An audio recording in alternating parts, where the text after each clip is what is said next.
say. Oh, he played MLBB too? Yeah. Oh. Alice? Okay, now that's... Well, okay. Okay. You're right about the Ruby, but I'm right about Ruby, but Alice, woo! Okay. Alice jungle Okay. without an Angela is surprising to me. Because usually that's a combo, right? Angela, Alice, Yeah, and, then now, it's and now Arlo. the Arlet. So, okay, this time, Falcons, they have more crowd control, right? So Yeah. if they want to force a fight, they definitely can. But it's Alice, though, like... I don't know. Yeah. Because here's my thing. I feel like she doesn't deal enough damage and she's not tanky enough. Yeah. I want to be proven wrong. I want to see when will this Alice be strong. After the first item with no items, what's going on? You know what? I like the Alice because now I realize Falcons may not fight around a lot of things. They fight around the Zaz, they fight around the Minoan Fury, they fight around the Zaman Force as well. Maybe that's the line of thinking there, but I'm on the same boat as you. A lot of questions about this Alice pick. Tournament live for Falcons Mena. Xeno Lilies, Zenith. They are making their first showing here in MWI 2024. Let's see what happens. Mirko, Trex, it's your time to shine. Mena on match point right now, on final life. They gotta get a game here, and let me say, once again, the picks have not disappointed. Ramichi with the jungle Alice. Last time we saw the jungle Benedetta and it performed, catching Falcons Mena off guard. Do we think Xeno Lilies is gonna do the same thing here? I don't know. Honestly, I don't know how the Alice is going to play out. Last time I saw an Alice, it was always paired up with an Angela. You always need some more sustain on top of the sustain that you already have. But technically, if you get a snowball in the early game, that definitely does put you in a better spot, right? So I think for them, definitely, they are going to be looking for that early game snowball. And Chip Loey fits the description really, really well to actually get the Alice into a spot where she's very, very comfortable. But the thing is, it's going to be really tough if Yui continues to use these laser beams. Shiromi already taken very low, forced to run back. And Sa can't even get a single skill landed on Yui.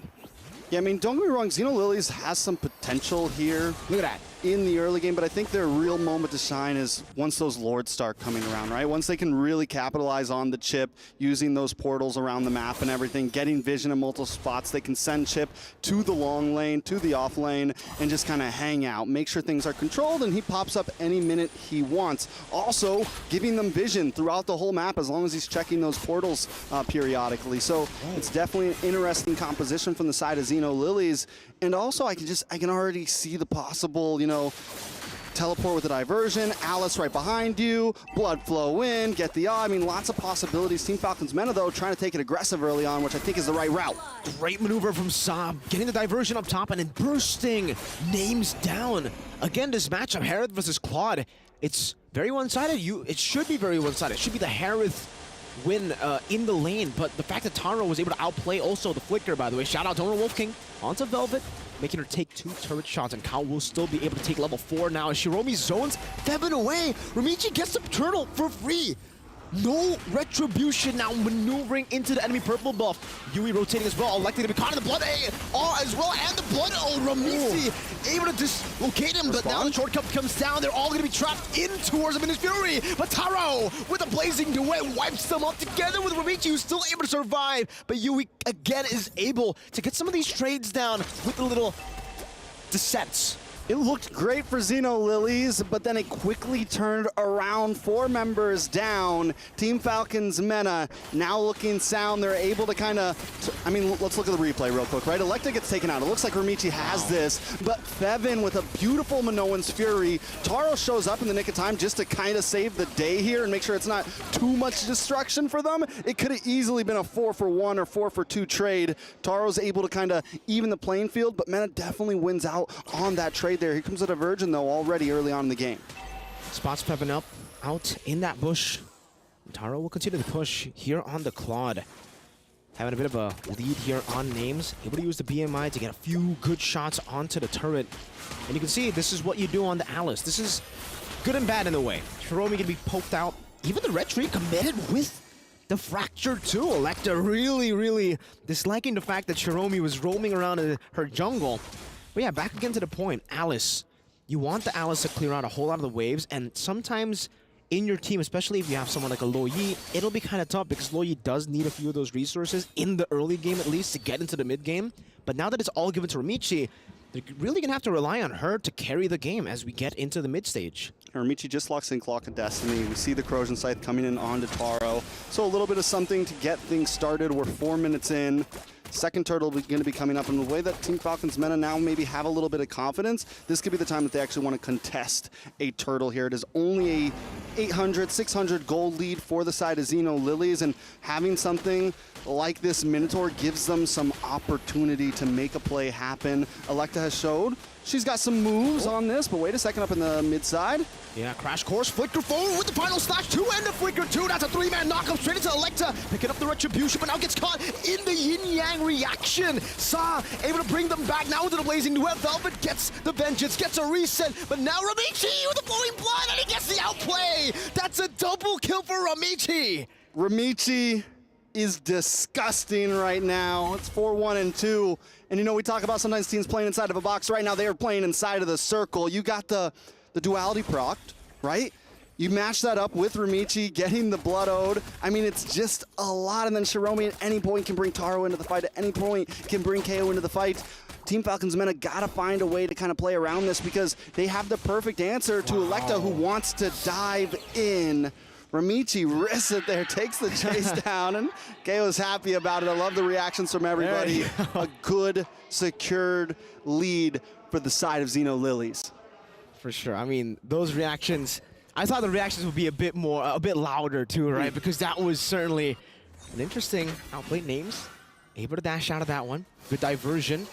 Now Shiromi, this is part 2 of the rotation. Minions Fury able to catch 2, but no follow-up. She actually decides to go in, gets caught in the shortcut now, and caught in the Blood Ode as they gun down Names up top. Ramichi with a dive, Names with the Zaman Force flickering out to safety now. Flowing Blood, not going to be connected. Shiromi now looking for the Crash Course, will be isolated. Dominator's descent from Yui to pick herself up a killing spree as Electa goes and split pushes in the mid lane. Will be able to take the structure down. Okay, so Team Falcons meta actually, I feel like, get the win out of that trade. It becomes a 1-for-1 plus a tower over to the side of Mena there.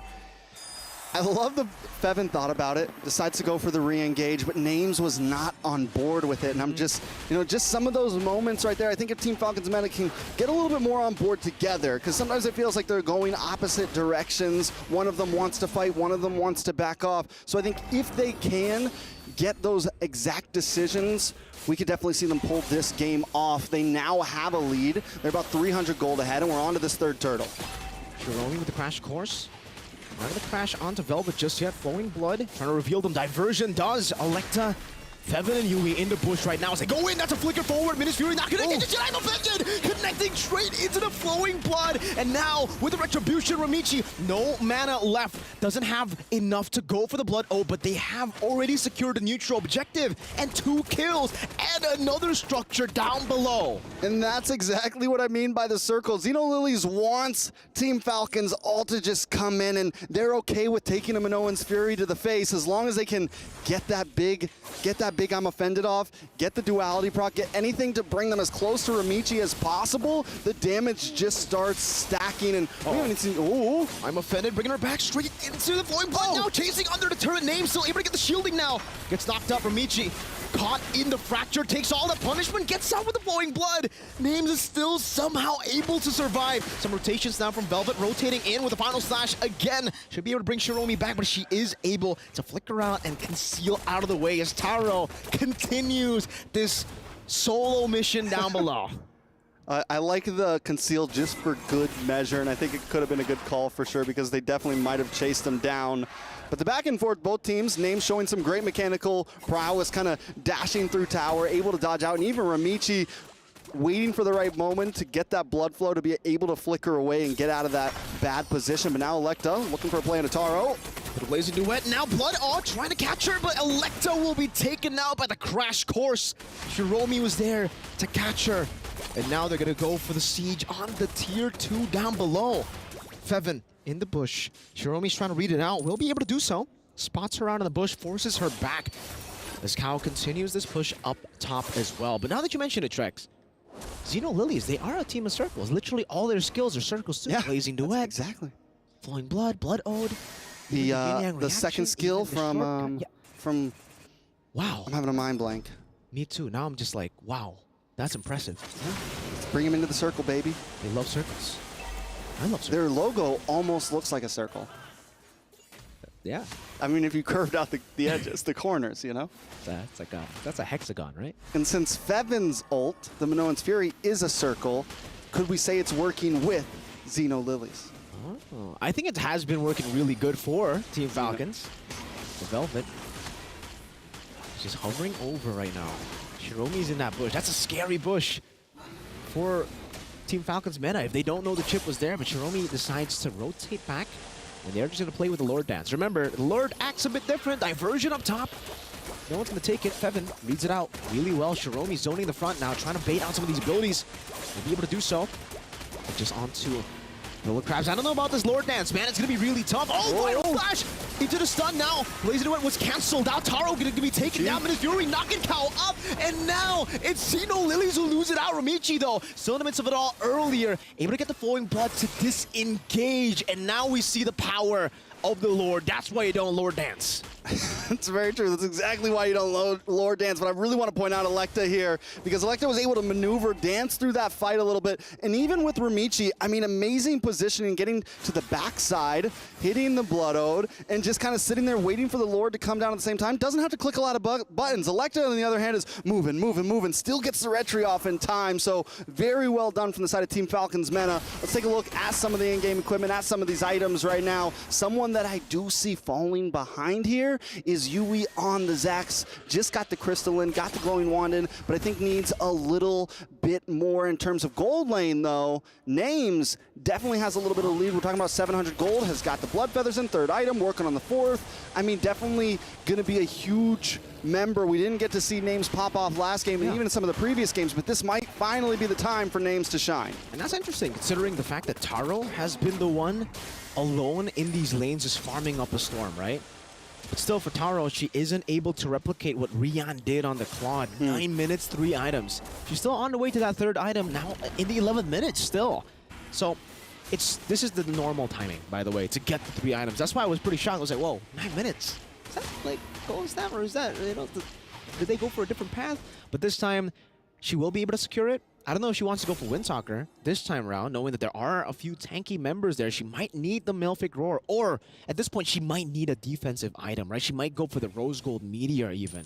Yeah, and what do we think about Ramichi here? We got Clock of Destiny, and we have Dominance Ice, we have Oracle, getting tankier, getting more sustainable, and that's only going to become more and more of a problem as this game moves forward.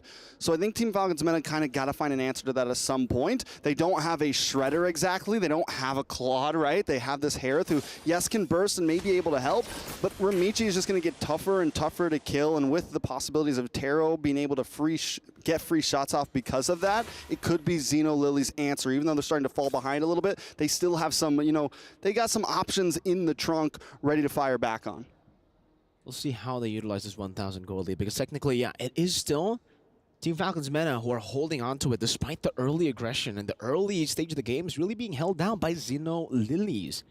Scaling-wise, Taro's going to scale up really well. Ramichi's going to scale up really well. I don't know about Sa, though, on the low E, right? You do see a bit of a fall-off when it comes to that burst damage. You aren't able to really 100-0 burst people down in the later stage of the game, especially if Velvet, Fevin, and even technically Names now. She already has the Bloodwing, so she'll be able to take a lot of that punishment that she wasn't able to take before. Enhanced Lord spawning in the Land of Dawn 12 minutes in. This is the good thing, I guess, for this composition. With the low E, with the chip, you can always just play in the side lanes because you have that global presence. But still, that control is going to be really tough. And maybe that's why we're seeing a bit of a fall-off when it comes to the low E's and the chips here.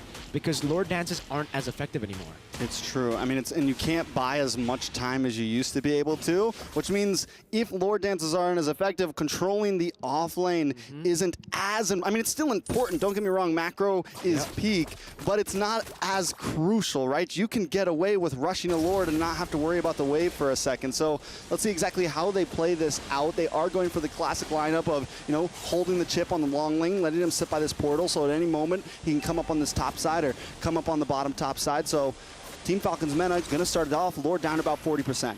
Ramichi flowing blood. Gonna go in. Velvet unable to catch him with a vengeance now. Able to use the final slash. Venus Fury knocking him up as well. In the midst of the Lord, Electra finds the retribution blazing from Taro. But it's not gonna be enough to take anyone down. But it's Ramichi who cleans them up in the team fight. Now moving forward, Yui.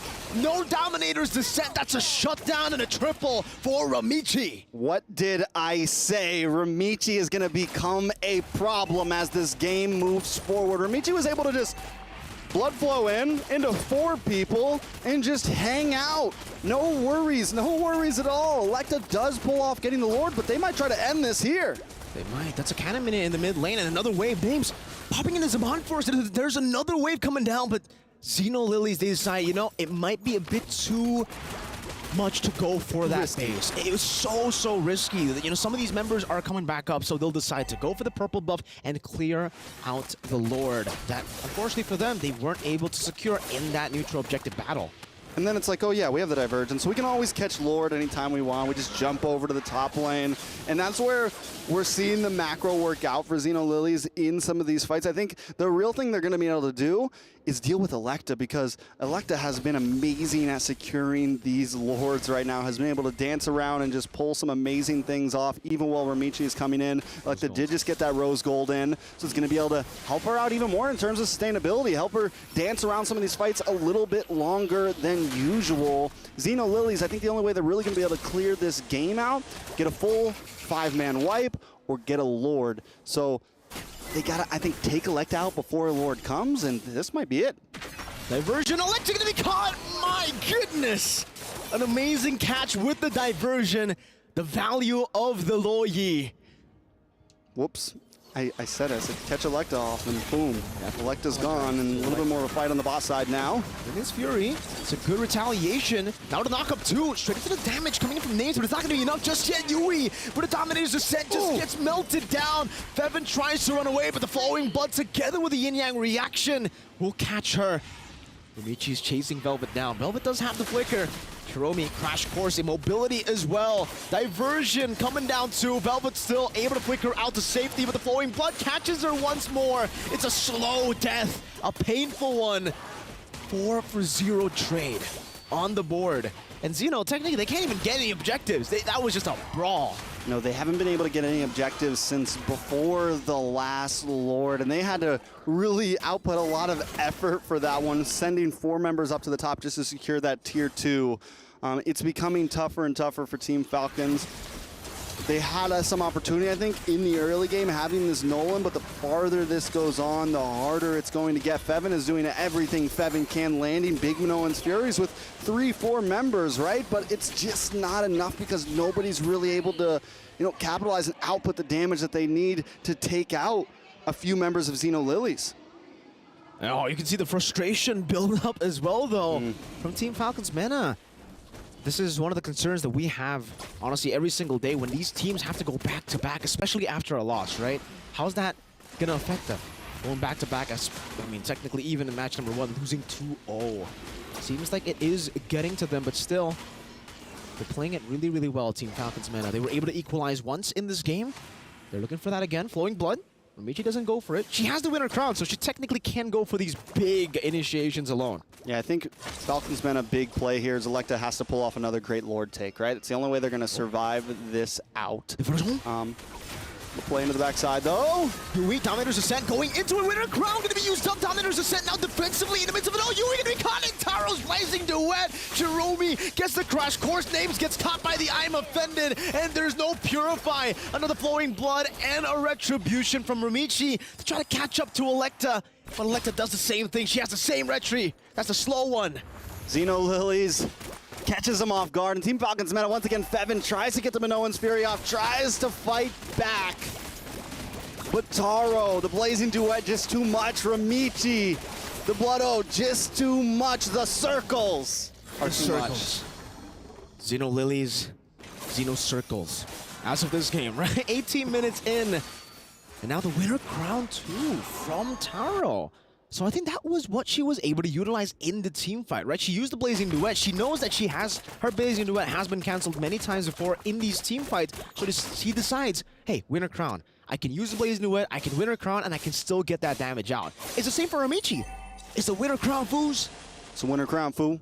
And there's a couple of them there, right? Ramichi's got that thing. Enemy Ramichi's going to be able to... Now it's literally almost impossible to kill Ramichi at this point because what you can do is you win a crown, you have enough time to maybe wait for your blood flow skill to come back, and then you flicker away to safety. And Falcons meta doesn't really have a way to catch it. They don't have any real big backline dive in terms of that, unless Electa gets a really big flank, but it's going to be hard. Lord now coming in. Can they finish this here? Oh. Now I'm offended. Electa, final flash flicker combo from Velvet, trying to save Electa, and she does so. But Velvet's going to be caught, buys the immortality. You know, it's Electa who buys the immortality. Velvet's going to lose the immortality. Now she is able to survive just for a bit. Taro continues with the battle mirror image as well. And we'll be able to find the kill. Winner Crown as well to try to bait out some of these abilities. Electa losing immortality. Feven as well. Now it's going to be Taro trying to go for the kite, but Taro takes her out. Another Winner Crown. Feven is low. Pops in the Winner Crown. Double kill up top for Sa. But game number 1 will be taken by Zeno Lilies. Zeno Lilies, once again, we see a team bring something spicy into the jungle. Ramichi on fire, Taro on fire. Team Falcons meta now truly at match point, at last life. Their best hope is winning the next game and then hoping, depending on how the next series go. That's going to be for us for now. Let's throw it over to our wonderful analyst. Well, that Alice jungle worked wonders, but watching LaFell throughout that entire game number 1, I'm sure you have a lot to say. What's on your mind right now, man? Seems like there's a lot. Yeah, I don't know where to start, but let's start with the draft here. I feel like Falcons meta, they have one big weakness. Crowd control, man. Because Ruby is good going up against the Hearth, a lot of crowd control, names couldn't do much, right? They got a Minotaur, a pretty good engage, but we saw just in this fight, Minotaur out, all right, good, now we engage in. This is how you approach a team fight going up against a Minotaur. You just use the big ults, and then you go backing, and then you go one at a time. So looking like Falcons meta here, their timing for the fights is a little bit off. Feven is aggressive, but sometimes unnecessarily so. The same can be said about Electa here, where she was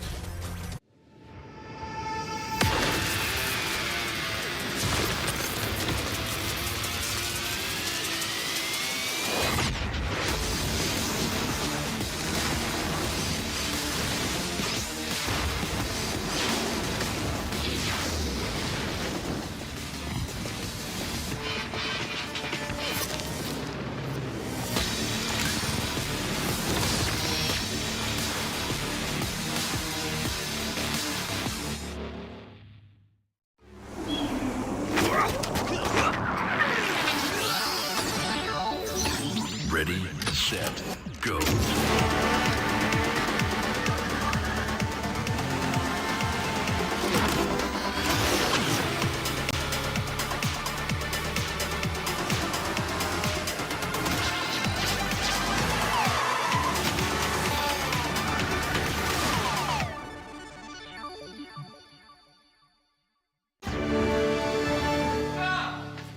You ever wondered how a Hollywood movie is shot? On a Sony.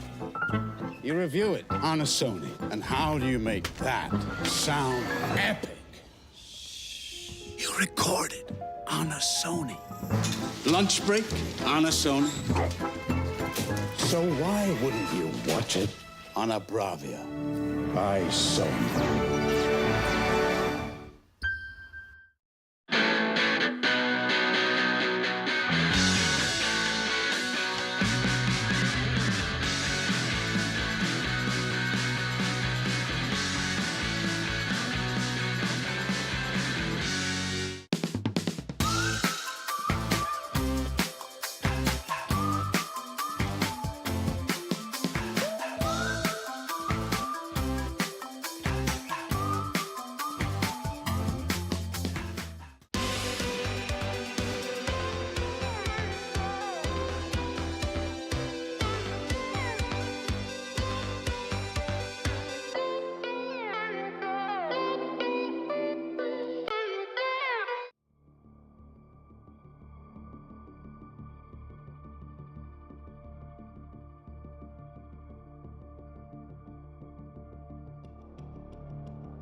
welcome to the Esports World Cup week number 4.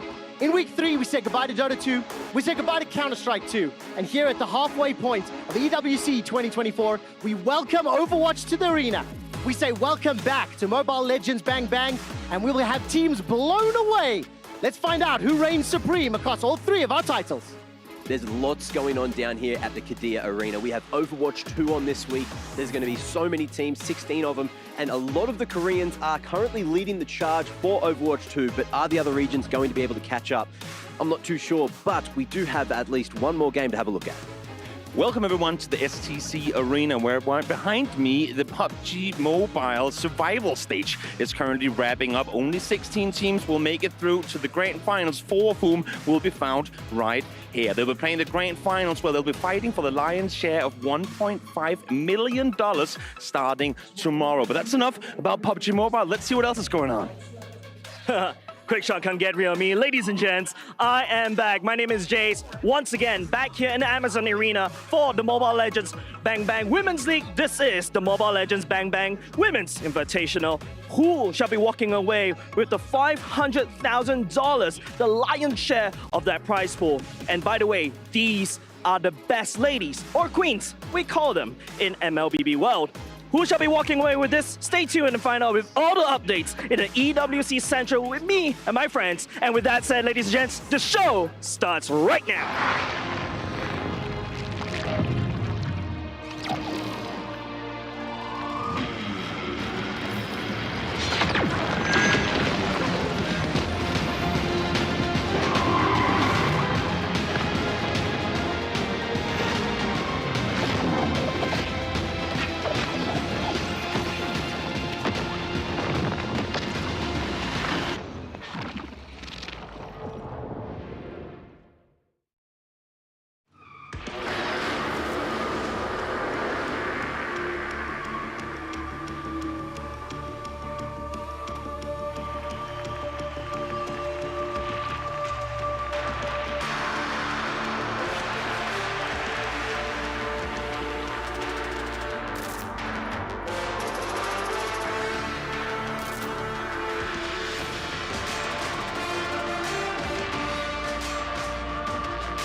Hello, everyone, and welcome to the Esports World Cup. Goeiedag, goeiemorgen, goeienacht. Hoe gaan het met julle?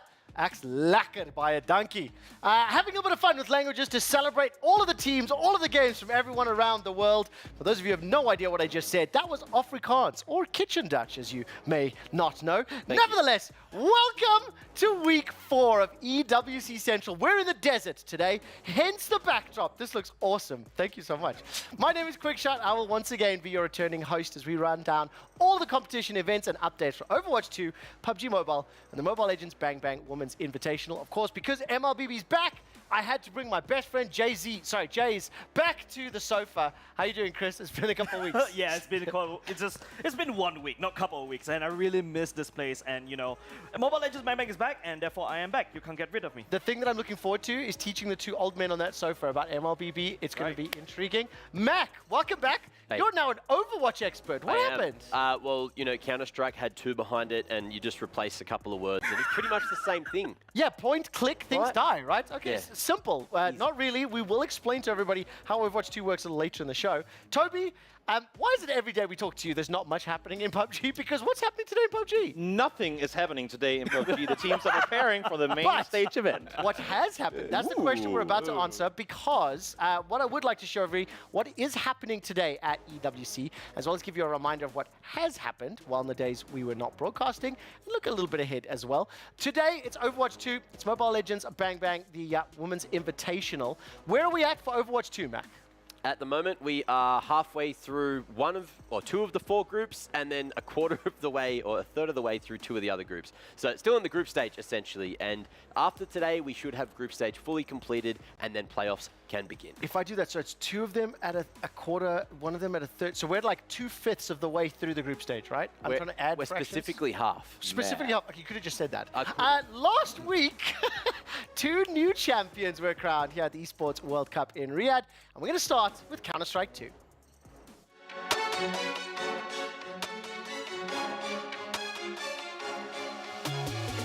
That is right. We are ready to go with Esports World Cup. G2. Mongols taking them on, and it is going to be very exciting.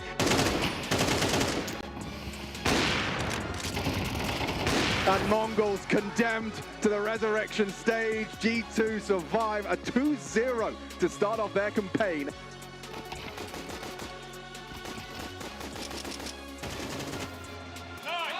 And M80 sending complexity home, day 2 of EWC.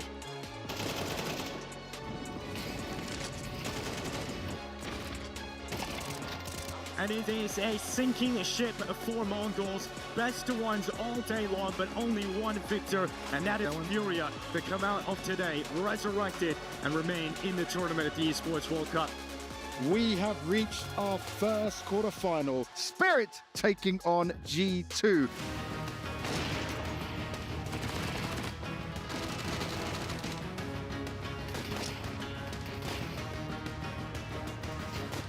G2 with a new roster have come into the quarterfinals and taken out Team Spirit.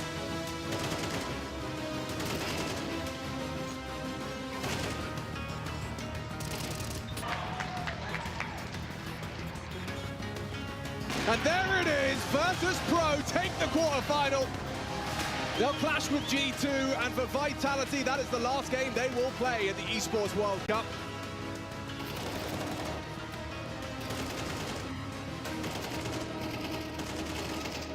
Will march on. They will march on to the semifinals. They will play the winner of FaZe versus Na'Vi.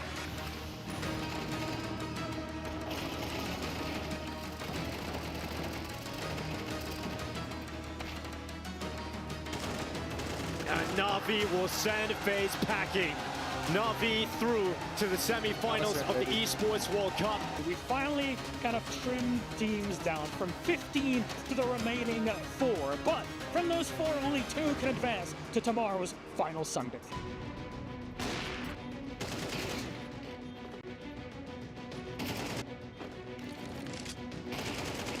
Modesty obviously just styling and delivers another highlight reel to bring G2 into the grand finals.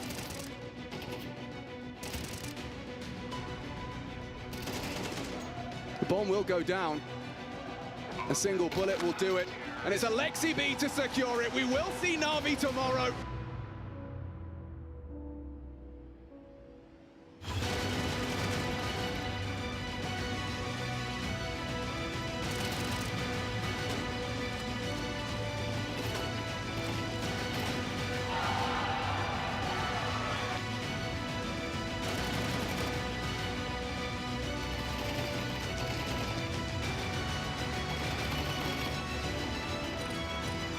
And that's it, ladies and gentlemen.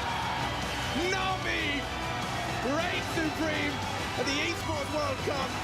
It's MLBB keeps the curse alive.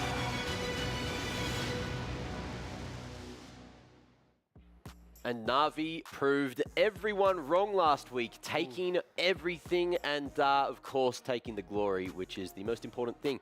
But essentially, no one picked them to win it. They thought, yeah, there's a dark horse. Yeah, there's an outside shot that they can come in and really show us what they're made of. And that's exactly what they did. I mean, that first map, G2 really had to press hard. I think it did go to overtime in the final. Yep. The dominant run that G2 had throughout the rest of the playoffs hit a brick wall, and Na'Vi steamrolled map 2 and map 3. I wish there were more games, but all credit to Na'Vi. We were sitting on the sofa. I was cheering for G2 all weekend. I had the pleasure of speaking to Vitality and FaZe Clan CEOs, and they both looked me dead in the eyes and said, "You're an idiot. Na'Vi will win." I apologize to Anne and Eric, You two were right.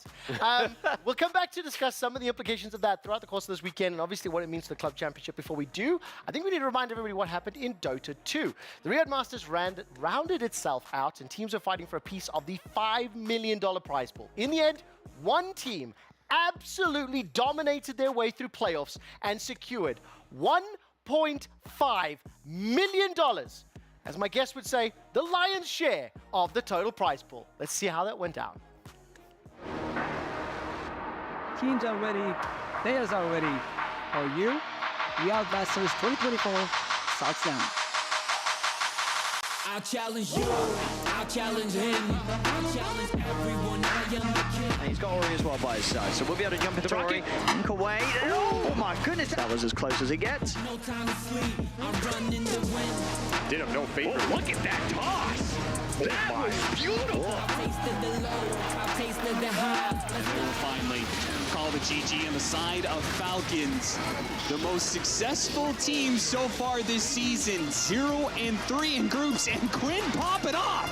Ultra kill for Lal. They're killing them off in the fountain. The rocks come through. GG's being called. Team Spirit. Now turns back in with the Suns coming in. A big avalanche hit. A terrorize on top of that one. Duracio, can he get bailed out of this one? Kill him. And a GG called out from Falcons. There's no buyback, and yep, they know it. GG's called. Team Liquid will take this game one against BB Team. Looking very good, and indeed making a case for this Monkey King to probably not let get through like this. For this Razor kill, the Doom is almost out, but the charge is coming through, and that's going to be the coup de grace. Lamar finishes him off with one big blow to the head, and without their carry now, GPK with a focus fire on him will quickly go down. There's nothing left in the tank for BB Team. They'll keep the push going. They get the catch onto Maureen, but indeed he's back up to full HP. Able to avoid Skeeter. Oh, beautiful angle there. Comes in with a cleave. And that's it. And that's Arme out of the game. No buyback. He got straight. They're going to turn straight over towards the Ember. They've got the control here with the stun. He's forced down to the side. The stun's there though from Nightfall. He jumps in. He's got enough to take no one down. He hasn't. No one's able to get away. They take Nightfall down. Gets the jump on a Nightfall. Nightfall is dead. But Watson should be very dead in return. He gets caught by the Doom. Katome, the last one left standing. They'll chase him back to the fountain. It's game over. GG is called as BB Team will be able to knock Entity out of the competition. He's just hoping he has the damage to finish off Roshan. It's not even close. Meanwhile, Amar's going for the kill on the Brewmaster. This guy's gonna get off his ultimate. Actually, a little bit low on mana. They just call it. It's done. They're out. Falcons know they can't beat Gaming Gladiators whenever they hit their peak, and they just concede.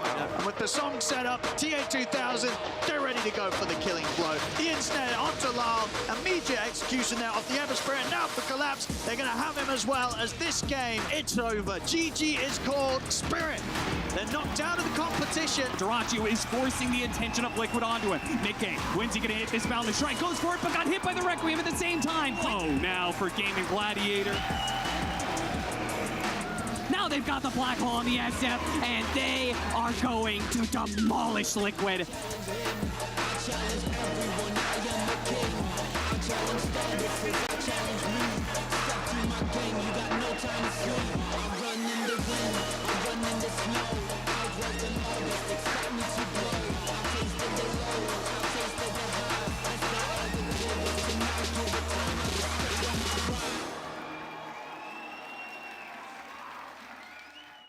And of course, congratulations to Gaming Gladiators, who really had a near flawless run in the upper bracket.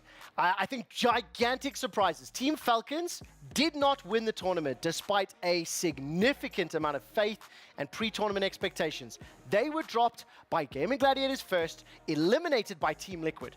Team Liquid then bounced back and faced off against Gaming Gladiators in the grand final after they lost in the upper bracket final. And for the 9th final in a row, Team Liquid lose and place second. Gaming Gladiators absolutely dominated. They absolutely destroyed. They win the 1.5 million. I mean, from a gameplay perspective, Mac, you're obviously a lot more familiar with Dota 2. What's the key takeaway from the entire Dota 2 tournament? Auras. Nailed it. Anyone that is a Dota 2 viewer will understand it was the story of the patch. Suns fan, mwah, we miss you, we love you. Now, that wasn't the only thing that happened last week. While we concluded 2 tournaments, there was a halfway point in at least PUBG Mobile World Cup. We're going to do the group stage. We'll recap it in just a little bit. And I've held Toby on a very short fishing line, so I will unleash him to break down everything in a moment or two. Before we do that, let's see how the Week 3 results shape the club rankings in our EWC Club Championship update, brought to you by STC.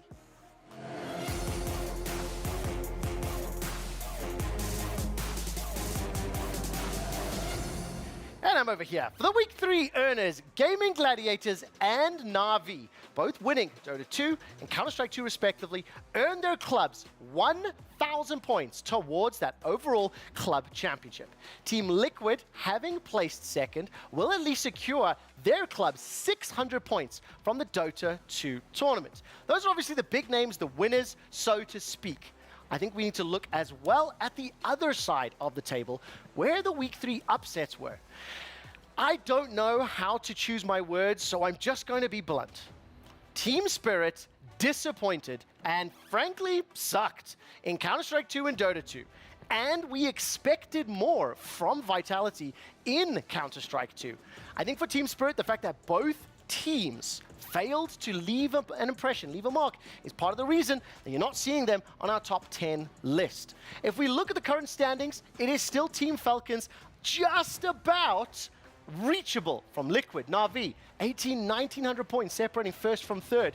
But it's a very close race, 1150, 1110, 1020, 1,000, and Salonga Ren Giants with 1,000 from 2 weeks prior. I think when we look ahead to Week 4 and the halfway mark of EWC 2024, Falcons have obviously got another high ability and opportunity to score points in Overwatch 2, as well as Mobile Legends Bang Bang, the Women's Invitational. I think in terms of that tournament, however, Vitality are still favorites to win, so it'll be an uphill battle for the likes of the Team Falcons. And of course, when we look at our PUBG Mobile, Team Liquid hoping to score some points up there as well. That does it for our EWC Club Championship update, brought to you by STC.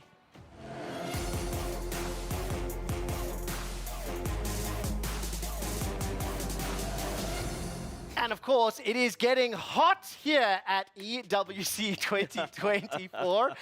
Let's do some reactions to this one quickly. I mean, Mac, how strong is my wording? How fair is it for me to, let's say, poop on Team Spirit? Well, you used the term sucked, whereas I would just say they generally got outplayed, and that was just the kind of thing at the tournament, right? There were teams that they were going up against who just were hotter coming out of the player break. Spirit, we expected them to be hot because they were playing a lot of Counter-Strike as individuals, but then they just didn't bring their A-game to Riyadh. No, they didn't. And we need to find out who else is going to be bringing their A-game throughout the course of Week 4, because let's look at the schedule.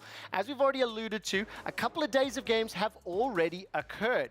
I think the big ones to focus in on, if you look at the PUBG Mobile World Cup, the third and final row, the survival stage, day 1 and day 2 has concluded. They've got a day off today. Mobile Legends Bang Bang, Women's Invitational is currently on Groups Day 2. We'll be concluding quarterfinals tomorrow. Semis and finals will be taking place on Saturday. We, of course, will have you covered for the entirety of the action from our new time slots, 2 until 6 p.m. local. Have you got a hand up? I do. I just wanted to ask, Jays, why are you ending your tournament a day early? Are you going to leave? I wouldn't know. I don't know about how the schedule works. Bro, he's hired to talk, not to make decisions. Yeah. I know their reference. And I will tell you this right now. He talks. Yeah. He will make it, bro. I promise you this. All right. Right, we've only got 1 or 2 more sort of news and update pieces to catch up for before we dive into the likes of PUBG. Before we do, though, let's do the EWC catch-up, powered by STC.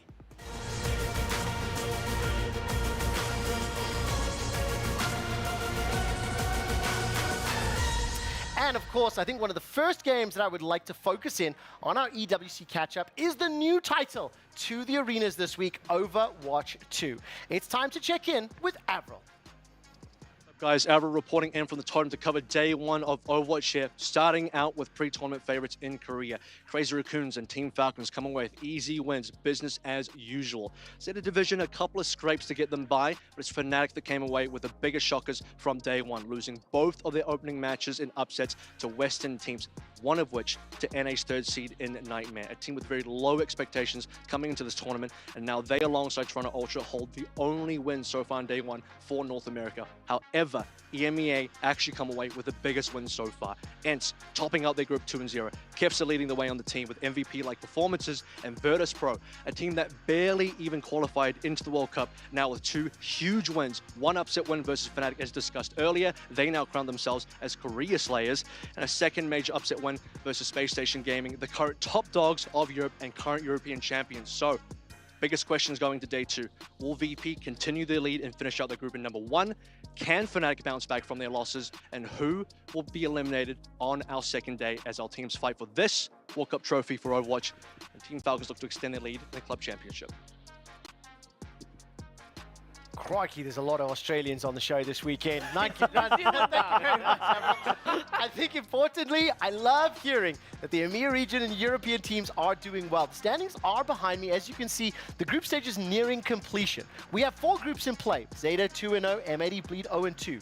The important thing to keep in mind is each team will play 3 games in the group stage, but the top 3 in each group will advance. So teams like ENCE, Zeta, and Virtus Pro, they are already through. Fnatic is in trouble though, and we need to see how their match plays out throughout the course of today. At 0-2, they're going to need to pick up a win and hope for some tiebreaker scenarios to see whether or not they will advance. Top 3 in each group goes through. Mac will be running through the rest of the Overwatch 2 gameplay, tournaments, updates, explanations throughout the rest of our broadcast, so make sure you stick with us. We're going to turn our attention back to Mobile Legends Bang Bang. It returns to the arenas, this time with the Women's Invitational. And I want to hear from Reptar as to how the tournament's going. Hey everyone, let me tell you a quick little story. So day 1 of MWI 2024 group stage started off with the Indonesian powerhouses Falcons Vega sweeping CFU Serendipity of Cambodia. No other way to put it, CFU looked outclassed. So North America's Cloud9 wanted to take advantage of that. Unfortunately, they lost game number 1, but good news for them, they were able to tie up the series 1-1 against CFU. Even more bad news though for Cloud9. They were swept up by Falcons Vega, meaning that Falcons Vega secured top 1 in the group, and it left Cloud9 and CFU having to fight a tiebreaker game that will happen on day number 2. Now for the 4th series of the day, my personal favorite of the series, or of the day, it's Gaming Gladiators Homegirls and TLG, or Tidal Legends Gaming of China. They put on a show. Beautiful chaos, as I would put it. The new hero, Zhu Xian, was a presence in the draft and in the game. And, well, to be real, she was a presence for the entire day. And, well, if you want to get a good taste of the potential, the uniqueness, and just the overall fun of the MLBB esports scene for women, you really have to check this series out. So watch it if you haven't yet. Now for the last 2 series of the day, Team Vitality, the team that is on a 24 tournament champion win streak, well, they swept TLG, but they lost a point to Gaming Gladiators Homegirls. It seems like the tight grip that the Queens of MLBB has had on this scene for over 3 years seems to be slipping just a little bit. But hey, that was only day number 1. And I'm pretty sure day 2 has even more interesting stories for us to see. As the women of MLBB Esports, it's their time to shine. Thank you so much, Reptar. I hope when the toys are playing around, you get to keep alive. Now, of course, I think one of the big important notes here for MLBB, if you do want to catch any of those games, it is on youtube.com/@EWC. Crucially, Team Falcons Vega, with the 4-0 scoreline, have already qualified for the quarterfinals. Do note that there are 2 Team Falcons squads, Team Falcons MENA, Team Falcons Vega. The squad that places highest in this tournament will be the only squad to accumulate club championship points towards the EWC trophy. The big note for me is, while Vitality have qualified for quarterfinals, they dropped a game. This is a huge upset for a squad that has basically won every single tournament for multiple back-to-back years. I won't steal the specific stats because Jace has prepared a fantastic introduction for the team later on in the broadcast. The 3rd and final game that I would like to catch up on is PUBG Mobile and their World Cup. So Ginny, what's been happening? This marks the end of the survival stage. 2 days of competition and only 4 out of the 16 teams are able to head into the main tournament, with 12 keys being crushed right as we speak. But let's talk about the teams that did make it through. Number 1, we got IWNRX. Number 2 is DRX. Number 3, TJB. And the 4th team that has made it through is Twisted Mind. A lot has happened over the last couple of days. A lot of emotions, a lot of great games, a lot of clutches, but also a couple of hot drops that we've seen from Team Spirit onto Team Falcons particularly. That did set them behind, and unfortunately they weren't able to crawl back into day 2 to be able to get more points under their belts, and unfortunately their keys are ones to be crushed alongside Falcons key as well, who are only 3 points off from being able to qualify to this main tournament. An unfortunate event for them, but that is it, and that has huge consequences on the club championship points as well, something that we need to keep in mind. Now when it comes to day 1 and day 2 particularly, CAG Osaka has had a great day 1, but not something they were able to replicate in day 2. IWNRX had a great day 1. It gave them an immense cushion heading into day 2. Day 2 a little slower, but still, they are the winners in terms of being the first team to qualify. We also had a lot of hot drops, as we mentioned, and Twisted Mind have had so many chances of being able to secure themselves a chicken dinner, but is really from that chicken dinner from the end of yesterday and coming into day 2, why they're getting consistent final finishes alongside DRX that has allowed them to rack up the points consistently and be able to get into the top 4. That's it from us for all the teams that are now going to be heading towards that main tournament, where they're going to be competing for this trophy right here. So make sure you guys stick around and tune in for the competition. Thank you so much, Genero. And I tell you something, whenever we do these updates, whenever we talk about the scores and the standings, I just get hungry and I don't know why. Before I reveal obviously the remainder of the team names and who was eliminated, I definitely want to focus in here on the total points. If you look how close things were from 2nd to 8th, teams like IWNRX, DRX, TJB, and Twisted Minds advancing. Crucially, Team Falcons eliminated. The survival stage only managed to have 4 squads going through. D plus Kia out, Brute Force out, despite fantastic games on that first day. I'm going to take a look at the second page and the final 8 teams that have been eliminated from the PUBG Mobile World Cup. Mad Bulls, Harame Bro, Besiktas, all out. And once again, Team Spirit being, what did Max say? Outplayed. Now, of course, I don't want to dive too much deeper into the remainder of PUBG because we have a full planned catch-up for you of both the group stages as well as survival stage. So that does it for our EWC catch-up powered by SDC.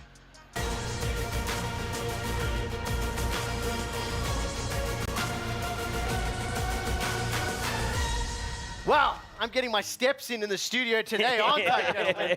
I think I'm going to make you guys do some walking later, specifically Mac and Toby. It'll be your turn for the rest of the show. Hell yeah. Mac, did I choose the right words for Team Spirit this time around? Yeah, that or, you know, Wrecked get good scrubs. You can... Why are we always out of tune? I was nasty, you're nice. Now I'm nice, you're nasty. I'm not being nasty. It's a bad cop, good cop kind of chemistry, yeah? Okay. Well, look, let's introduce a good cop. Toby, I don't know if that makes sense. I'm the best. Is he? PUBG Mobile World Cup 2 stages are completed, right? Correct. So I think for viewers at home, just quick primer, we're going to do a deep dive onto both of them, really make sure we're set up for the playoffs, really make sure we cover the survival stage. But let's start with last week, let's start with group stage. What have you prepared for us? Yes, thank you so much.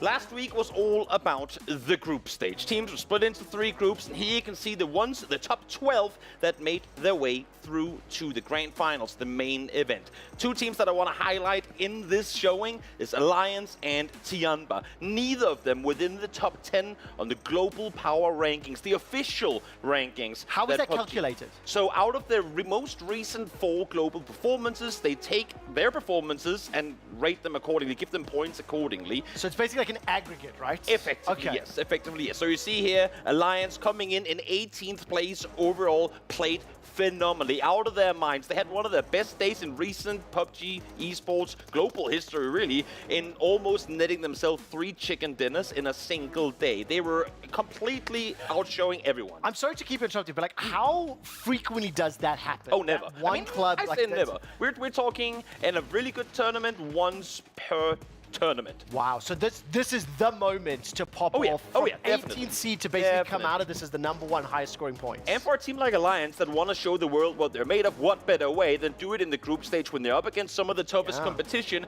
and just demolishing team after team. And it's the way that they went about it too. They were so consistent in their team fights, all of them able to back up one another. You oftentimes see fights get clustered, get clumsy, but they weathered the storm. They were able to maneuver through, barely taking casualties through all their early engagements. tournaments, winning fight after fight. So huge surprise. I also know Tiamba came in relatively low ranked, also did very well. Indeed.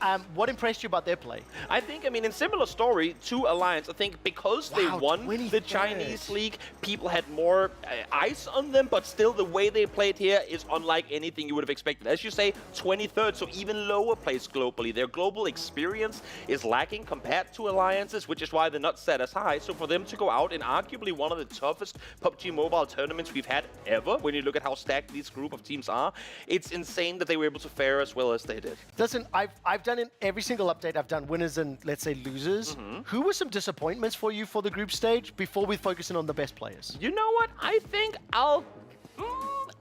can I hold that one for a second? Okay. Can I hold First, because I really want to stay with these highlighted players for a second. Let's take a look at some of the MVPs for the group stage. Then I'll get to yours in just a moment. Because here we have my personal MVPs of the stage. QCC, as we said for Tianba, phenomenal player. The way that Tianba played their game here was setting up around him, enabling their fragger to go out and do what he did best. And as you can see here, delivered just that. Now, top is an interesting one because Falcons fell into the survival stage, so they just only had him really delivering. Action wasn't able to deliver to the same level that he usually does, which means Falcons, despite having one of the best individual players, weren't able to make their way through to the main stage. And now for Kluk and for Reggie as well, phenomenal performances too. In all fairness, I could have had 3 of the Alliance players on this MVP sheet. They were all so incredibly well, but for the sake of fairness, I mean, they were what, 20-ish points ahead of second place? Well, they were crazy. 40 points clear of third? Exactly. They played absolutely phenomenally. But now, let's take a look at that survival stage, and I'll get back to what you were asking just before. The teams that suck. For the teams that did not That's all make you top want. 12,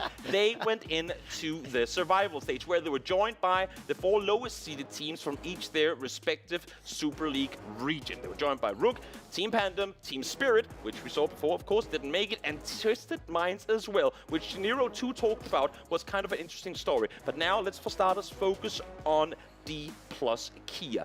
They surprised everyone. First day of group stage, they came out 57 points. Second day, they got 6. Everyone thought they were going to make it. They're sat really solidly in the top 15 on the global rankings. Everyone thought this is their tournament. This is when they're going to make it. But then they completely just choked. Yeah. There's no better way to put it. They played so poorly on day 2. Look at that. 57 day 1, 6 points day 2, finishing 14. And of course, reminded, for the survival stage, you have to place in the top 4 to advance. The fact that they were 9th. But interestingly, what did you say their placement was? 13th, 14th with global ranking? Yes. So that's outside of the top 12 anyway, which was the cutoff for group stage. So well, I mean, yeah, but still, when you play, I think the main surprise here was because they played such an insane day 1, you're like, they just need 10 points. Had they had 10 points on day 2, they would have been good. They only get 6, so from 57 down to 6, just night and day performance, and that inconsistency ain't gonna get you there, unfortunately. But let's move on to another team that didn't play as well in the group stage, but a different story to them. IWNRX finished 2nd in the PMPL EMEA qualifiers, which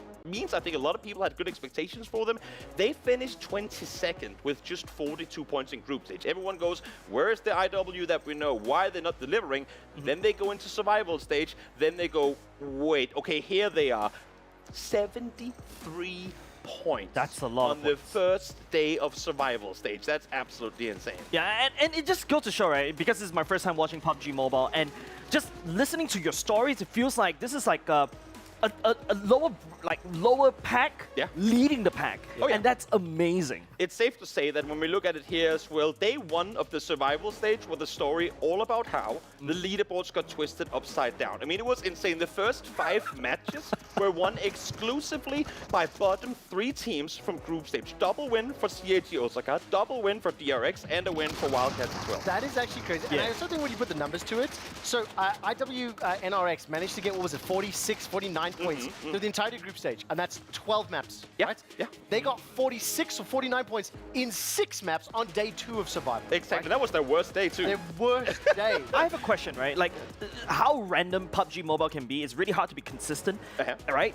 Is that the reason why you're seeing these bottom tier teams actually just rushing all the way to the top? Well, to some extent, yes. I mean, you can say one of the main things in PUBG is narrowing the RNG, is preparing yourself the best way possible for any outcome. And I think for IWNRX, who we have seen play well in the past, that group stage was just a massive reminder, guys. You cannot just like ride on your laurels of having played well in EMEA. You gotta step up your game if you want to go out and get it. And I think they had a swift reminder and a swift turnaround in their gameplay from group stage to survival. I want to say thank you, Toby. I think that gives us a really good sort of like summary of both of the respective stages. Obviously, because PUBG Mobile World Cup is not happening today, it's an off day before we get to the main event, or as you may know, at Grand Finals. I think just closing thoughts now. You're looking ahead. What's your key takeaway, and maybe personal takeaway here, Toby, for the teams that have been eliminated, the wild variation from groups to survival? I think one of the, if we were to split it into the hot teams coming into finals and some of the colder, I think Alliance Tianba, we mentioned them just before, having been able to not only play well in the group stage, but also sitting back, watching the survival stage, watching those teams play their way on through.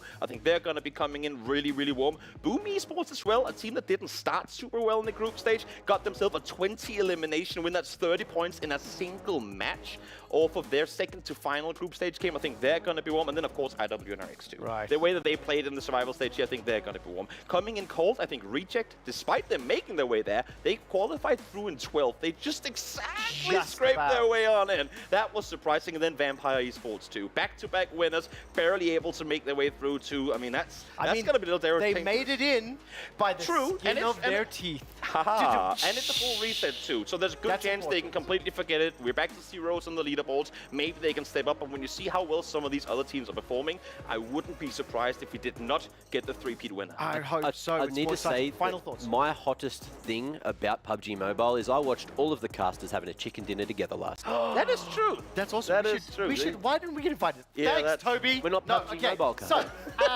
the thing is, now that we've done the brief introductions, we've got summaries. We kind of understand what is going to be happening in the next stage of PUBG Mobile World Cup. I think it's important to learn some more about the game. So we actually prepared some of these quizzes for last week, but we didn't get a chance to run them. So before before the main event, Toby prepared this PUBG map quiz. Toby, how is this map quiz going to work, and what do you want us to do? I want you, if I'm allowed by production, to use the whiteboards, because I think that's amazing when we can, but I don't know if we can, so until they say no, we're going to go for it. We're going to lights for whiteboards. Okay, bring out the whiteboards, guys. Right. I don't need one. I'm fine. Another one? So what we're going to be doing today is that I want you to learn... I wasn't prepared for this. The OG map. Nobody told me about this. Angel.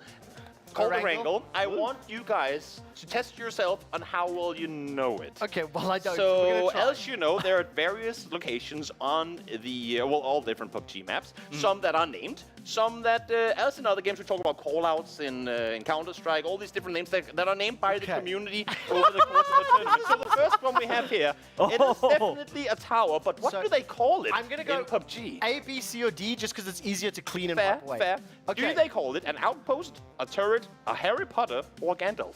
I'm thinking a little bit cheeky right here. Yeah, I'm going to have some fun with this one. Is it this one specifically, or is some of them are, you can see this building type. It says this. Some of them are specific location, some of them are building models. This one is any given of these building models on the map has the same name. 3, 2, 1, let me see what you got. Oh, Max didn't get anything yet. Come on, game show host. Come on, guys, go. Okay. Are we in a rush? Yes. We are in a rush. Okay, here we go. So we got C, we got Gandalf. Harry Potter, now, a Gandalf. little hint for those of you guys that watched the night interview, he even said we actually have locations called Harry Potter during the interview. So C is correct. Yes! High five. Okay. I'm so glad I'm on this couch. PUBG Mobile are definitely not optimizing their communication because saying Harry Potter is a mouthful. You need to cut. Some people call it Wizard. I think initially it was called Wizard, but then because Harry Potter was more fun, they transitioned it also, to just being for called the record, Harry Potter is a terrible wizard. He casts like 3 spells across 7 films. Pick a better wizard.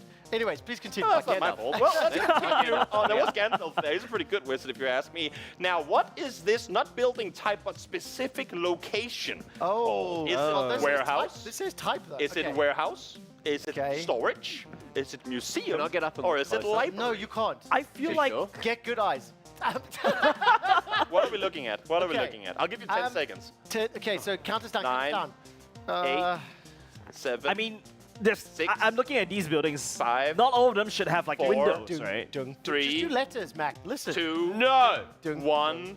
We got 2 people on library, 1 on museum, and the correct answer is museum. Because as we look inside, not only do you have important things from the game in there, but you also get highlights from various big tournaments that have taken place. That's kind of cool. Did It used to be a library? Did it used to be a library? No, it's just a museum. Okay, that Some actually people is call, cool. some people call it Hall of Fame as well, but this is the museum. And this is on Erangel. It's on Erangel, exclusively on Erangel. Let's move on to the next one. This hill we have right here. Is it called Volcano? Is it I love called that last hill? answer. Is it called Doubles? Or is it called just over there?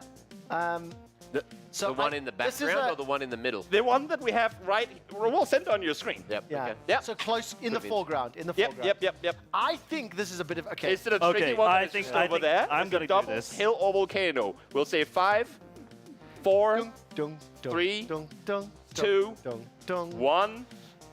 A lot of A's, and it is Volcano! Yes. All of them got it correct. It 'cause feels there's like you have to zoom out. It has to go down, right? when you look at it from the map perspective, Yeah. it's definitely got a little more dent in the middle, so that is definitely called Volcano because of the little dent in Wow, the so middle. you're undefeated and you've never played the game. So far, so good. I understand. These mobile I players, understand they get mobile it. players. Why am They I get even it. here? You can just be Okay. running this show, Jason. Now we move on to the next one. What is this building type called? There are multiple of this building on the map. Is it tiles? Is it granny? Is it no windows? Or is it type 2? Oh, I'm really tempted by Granny. Okay, that's a sentence and a half. Yeah, apologies. 5. I just heard that in my head. 4, 3, Okay. 2, 1. We got 2 C's. I We've got got to tempted be. by This Granny. building is in fact called Granny. No! 'Cause whose Granny Oh. does not live in a cute little house like Mine! that? Exactly. Well, there you go. Okay. First loss. It's Mine okay. does There you go. We next. take Should have those. been tempted Take by those. Granny there. Yeah. And now moving on to, I believe, the final one of this show. And we can have many more of these across all the maps if you want to. Now, what do you call this type of compound? There are multiple of on. them. Is it called walls? Is it called fortress? Is it called pull-up? Or is it called Alamo? Huh. No pull-up bars. There has to be a trick. Unless you pull up in a car in a parking lot. 5, What's Alamo? It's 4, it's an American defensive institution. 3, Okay, I'm gonna go with D. 2, Sorry, damn it. Sorry. 1, and show me Okay. your scores. Ooh, no BCD. one got the same one. Okay. The correct one is, in fact, Alamo. Why? Okay. Why is it called Alamo? Because there, once upon a time, story time, there once upon a time was some Americans that defended a position from all angles, and from here you have to defend it from all angles. Oh, that is actually kind of cool. Exactly. For the history buffs out there, that was a strategically timed exit. Exactly. And now for the actual final one of this show, because we got one more. Okay. Name this location. Is it called the Hill House? Is it called Heaven? Is it called Uphill? Or is it called Edge? Edge. 5. I really don't like to edge my 4. guesses. 3. Okay. Looks like uphill. Okay, let's One. Looks like A, uphill. C, and B. None of you got it right. It's called Heaven. What? And I can tell you that in Korea, they actually call it Sky Garden, but we go with the English call out. So there you go. Heaven, the right one. None of you had it right. How does it I'm not get being called funny. heaven? I'm not being funny, but if that's heaven, they need to aim higher. Do you remember the PUBG player called Edge? Yes. That's why I assumed it might have been like a trick to him. I see Player what you're named saying. Call I out, see and I what was you're like, look, saying. I wasn't But that no. in touch with PUBG. Shout but out to it could've OC been- Edge. There you go. There you go. But nope, not quite the case. Not quite the case. But thank you for We're done, joining though. me for my quiz. It's a This fun is game. the longest I've talked in It's a a row fun game. in this show so far. Yeah, in 10 days. Thank you. Yeah. Actually, you know what? Can we just congratulate Toby on that one? So that's, Thanks. very nicely done. Chat, if you want more of these segments, we can do like 15 per day. We can just make it my I- location. So let me know in the chat 1 for yes. Sorry, hold on. I've just heard from producers. Hell no. I will say though, we've covered some of the events. Let's turn our attention to survival stage and wrapped up over the last 2 days. Let's go a little bit deeper on it. Give me the deeper story. Give me some of the numbers. What happened in survival stage? I think the biggest story that a lot of people talk about, also going back to your club championship points leaderboard we saw just before, Falcons didn't make it. This is huge, not only because their position on the club leaderboards, but also because a lot of people, talent included, had Falcons predicted as the winners of the entire tournament. Now they're not even going to be at the main stage. It was a twisted finish to the events as well. Falcons win second to last game, but then in the final match, Twisted Minds, from having finished day 2 in the very bottom of day 1, sorry, in the very bottom of the leaderboard, they come up, they take the position away in the very final match.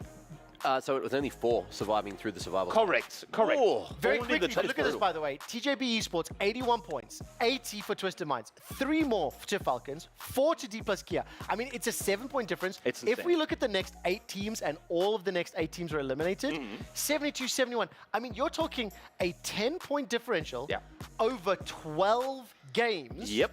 To contest for that final spot. It was very exciting. It literally did come down to the last couple of rounds. And that, I mean, obviously I'm incredibly biased as a talent that mainly covers PUBG, but that is, to me, what makes this game so special. In every single stage of every single tournament I've casted over the last 5 years, we always have multiple teams fighting for 1 or 2 spots, and this was no different. I think 7 teams, I should say, actively trying to qualify in the very final game for those bottom 2 spots. That's, I mean, it just doesn't get any better than this. Which players made the differences then? I mean, honestly, I think Twisted Minds, the fact that they were able to, off of finishing the final day, make their way on through was insane. But if you look at some of the MVPs that I personally picked for this tournament, I think Keen, I mean, in all fairness, we could have all of IWNRX players here. I picked 2 of them this time around, but I was kind. Keen and Sea Wolf were my picks up there because they were just that far beyond the rest of them. But Flower as well, from Tongji Bao, I hope I'm pronouncing that right, able to go out and really show the world what this Chinese team is made of. Not a team that I think anyone had big expectations for, so for him to deliver to this extent is impressive. 6A as well, practically did nothing in the group stage. Then he comes Survival, Unleash the Beast, comes up here in the very top of the performance list. It's insane. But again, I mean, I just gotta kind of go back to IWNX. 3 of their 4 players were the top 3 damage dealers across all teams throughout the survival stage, which is completely unheard of. Z-Wolf, Zwerf, whatever his name is, 18 elims, 5,700 total damage. Yeah. People stole his kills. Come on. Oh yeah, but that's also, I mean, that is definitely one of the tricks of PUBG, getting points where you don't risk anything yourself. So sitting at a distance and just tapping people away, going them away. I call those people, those third parties, those third partiers, they're campers. I don't like Well, I mean, they're campers, but they're also yoinkers. They're campers, but they're not I like oftentimes. yoinkers. That's a good one. They're also winners. So. Okay, well, I'm a camper. And NRX, I mean, NRX got yoinked here to win. Right, so that's a very deep dive there on PUBG Mobile World Cup. We're going to hear from Twisted Minds coach Dadian and NRX is frozen after securing their spot in the main event. Don't sing the song, Trevor. Let's go to the interview. Huh? I am here in the STC arena with the coach Dadian of Twisted Minds after qualifying in 4th place, 3 points ahead of Team Falcons. Dadian, how do you feel? It was incredibly close at the end there, but you managed to make it to the main tournament. Yeah, I feel happy, but at the same time not satisfied, because even coming from the community, we are like hard workers, and I know that we can do much more. So, by the way, I'm happy. I like it. They're happy with their performance, but they're still focusing on doing even more in the main tournament. So, speaking of the main tournament, how are you going to prepare yourself to face the teams in the next and final stage of the tournament? Okay, I will do nothing different, just review the mistakes as I used to do. I have to give time for them, like step by step, they are growing up. We are getting 1 more finals from a global champion, and that's it, nothing new. Just give time to them that they will get better. I like it, just keep on keeping on with the same strategy, just keep on improving as much as they can. And one final question, which teams are you going to be focusing on going into the main tournament? Okay, Tiamba and Nextria, because they have a similar game about us, and maybe Team Liquid as well. So That's quite a lot of teams to focus on, and they're going to be very strong competitors like we saw with Istanbul Wildcats next to. And speaking of IWNRX, I believe we're going to have another interview with Barney, with our first place team here in the survival stage. Yes, we are, Sandstorm. Thank you very much for passing it over as I walk around this beautiful trophy, and I'm joined by Frozen from Istanbul Wildcats next. An absolutely outstanding performance you've had throughout this survival stage. Let's have a quick conversation. 122 points you ended up with. I'm guessing you guys fixed your issues that you had in the group stage.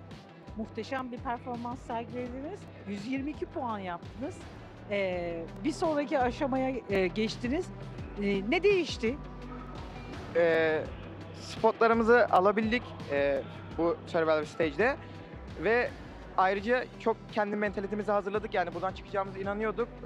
Şanssızlıklarımız oldu ilk aşamada ama bu aşamada hatalarımızı telafi ettik ve finale kaldık. İnşallah finalde de bu aynı oyunu sergileyip şampiyon olmayı planlıyoruz.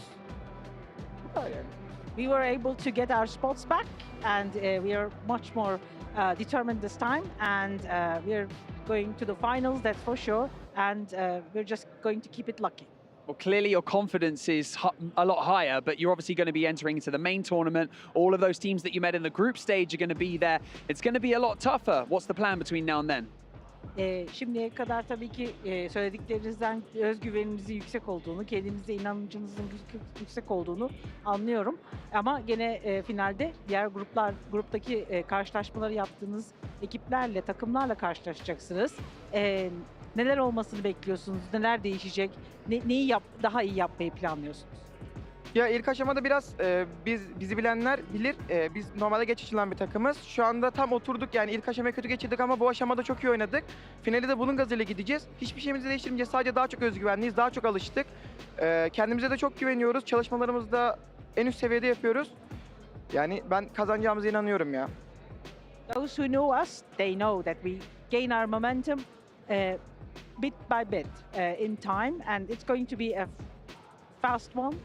From now on, and we're going to be much more successful than you could ever expect, and I believe that we can make it. We'll be there. Well, I'm excited to see the outcome. We truly all are, everyone that's been sitting here watching, or if you're at home watching as well. Now, finally, you've got so many fans at home, everyone who's been supporting you throughout this entire tournament so far. Is there anything that you would like to say to them? Tabii ki herkes sizi burada destekliyor. Kendi memleketinizde de sizi oturup izleyenler vardır. Fanlarınıza, izleyiciye neler söylemek istersiniz?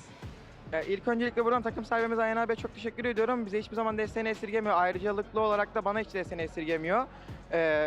Buradan da Ferhat abime, Eray'a ve Mesut abime çok selamlarımı iletiyorum. Onlar da çok destek veriyor, sağ olsunlar. Hepsini çok seviyorum. Fanlar da bizi desteklemeye devam etsinler. Elimizden gelen en iyisini yapıyoruz. Türkiye'mize yani bayrağımızı dalgalandırmaya çalışıyoruz. Hep desteğe devam etsinler. Çok teşekkür ederiz. So we would like to, and I would like to thank personally for being there for us, the owner of our team, Mr. Ayhan, and I would like to thank everybody who cheered up for us, Mr. Mesut, and all those fans out there who have been supporting us. They should keep supporting us. We'll see our flag float in the air, and we'll be there. And there's no doubt about it. Thank you so much, Bonnie. Thank you so much, Sandstorm, and some fantastic interviews there. I mean, Toby, hearing from the players is something that we don't get to do too often. There's so many games back to back to back. What's your immediate takeaway from either of the respective interviews? I think it's amazing to see Frozen look comfortable. When we heard from them during group stage, they didn't seem like they could figure out what they were doing wrong since they were playing as poorly as they were, but now you see them comfortable, clearly still thriving off the momentum that they managed to accrue for day one, slowed things down on day two, but as you also said, they're testing out things for the main stage to come. So I think that's absolutely amazing to watch. I'm very comfortable in them being able to deliver on the top for the finals. Now, of course, for PUBG Mobile, it's the first time you've properly talked about it, looked at it. Obviously, we've been prepping. How do you feel? Do you feel like you're caught up to speed? I feel like, yeah, like it's just the fact that I'm just surprised that you got so many Cinderella stories in one tournament. I mean, I'm a sucker for Cinderella stories. Can I tell you something? Yeah, what? They've got monster trucks. Oh, yes. Okay, we are going to be going to a break. Before we do, though, make sure you stick around because we will be checking out Overwatch 2 Overview with Mac. He's going to break the game down with us. A little later on in the broadcast, we're also going to dive into a co-stream with the Crazy Raccoons versus the Gaming Gladiators. Raccoons versus Gladiators. Who will come out on top? Obviously the Trash Pandas, there's no doubt about it. Don't go anywhere. On the other side of the ad break, we'll teach you Overwatch 2, and then we'll go throw some Trash Pandas into the Coliseum. See ya.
and focus.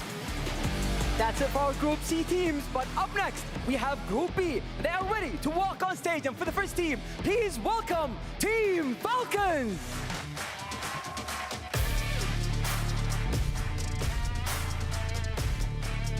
You have seen them in every event and always flying high.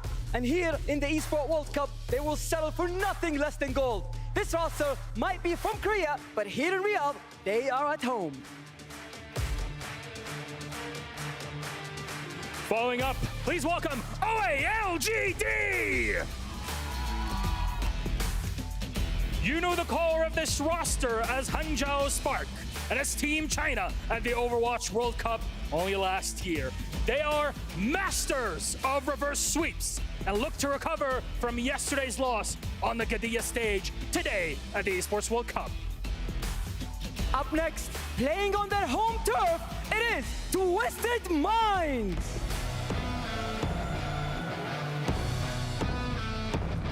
With 3 reigning Overwatch Cup World Champions on the roster, they started off the year strong by winning Champions Series EMEA, dominating local tournaments, and now they look for international gold. Next up, please, joining us, Makers! The Oceanian squad was known as the greatest showmen. They dominated their region in 2024. And here in Riyadh, they look to impress with more than just a few magic tricks on their international debut. Makers! That's it for Group B teams, but now it is time for the last group on the stage. First team that's walking from Group A, it is Toronto Ultra.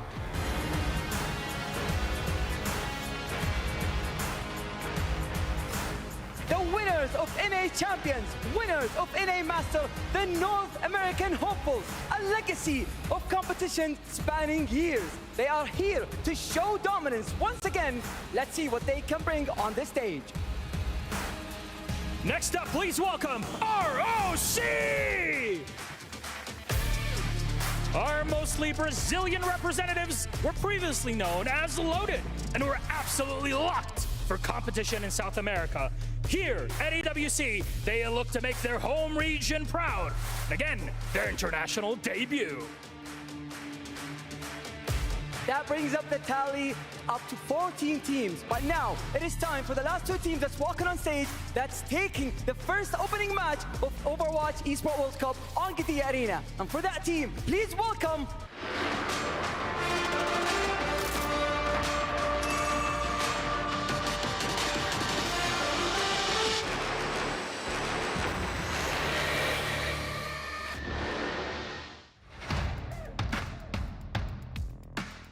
The stage is set and our contenders are ready to fight for fame and glory, to be immortalized as Overwatch's finest. So let's take a look at how it's going to go down. The tournament is divided into 2 phases, group stage and playoffs. In the first stage, teams are divided into 4 groups and the matches are played in a single round-robin format. All matches are best of 5 and top 3 teams advance to the playoffs, going to the round of 12 or straight to the round of 8, depending on their placement. Last teams are eliminated. In the playoffs, all matches are best of 7, and it is a classic single elimination bracket, do or die. However, to make things more spicy, round of 8 and round of 12 matches will be using a drafting system. In the round of 12, seed 2 of each group selects their opponent from the pool of teams that finished seed 3. And in round of 8, the winner of each group selects their opponent from the pool of teams that survived the round of 12. And now, it's time for the creme de la creme of our tournament format, hero bans. Each map, both teams will have the option to ban a hero. While 1 or 2 hero bans might seem insignificant, at this level of competition, it will dramatically reshape the game and force every team to continuously innovate throughout the tournament. We'll have to see how it all plays out match by match, but personally, I can't wait to get started.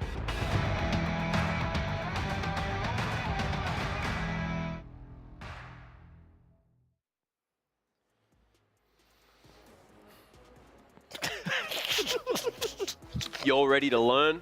I certainly am.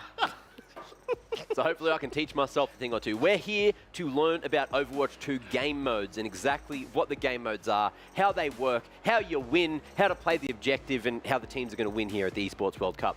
And if I can, please bring up all of the maps that we are going to be playing here at the Overwatch 2 Esports World Cup. For the control game mode, we have Busan, Ilios, Liang Tower, all of which have 3 sub-maps as well, but we'll get into that in a little bit. Hybrid maps, of course. You've got Escort, Push, and Flashpoint. The 3 hybrid maps that are here are Eichenwald, Hollywood, Midtown. For Escort, we've got Circuit Royale, Dorado, Shambali Monastery. For Push, we have Colosseo. You know what's interesting? Is the class is here as well, but I think the teacher forgot to welcome our guest. Because I didn't need your help yet. So, seeing as though we're here too, we have a special guest. Jake, who are you and where are you from? Tell us about yourself. Hi everyone, my name's Jake. I grew up in Southern California. I played Overwatch professionally for a number of years, coached pro teams at the highest level, and switched to talent work in the last few years. Now I'm casting and on the analyst desk for the Overwatch event. I definitely recognize that sultry voice. You they may have put me on the VO. Oh yes. Also, just because the substitute teacher didn't decide that, I also have the other 2 here too. I'm sorry, Mac. Back over to you. Yeah, look, I haven't had to read the prompter for the last 2 weeks, so I didn't. And so you still can't read? My teacher can't read? My girlfriend always tells me that I can't read. So here we go. Fiance, sorry. Don't try to hit on me. Overwatch 2 game modes. Let's talk about control to begin with. We are talking about these maps, and to win control, it's essentially King of the Hill. There is a point on all of the maps. You need to control the point for long enough that you get 100% up on the top. You'll see the percentages are here. You'll see that the control point is in the middle of the map, which is over there for all your noobs here. And once you control it for long enough, you will win a round. There is 3 different maps on all the maps. Hey, that makes it just more complex. And once you get 2 out of the 3 rounds, up here you can see Crazy Raccoon 1-1 there. You can see that ROC has none. And when Crazy Raccoon dominate ROC, that'll say 2 in just a moment, and they will win 1 map. Now, of course, a full series in Overwatch, at least in the group stage, is going to be best of 5. So a best of 3 to kick off the best of 5. And then, of course, you have different other game modes as well. I think that's actually crucial. Like, I'm going to pause specifically for, like, Jace, who's a Mobile Legends Bang Bang player. I know doesn't have the widest variety of online FPSs. You're a bit of a rager in Valorant. It's okay. But I think crucially, I think looking at the different, like, styles and keeping in mind it's best of 3 in that 1 game mode, right? Yeah. Is something that, like, I've got to learn as well, because it's not something I've had the pleasure of watching before. Did you do a good enough job explaining that? Yeah, it's okay. You know, honestly, I wouldn't worry too much if you're a first-time viewer about you know how the win conditions bear out. You're going to see it played out in all these individual team fights. So it's all about coming away with the team fight victory. That's going to give you the opportunity to capture the objective, whether it's a point on the ground, whether it's a car you push through the map. In the end, you're battling the other team. You got to get rid of them before you cap the I like that as a baseline. Oh, the teacher has his hand up. So, teacher, essentially you're saying objectives don't matter, just shoot them, lol. Well, that's exactly what I wanted to ask. If you win every team fight, you win objectives, and that is true in every single freaking game at this tournament.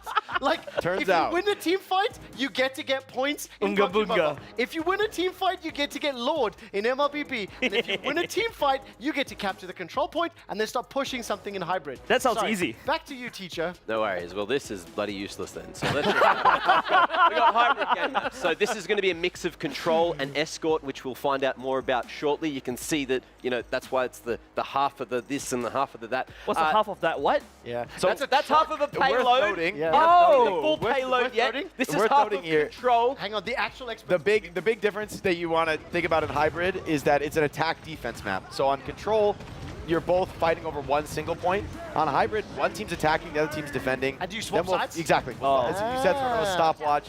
How far did you cap the whole map? You only make it to a certain distance. So this is how the edgy Overwatch players turn into like Counter-Strike and Valorant. Because we found out that it doesn't matter about the objective, it's essentially just Counter-Strike. Okay. Really break it. But look, yeah, so you attack, you have to control the point, then you'll spawn the payload, you'll have to push the payload to the end. You either get the furthest, or if you fully complete it to the last checkpoint, then you'll potentially get another go if the other team equals your distance, and then it goes to overtime. That's a cool We can talk about that when we get to it. Yeah. But that's it For hybrid, now we'll talk about escort, which... See, Jays, this is for you. Okay. Full car. Oh, okay. But it I've has- never seen a car before. It has no petrol. That's the problem. Just So wait you have till we get to push the it. next It's game. powered guys. by You're gonna love it. It's powered by pushing. Okay. The more people, the more heroes around the payload, I'm the very sure I can faster push it that goes. car. Okay. And more essentially, pushing. look, we got Shambali, Dorado, and the third one. I missed it. Sorry. This game from Toronto Ultra and Gaming Gladiators, you'll see a nice example of it. When one person is close to the payload, it'll move at a slower pace. If you have at least 3 of the heroes around it, it'll move at a faster pace. You need to get from A to B. You can see that there's 1, 2, 3 checkpoints here of Shambali Monastery. And once you get there, the spawns will move forward and the spawns will move further back to the defense. Just to confirm, Mac, only like it caps out at 3 people pushing it, right? Maximum speed is with 3 people? Yes. So it's like tall, venti, grande. Which doesn't really make sense because if you had like a tank there, like say like Morga with the big muscles, it should go faster, right? But it doesn't. You make a great point. Yeah, Just wait till you find out it's only like Blizzard. 15% faster with 3. Listen, Winston and Tracer should not push that at the same speed. That's all I'm saying. Well, Does guess it what? It's going to be reverse? Tracer. Question, yes, sir? Does it reverse if enemies are close to it? It does after a small amount of time, but very Exactly. slowly. Okay. Slow And reverse, only but back- you don't push it backwards. You only can stop You the just attacker release the from moving it handbrake. forward. Yeah. Exactly. Yeah. It'll Yeah. slowly drift backwards if the attackers aren't pushing it. And only to the last checkpoint. It won't go all the way back to the start. But if that's happening, the game will be done by the time you got back. You're in a anyway. bad spot if that's happening. Yeah, you really want to rethink What? your... Carry on. Carrying? Push. You guys are going to love this one. You're Okay, gonna love it. Okay. So this is, there's a little robot man. And to control the robot man, it's similar to the payload. You need to be near him. And when you control him for long enough, there's these 2 barriers, which we'll see in a moment when we jump into a map. And the robot is very strong. He will push the barrier at a slow pace like this. So he's not very strong then. He's not, see, look, how good was my cosplay? That good? was good, That was actually. pretty good. Pretty good. There you go. So once Actually, you look, look his at shoulders are bigger than that robot's. Yeah. Yeah. and look, so that'll be a checkpoint. Once the barrier hits that checkpoint, then He's it'll got be to scratch forward his butt. spawn. Call that the butt scratch. Yeah. Wait. Wait. What? He's got to scratch his butt. He gets to the checkpoint, you know? Yeah. He's tired. I'm going to lose my job. This is a bright future. We treat the robots well in Overwatch. Yeah, They get a Another break. thing for the viewers, up the top, you'll see the opponent's push. That when it's shining, that's when you're winning. And on the other side, that is the goal. So once the other team controls the robot, it'll run the whole way back and push the other And barrier. it even shows you the meters above as well. So for you Americans, we'll need to convert that to feet, but I'm sure you've cast enough to understand what it means. So keep- Bigger, please bigger keep is your better. shoes I on. learned a lot playing Overwatch. It's in meters in the American version of the game, The too. correct so system we for figured what it it's out. worth. We managed One somehow. moment, is there another game mode?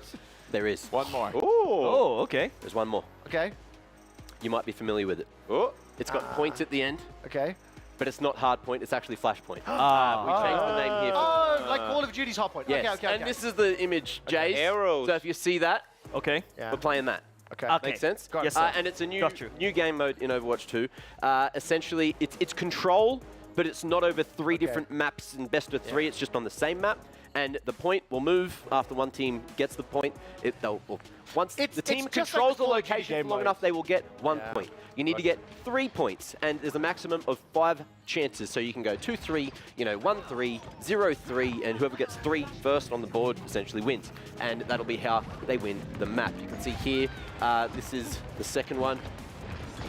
Wait, where are we? Yeah, so we're on the second point now, and the thing is, because the point moves around, then it's all about team fights, right? If you win a team fight, then you're probably going to get to the point, you're probably going to control the point for long enough, and then you'll get another team fight, and then you either control the point for the minimal amount of time, get it as quick as possible, or you contest it and you play Overwatch, you know? Overwatch is all about shooting Okay, the other listen, guys. I am hearing that the co-stream, the series that we're going to actually dive into is actually up and running. So, Toby, final question, and then I'll ask Jake to actually review this. My question isn't relevant anymore. You just went into it. So it's fine. Oh, okay, Yeah, fantastic. That's good. Jake, final review to here. know. How good was Mac's explanation? Yeah, I think this is pretty fair, but again, it's going to be broken down way more into each individual moment of the game. The objective, it's going to be, the teams are going to be doing that so well, you're not even going to notice it, that they're forcing the objective. They're going to be contesting it and pressuring each other. I've got to be honest, but not exactly selling these game modes to me. So hold on, we're going to go to a break. it's the We're gonna action discuss that'll this. sell the game. Because somebody can't read a prompter, I'll do it for him. Now, we know about the game modes. Let's check out how the teams qualified to the Esports World Cup Overwatch 2 tournament.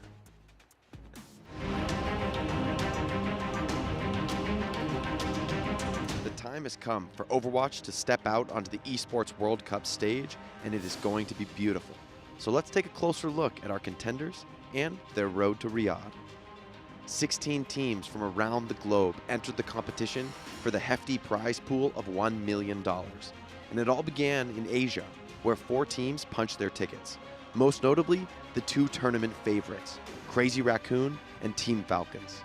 Fnatic and Zeta Division are also fielding fearsome rosters that stand a real chance at delivering a slate of top placements to Korean Overwatch fans. Team Falcons and Crazy Raccoon deserve an extra special mention, though. The Asian Finals was just the first chapter in their rivalry.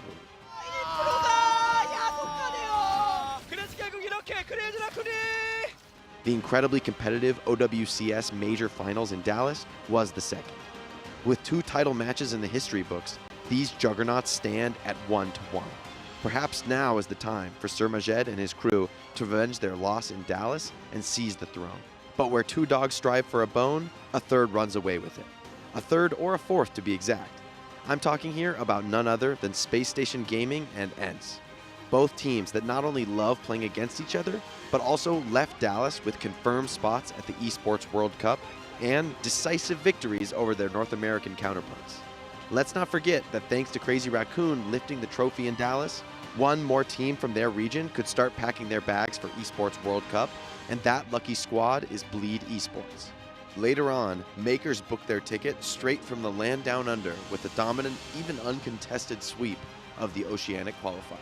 In the EMEA region, Space Station Gaming and ENCE had already claimed the top 2 spots via OWCS qualification, so many European squads battled it out in the Face It League for the remaining EMEA qualifier spots.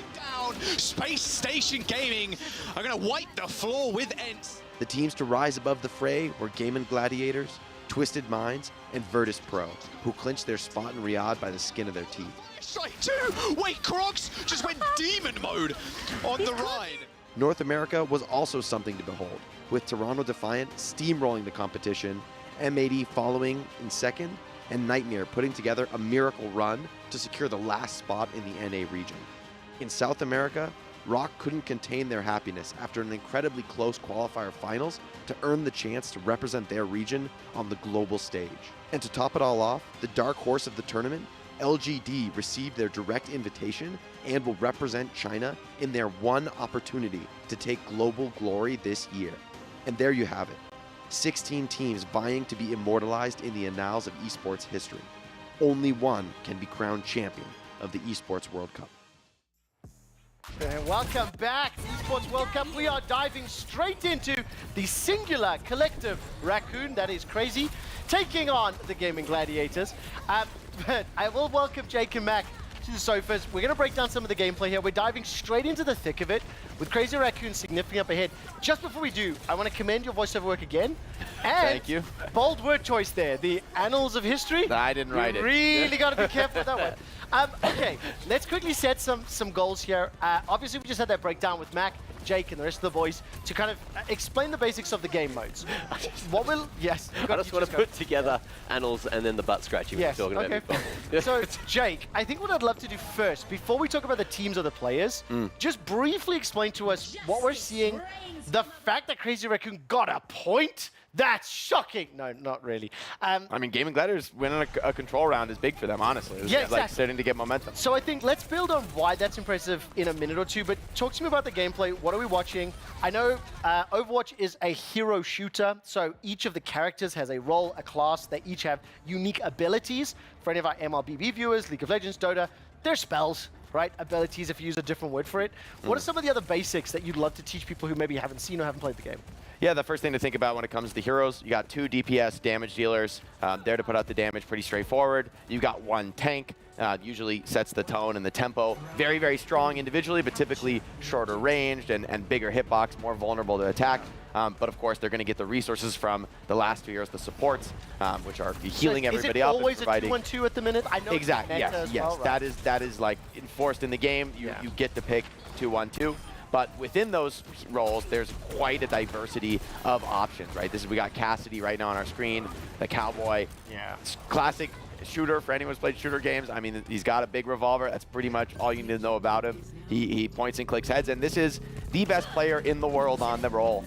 Lip right now playing Cassidy. So I hope we get to see a little bit more on his camp. Just before we dive into the players and then the teams, what game mode are we on? What map are we on? What is the score state at the moment? We're on Lijiang Tower, control map, first map in the series. It's 1-1 on control, so this is the decisive control round. The winner of this round will take the first map win and set the tempo of the series. But right now, Crazy Raccoon coming up to an early lead, 20%. They need to get to 100, and they'll win the round. And of course, are Crazy Raccoon the favorites? And if so, why? Extraordinarily favorite. This is our world #1 team. They are fresh off a championship, and I want to highlight the two teams in the finals, Team Falcons and Crazy Raccoon, who were in the finals of our last tournament. They did not lose a single map to a European or North American team.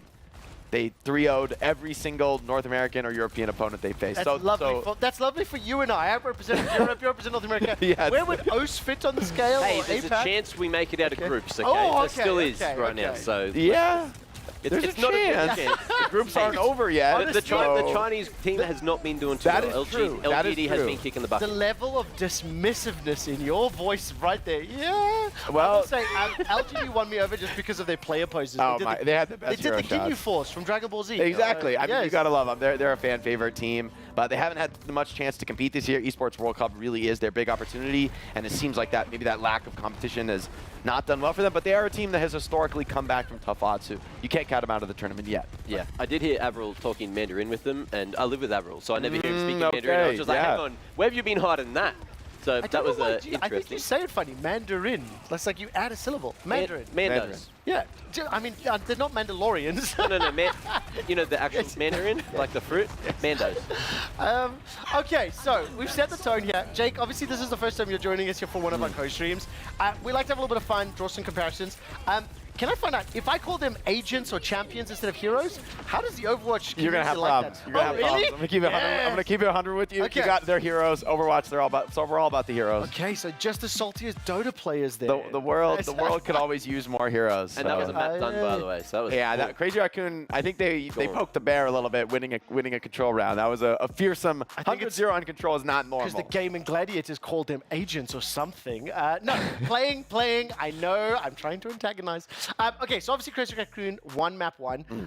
Jake, Mac, I think when we do get the highlights up on screen, I'll let you guys run with this one. Yeah. Let's summarize the game mode and then set expectations for the next one. Well, we missed this, so that's good that we get to capture the first map of this one. Junker Queen Mirror. Interesting choice. Why is that interesting? It's a very aggressive, very fast-paced style, about as aggressive as it gets, and they won 100-0 on this round too. Wow. So, if anything, that's more what I would have expected. Crazy Raccoon running away, but the comfort for Gaming Gladiators, Naga on this Echo in the DPS slot is definitely a comfort pick, something he's been performing on really well. And Mac, there's your overtime, by the way. Sorry to interrupt. This was explained a little bit. Yeah, so when one team has 99%, the other team has an opportunity to snatch it away, and as long as they are standing on the point for like 1 second or 3 seconds, that gets shorter and shorter as overtime's held, they will be able to have a chance to snatch it away and not allow that team that's on 99% to win the round. Are you surprised seeing this, Jake? Because like in terms of the expectations of Crazy Raccoon versus the Gladiators, like they won a point, they're contesting a little bit, at least to my basic eyes. And from the words you told me before, this should have been a clean 3-0. Yeah, I mean, to be honest, winning a control round is huge for them. But the fact that the other 2 rounds were 100-0, that is very strange in Overwatch. In Overwatch, it's very easy to win at least one of the team fights in the round because the ultimate system, right? So if you don't watch Overwatch, you charge up your ultimate by dealing damage or healing, just contributing to the game overall throughout the course of the game. But when you expend that, right now your opponent probably has their ults coming online, and they're going to have an opportunity to just naturally fight back with these incredibly powerful abilities. So when you run out, you probably expect to lose a team fight here and there, even as a very strong team. Do the ultimates charge by dealing damage, taking damage, kind of... Only dealing damage and healing. Great. Dealing damage, that's crucial because for the MOBA viewers and players, it's just a cooldown system. If exactly. Cooldown reduction or mana, nothing like that. Exactly. Okay, got it. Because I know you always have to wait for ults, and that's also why the viewer always goes to like drone high wide shot, and you see all the huge AoE ults. It's one of the more challenging. It's probably the most challenging FPS to watch. Yeah. Much like a MOBA. Gotta be the fastest paced FPS because it does play like a MOBA. Yes, very much so. So map 2, what is the game mode? Mac, do you remember? We don't know yet. We don't know. They have to pick the loser. So they can't pick another control map. Okay. It's like the team that loses gets to choose whatever map from whatever remaining game modes there are. Do you think Jacob predicted? Do you think you can make an At informed this guess? point in the series, I think it's very hard to predict. I'm going to make you I would pick say it's anyway. probably not Flashpoint. Okay. I would expect an Escort or a Hybrid just because those maps are the most different from one another within the game mode. So then you might pick an Escort map that you really like and avoid an Escort map you really hate. So the loser of the first match or the first game, in the first map, then gets to select the game mode and the map Exactly. for the next one. Got exactly. Yeah, and Okay. the thing is as well, because there's now the banning system in there as well, because we missed the whole desk segment and everything else going on there. We don't know what the bans were for that map, and we might be able to catch what the bans are going into map 2, and then we can have a conversation about that. I think what we'll do is we'll definitely have to find out if we can just get hold of that confirmation. Whether it's going to be on the main broadcast or not, I don't think we'll be watching it. Yeah. But obviously we'll be asking our producers to let us know what the ban system is. How unique is the ban system to This Overwatch is the first tournaments? time that we've seen it in an Overwatch tournament, at least at this level, to have the ban system implemented. But I think finally the game is at a point where there's just so many heroes viable, so many heroes that are in play, that the ban system has really continued to add diversity. So the best teams in the world, in the past, some teams have shown like, this is our look, this is our style, this is how we want to play. Yeah. But right now, that's not the way the game is being played. The players at the elite level, they're playing everything, they're bringing out every strategy that the game offers to them, and they can execute on every single one of them. And I think that's what we're seeing at the professional level. So, as an ex-coach coming out of the recent patch, you know, the tank's got this big buff. Who do you think are like the priority bans, especially, let's say we're going into a hybrid map right now? Well, it's interesting because it's not just about strength, right? So when you ban a hero, you take it out of the contention for both teams. Yeah. And so by banning, you don't ban a hero because it's strong. You ban a hero because you think your opponents are going to get more mileage out of it than you are. And so it's really going to be, a ban really says a lot about what your team individually sees itself, like what's your style, more than what you think is strong or what you think is weak. Another caveat to the ban system is that the team who bans first, typically the team who lost the map will choose to ban first because the ban has to come from a different role for the second team. So if I ban a support hero, you've got to ban a tank or a DPS hero. You don't get to ban another support. So I can ban a support just to protect the other support. Can I ask you about that as well? I believe we do have the map pool coming up. We'll double check if that's taken directly from the main stage. So obviously there are the other 4 options that can now be selected from. We're anticipating likely hybrid. We're not expecting Flashpoint. As soon as I get confirmation, I will let you know. Escort, hybrid, I think are Probably both the pretty most normal. Push a little bit less likely, but Use- possible. Dig into that VO script writing brain. What do you think Gaming Gladiators would pick? Well, in their series against Toronto Ultra yesterday, they took Toronto to Shambali Monastery and just played a very fast, very aggressive style. The worry about that now, though, is if you go back to Shambali, Crazy Raccoon have probably seen that series. Yes. They saw what you did, and they could maybe hit you with a targeted ban on the style that you want to play. And so I because think there is a Crazy wrinkle Raccoon, now. they're probably faster. So Yeah. even if you play fast, they're probably going to be faster. They're definitely going to be fast. Trash Pandas are way quicker than Armored Gladiators. Just to go back to the draft, I think we're obviously going quite deep in terms of the hero selection that is in Overwatch. I think that is a pretty universal term across any games, right? So I'm not too worried about losing track of our viewers. The one thing I do want to dive into a little bit, but maybe simplify. If you ban a tank, if you ban a support, in my mind, those are the 2 that are the duos, right? Like, in my mind, in order to really enable a character like a Reinhardt, if you need to get speed, if you want to get a Lucio on your side, something like that, is there a soft ban as well? Like, if you target a tank, if you target a support, does it kind of inhibit or make it riskier to get rid of another option? Yeah, you're exactly right. It looks like maybe we'll be going to Shambali. I think I just saw that. I think that's what that was. I think you're exactly right. If you ban a Lucio, heroes like Reinhardt aren't going to be as attractive. If you ban an Ana, the natural counterpart would be Winston with those aggressive dives given the nano boost over. So to be honest, I think you're exactly right that these hero bans are going to absolutely affect one another. So the ban coming in, the Ana ban, I think, is that from Gaming Gladiators? I wouldn't be surprised to see it from GG. That is a GG ban. On the right side, Ana is banned support hero, correct? Yep, support hero. This ban attacks some of these aggressive dive comps that Crazy Raccoon are so incredibly good at. But not only that, it also protects the other supports, and Gaming Gladiators want to run a Lucio Kiriko style, very fast, very aggressive. Banning the Ana means that Crazy Raccoon don't have the option to ban those support heroes.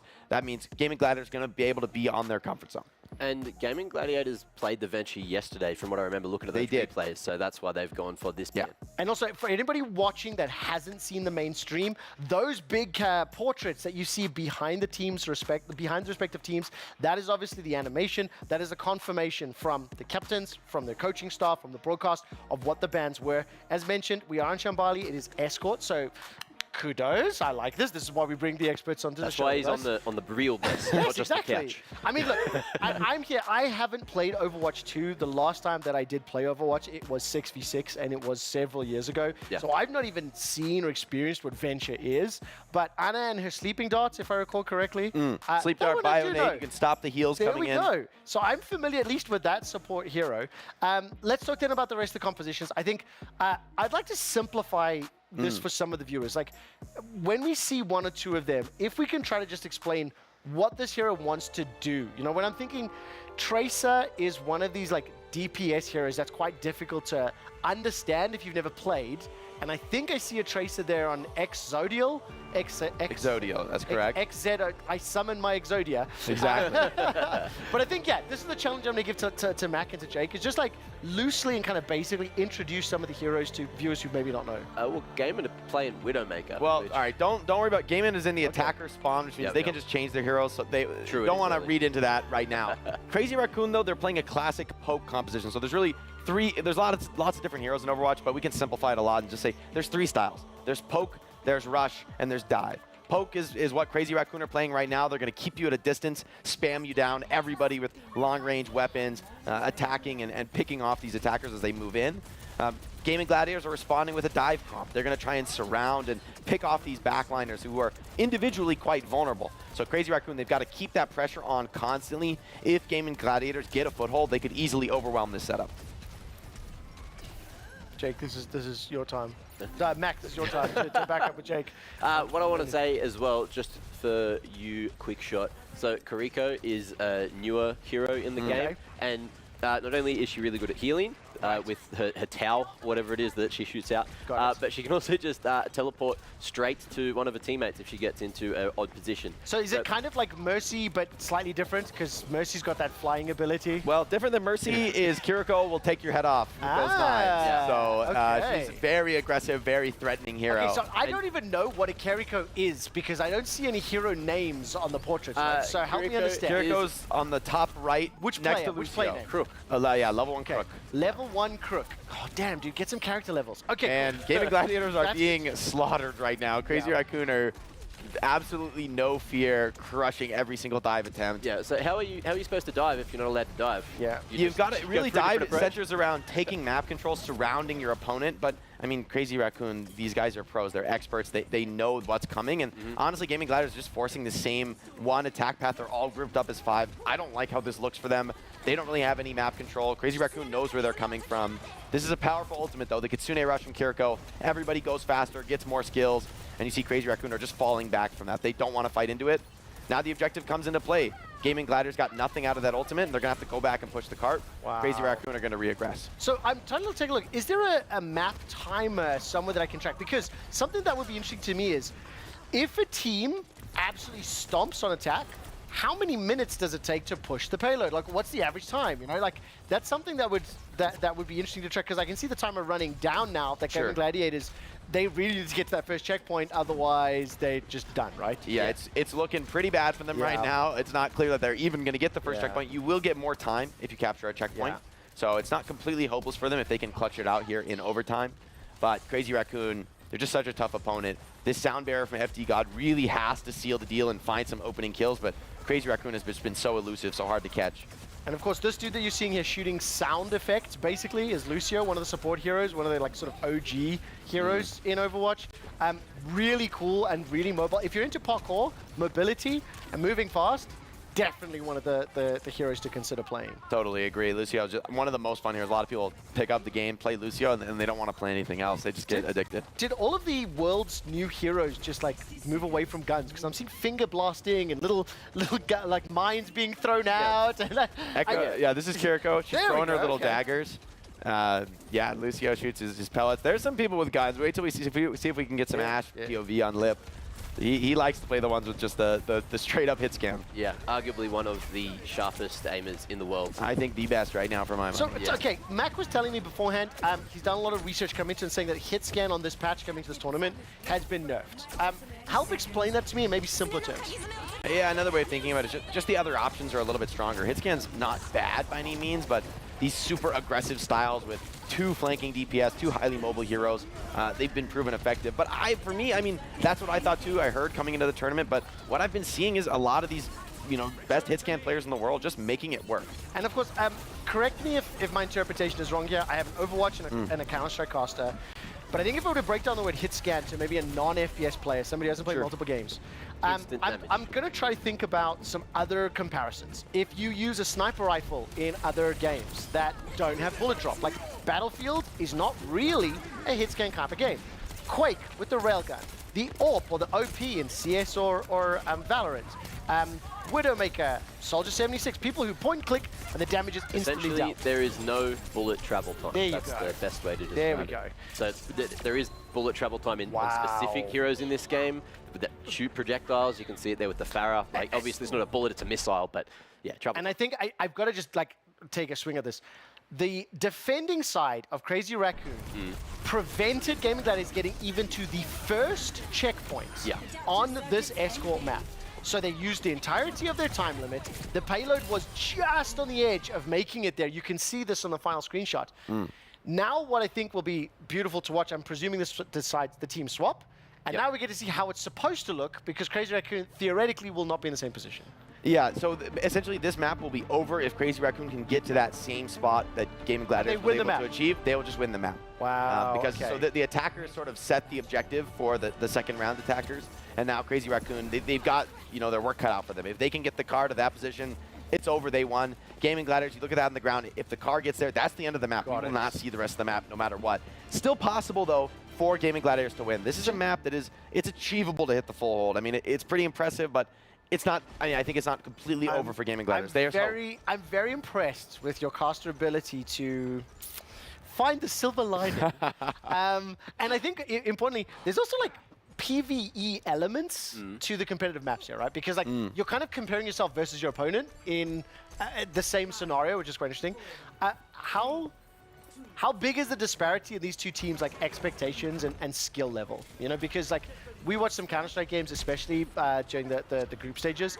There were blowouts, 13-2s, 13-3s, because there was a skill disparity, a league disparity, and it feels like that's what's happening. This is a 13-2, 13-3 type of Okay, match. that's really I watch enough CS to understand the comparison. 13-1 wouldn't surprise me. Yeah, I think if there is anyone that was tuned in last week watching a lot of the Counter-Strike, when we talk about the ult economy, it's similar to the economy, right? If you don't have rounds and rounds, I like that.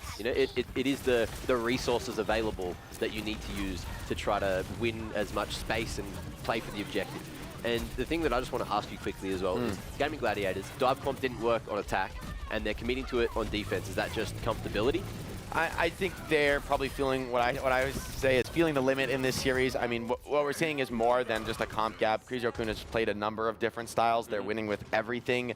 The only time Gaming Gladiators has won a round who's been playing this. This is already over, by the way. I'm talking about the folks at home. Crazy Raccoon is eating. They just won. That was a minute, and they're stalling. All right, they're gonna get a fight, but it's they are styling now. Come on, guys. That feels a little bit. You know what? You've earned it. Go for it, Raccoon. You go crazy, bruh. This Raccoon. This is Tracer, giving them by no the way. quarter. One of the things I love so much about Tracer, if you played any FPS title, one of the cool things about one of her abilities is it rewinds time a little bit. So dashes you backwards, you get a little bit of hit points back. She's got a little time bomb, so real hit and run style play. I was a Tracer main when I was playing back in the day. The thing about not only Overwatch, but also Valorant, a lot of ultimates and some abilities are aspects of FPS games over the years that would also be seen as annoying. There's a, when you go Widow, right, use the ult, it's wall hacks. You can literally see where everyone is through the wall. When you do it's a UAV in Call of Duty. Soldier's ult is literally an aimbot. What's the other one? Tracer's E, the rewind, is someone lag switching. Cassidy's is like a charged up insta headshot, depending on how many rounds you got in the revolver, right? It's up to exactly. 6, I think, 6 targets. He can blow up the whole enemy team if you let him stand and look at you for too long. It's high noon. It's high It's noon. high noon. Raccoon. There we I go. like that there's one of the little Easter eggs in Overwatch is I did finger cats. did I'm the like, fingers. I'm such an old man. I They've- saw myself on camera and I'm like embarrassed. Sorry, there's a Jay. couple like ultra rare voice lines where once in a while when Cassie's letting his team know he's got his Deadeye ready, he says, "You know what time it is." Interestingly as well, the guy who does the voice acting for Cassidy also does League of Legends voice character and is a Critical Role voice cast. So anyone that's Dungeons and Dragons, I'm bringing that to the table too. Nerding out. I mean, The VO in Overwatch is really It's top notch. fantastic. Every character feels unique and different. I mean, they just do a fantastic job on the team. the thing that I'm thankful that you've joined us, Jake, because this is the first time that here on EWC Central we've covered Overwatch. We've broken down the game a little bit. We've got some hero spotlights that Mac will walk us through later. But it's actually kind of useful for viewers and for us to see what a top team versus a challenger, a team that is newer to the scene or maybe doesn't have the same level of experience looks like. Because the next time that we manage to see this type of escort performance, but against two teams that are a bit more competitive, it really puts into perspective what good looks like and that skill disparity. It's obviously heartbreaking for the gaming guys. They just won Dota 2 last week. Yeah. Like, they smashed. They didn't get to crush anybody's keys because they never made it to the lower bracket. The only keys that they got to crush was one team's, despite the fact that they pushed 9 down to the lower bracket. And Gaming Gladiators here may not even make it out of groups, which is a bit heartbreaking. Yeah, that is a little bit sad. But something that is mesmerizing to watch is professional gamers tracking. You know, when you're watching all the crazy Raccoon players, their aim is on another level, and it's just so great to watch. Especially like Zarya is one of the better tracking heroes, right? You got the laser beam, you just want to be on them the whole time. And there is just so much damage output available there. Can I ask, Jake, did you ever play any Quake? I mean, you look like a younger boy. So I did actually play Quake back in the day, but not So in its heyday.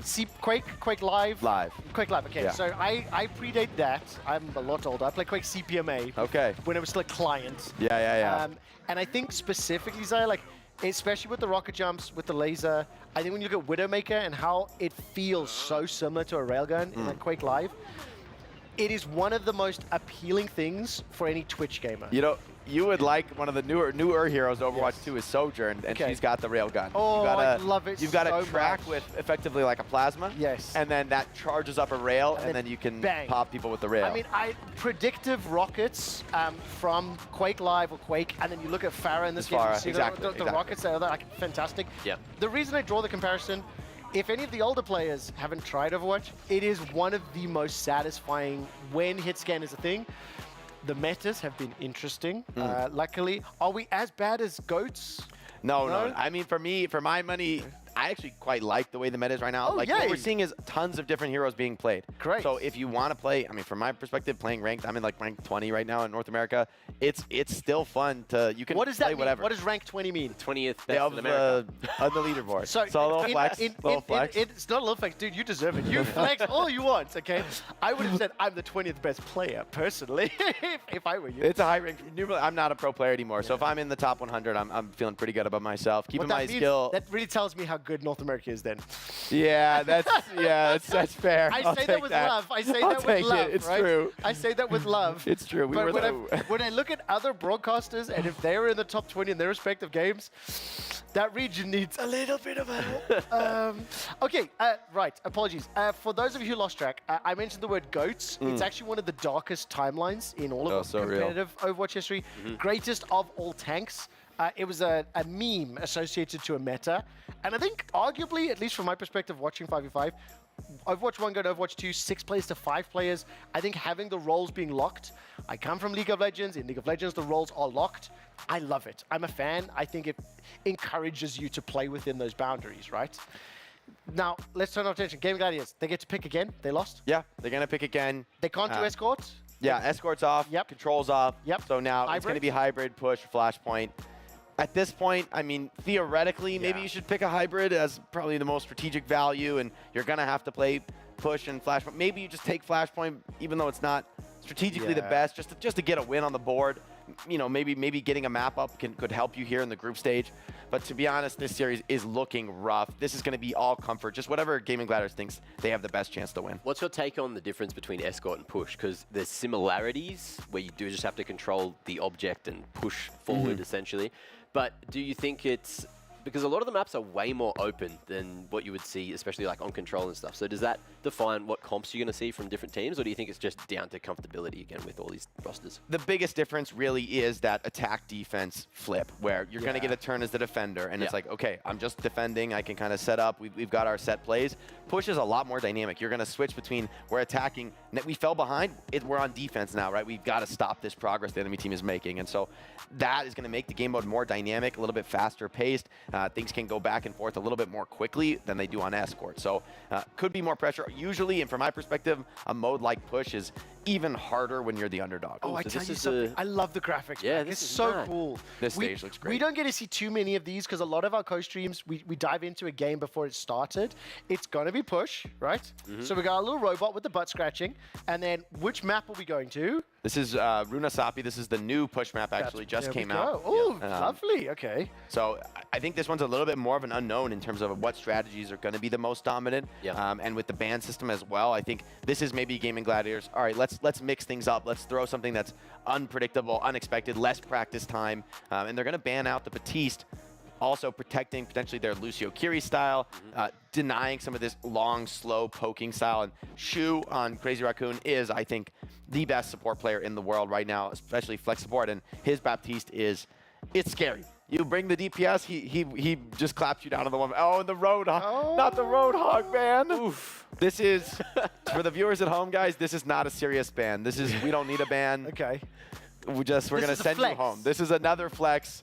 Crazy Raccoon are letting them know. Can I tell you something? Crazy Raccoon, the name, the logo, the imagery that it conjures, I think it's one of the coolest organizational and club names worldwide. End of story. I'm just such a fan. We might see a Junbin Wrecking Ball. This is a possibility So what does that here. mean? Okay, so explain that to me in layman's terms. So Junbin is a player. He's one of the tank players on Crazy Raccoon, and I think he's the best ball player in the world right now. He won the last championship playing ball. I don't mean to interrupt you, but Wrecking Ball is one of the most it's absurd unique character designs worldwide.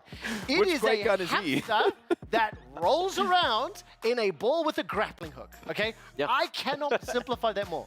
It is a hamster wheel with a grappling hook that consciously plans to knock people off the map. I mean, that is like a core gameplay mechanic. Yes, you described it well. Well done. I have nothing to add. Nothing to add. So, now that we know what Wrecking Ball is, again, I'm just hoping. I don't know if that's going to happen. I've set expectations. Is Crazy Raccoon, or the players in Crazy Raccoon, a team that flexes? Yes. I mean, in a match like this, honestly, I think Crazy Raccoon's more worried about not showing their strongest cards, right? They play every strategy in the game. They can probably win playing just about anything here. So probably you don't play what you think is the best. You play, this is like good enough to win.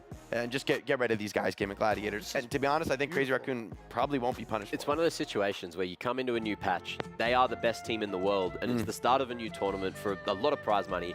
All of the lower tier teams are going to be looking at the best teams to try and copy their strats, and the best teams know that, so they're not going to show their cards. Yeah, that makes a lot of sense. Yeah. Because depending on... Oh, this music's lovely. Give it a second. The Runasapi theme. Where's Runasapi? I believe it's in Peru. This is the sort of origin map of Iriari, who's one of our newest heroes as well. We saw her a little bit on the last map. love that heroes in Overwatch are tied to real-world locations, at least inspired by. In particular, the area of Germany where Reinhardt is from, and the castle that the Eichenwald is actually based on Eichenwald the castle. I've been there personally. Yeah. And it's beautiful. Oh, I'm sad we lost the music. So obviously there's a brief pause. The point that I was mentioning, and again to look at other games, when you have such a disparity in either skill, experience, whatever it is, heavy favorites versus underdogs, if you're on the side of the underdogs, it could be looked at as a disrespectful decision from their opponents to play the likes of a Wrecking Ball, for example. However, I love, Mac, the explanation that you gave, that like you're maintaining some level of discretion, secrecy around how you would actually want to play this map. It's a new map, different comps. If there's not a lot of tape, you don't want to reveal to the likes of Falcons, who were in the finals most recently, as you mentioned, and how you play it. It's not like they're not playing to win. They are still playing to win. They're just playing to win. And say if things start to go wrong, that's when they might, bring out some better heroes. So really all the other, like the heavy hitters in the tournament are cheering for Gaming Gladiators right now, because if you can push Crazy Raccoon, they're going to show you something real. Yeah. Can I just ask, does anybody know the Llama song Here's a llama, there's a llama, and another little llama. Fuzzy llama, funny llama, llama, duck. There was one. There's a few, yeah. I think there are multiple. a few llamas around, I was around the map. I lived in a cake, but I never saw the way the ocean. Okay, I'm really showing my age. Flash animation llama songs. That's where we're at. It's for the raccoons. It makes sense. Singular, not more than one. It's a singular. To collect, I like to think of them as forming one collective, like raccoon. Like, I like that. Like the Power Rangers or Oh, something. They're like Megazord? linking up to make a Megasaur raccoon. Yes. Okay, so obviously this map is not going to be pushed. So first person to get to the robot gets to smack its butt and it starts running, right?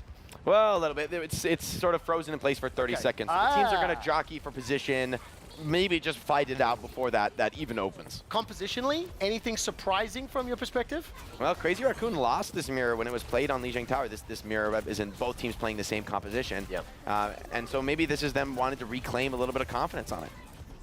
So the D.Va changes. What do you take on that? So D.Va just even more powerful with those missiles. When she does get on top of a target, she can absolutely cook. And also why we're seeing a lot more Echo in the game, with Echo's focusing beam can't be blocked by D.Va's Matrix. Of course. Super quickly as well, Echo is the lady riding the joystick. So she's the pilot for that mecha. D.Va is the mecha pilot. Thank you. That's Echo is the blue cyborg woman flying around.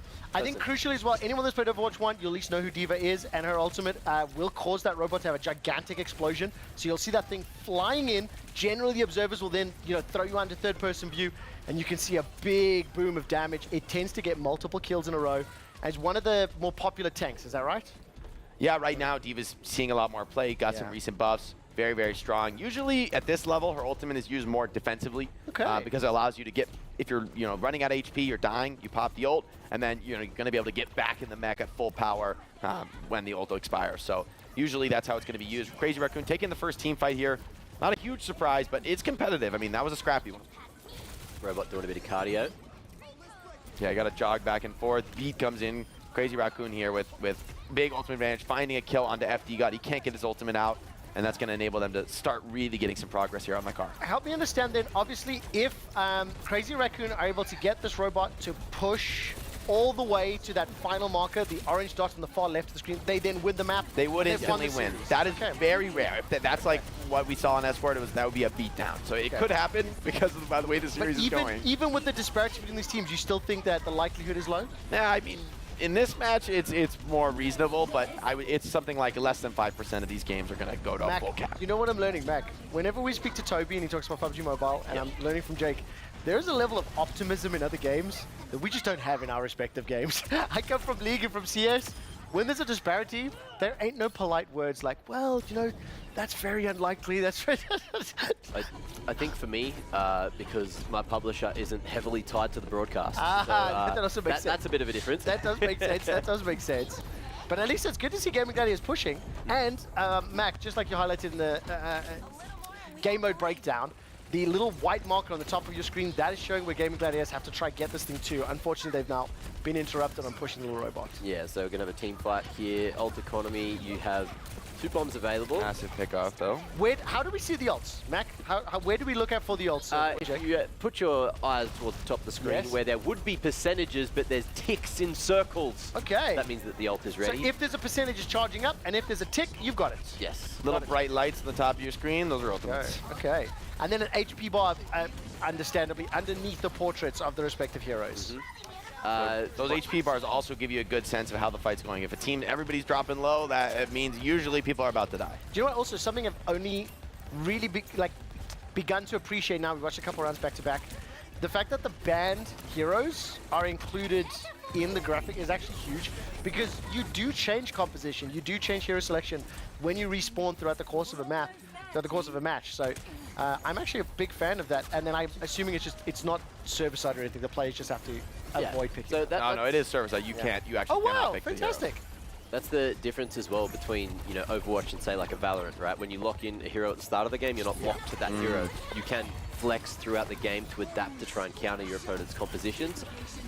Although it is always a trade-off. If you're close to your ult, if you go for that change, then obviously you're not going to have your ult. I think that crucially, it's just the fact that it can happen is what's fascinating to me. Because in MOBA, in CS, in Valorant, MOBA and Valorant, you can't do that, right? You're locked into that composition.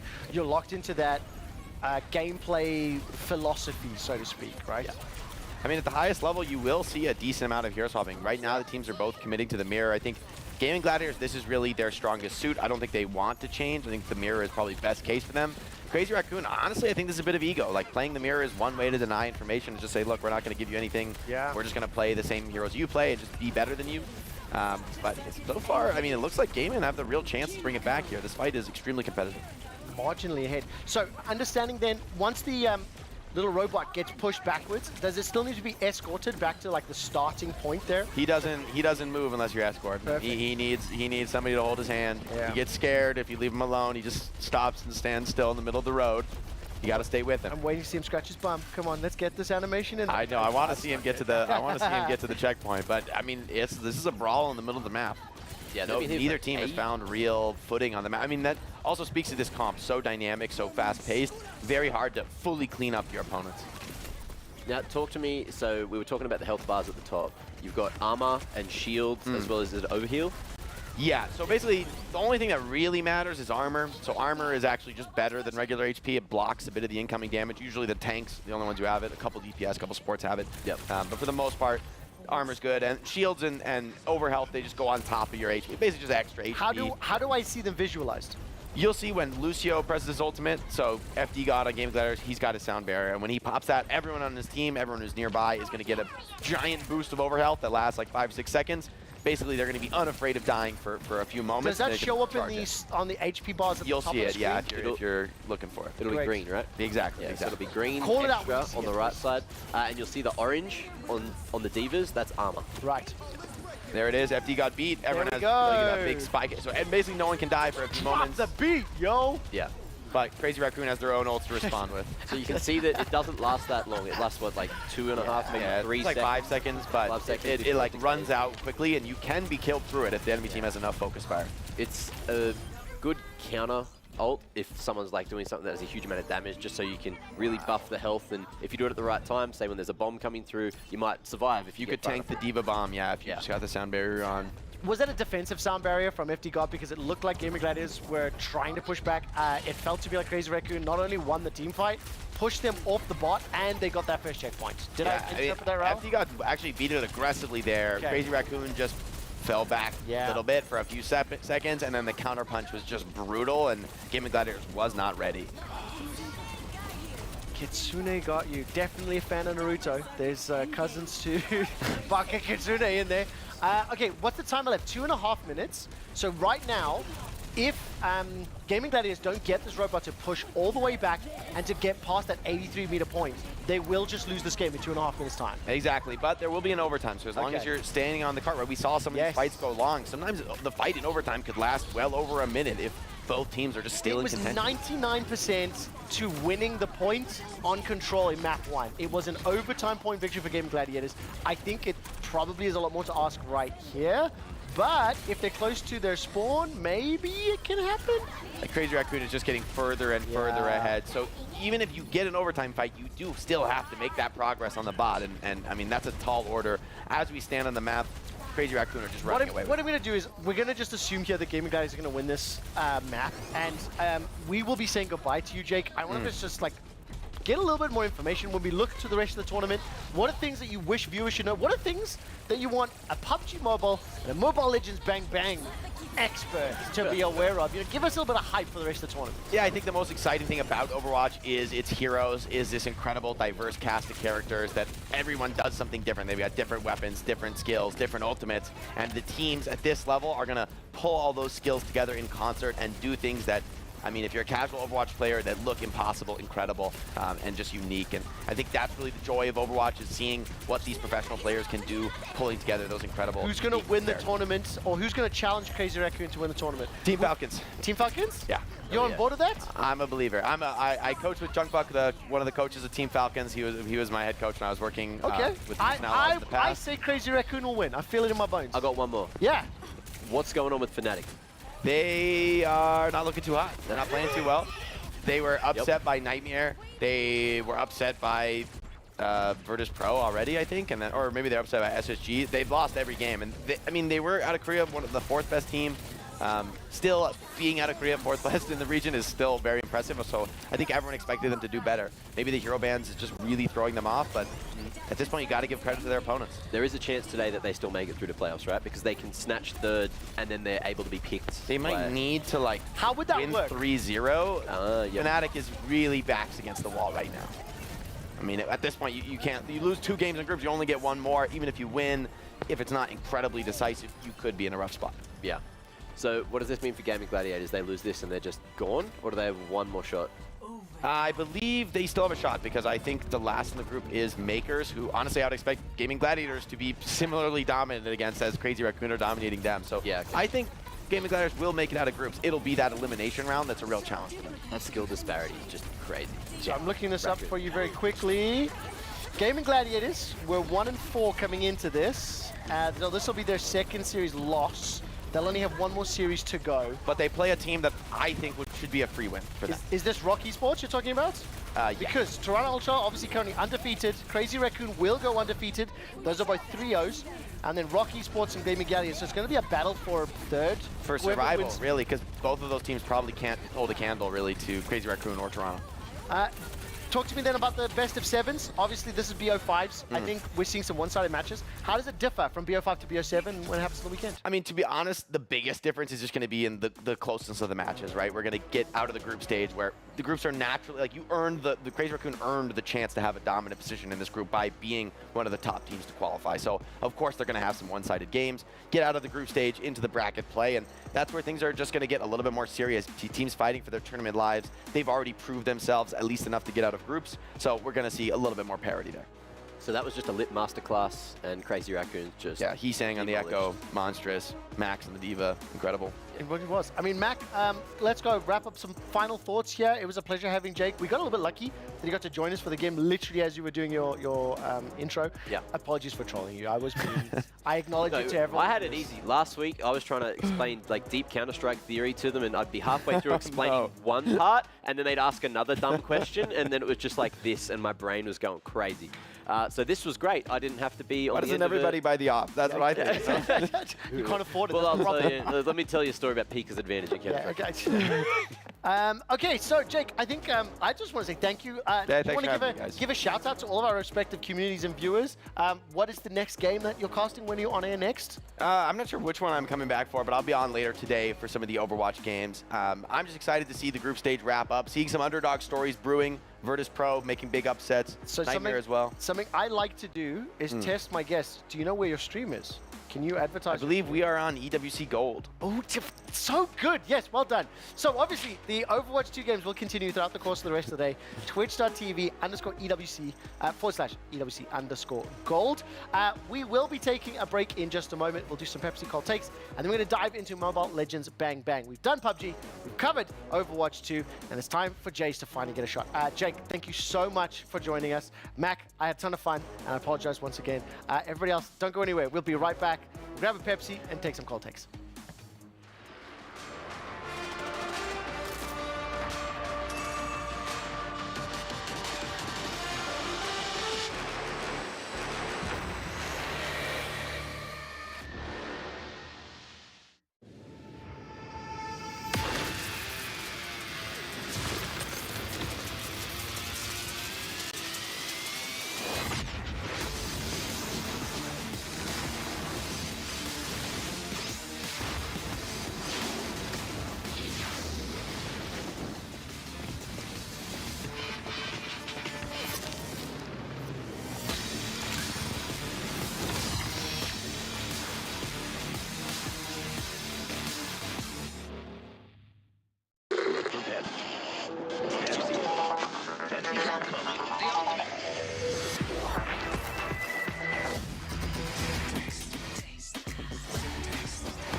Ready, set, go.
to day number 2 here.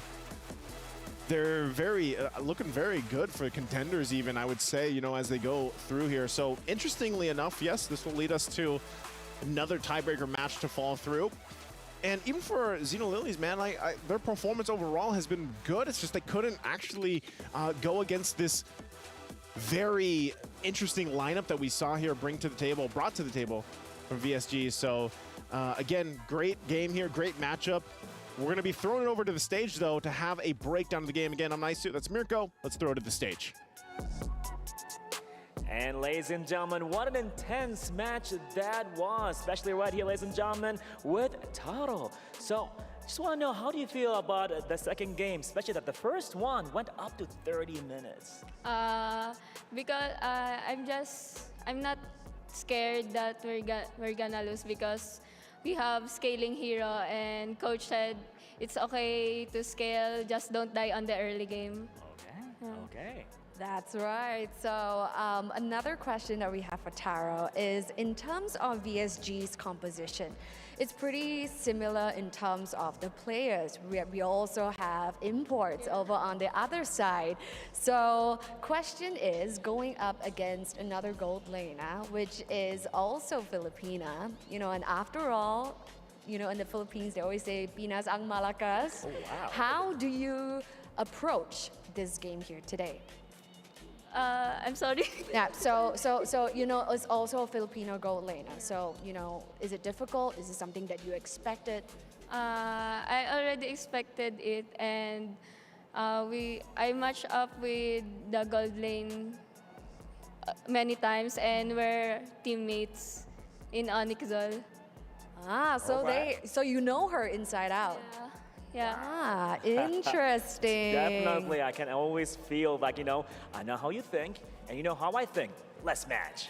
Okay, so what's gonna happen is it's going to be a tiebreaker game. All right, so you know, how are you going to approach this game? You know, tease us a little bit without leaking too much information because we're on the broadcast live. But what are you going to do different?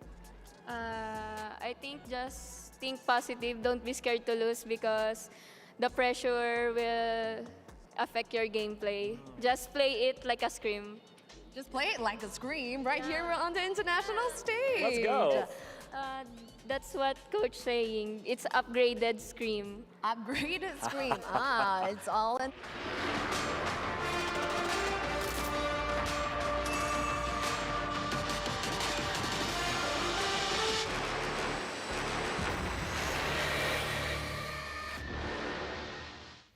Welcome to Riyadh, home of the Esports World Cup 2024. Right now, Overwatch 2, Mobile Legends Bang Bang, the Women's Invitational is taking place here on day 4 of week 4, but day 1 of EWC.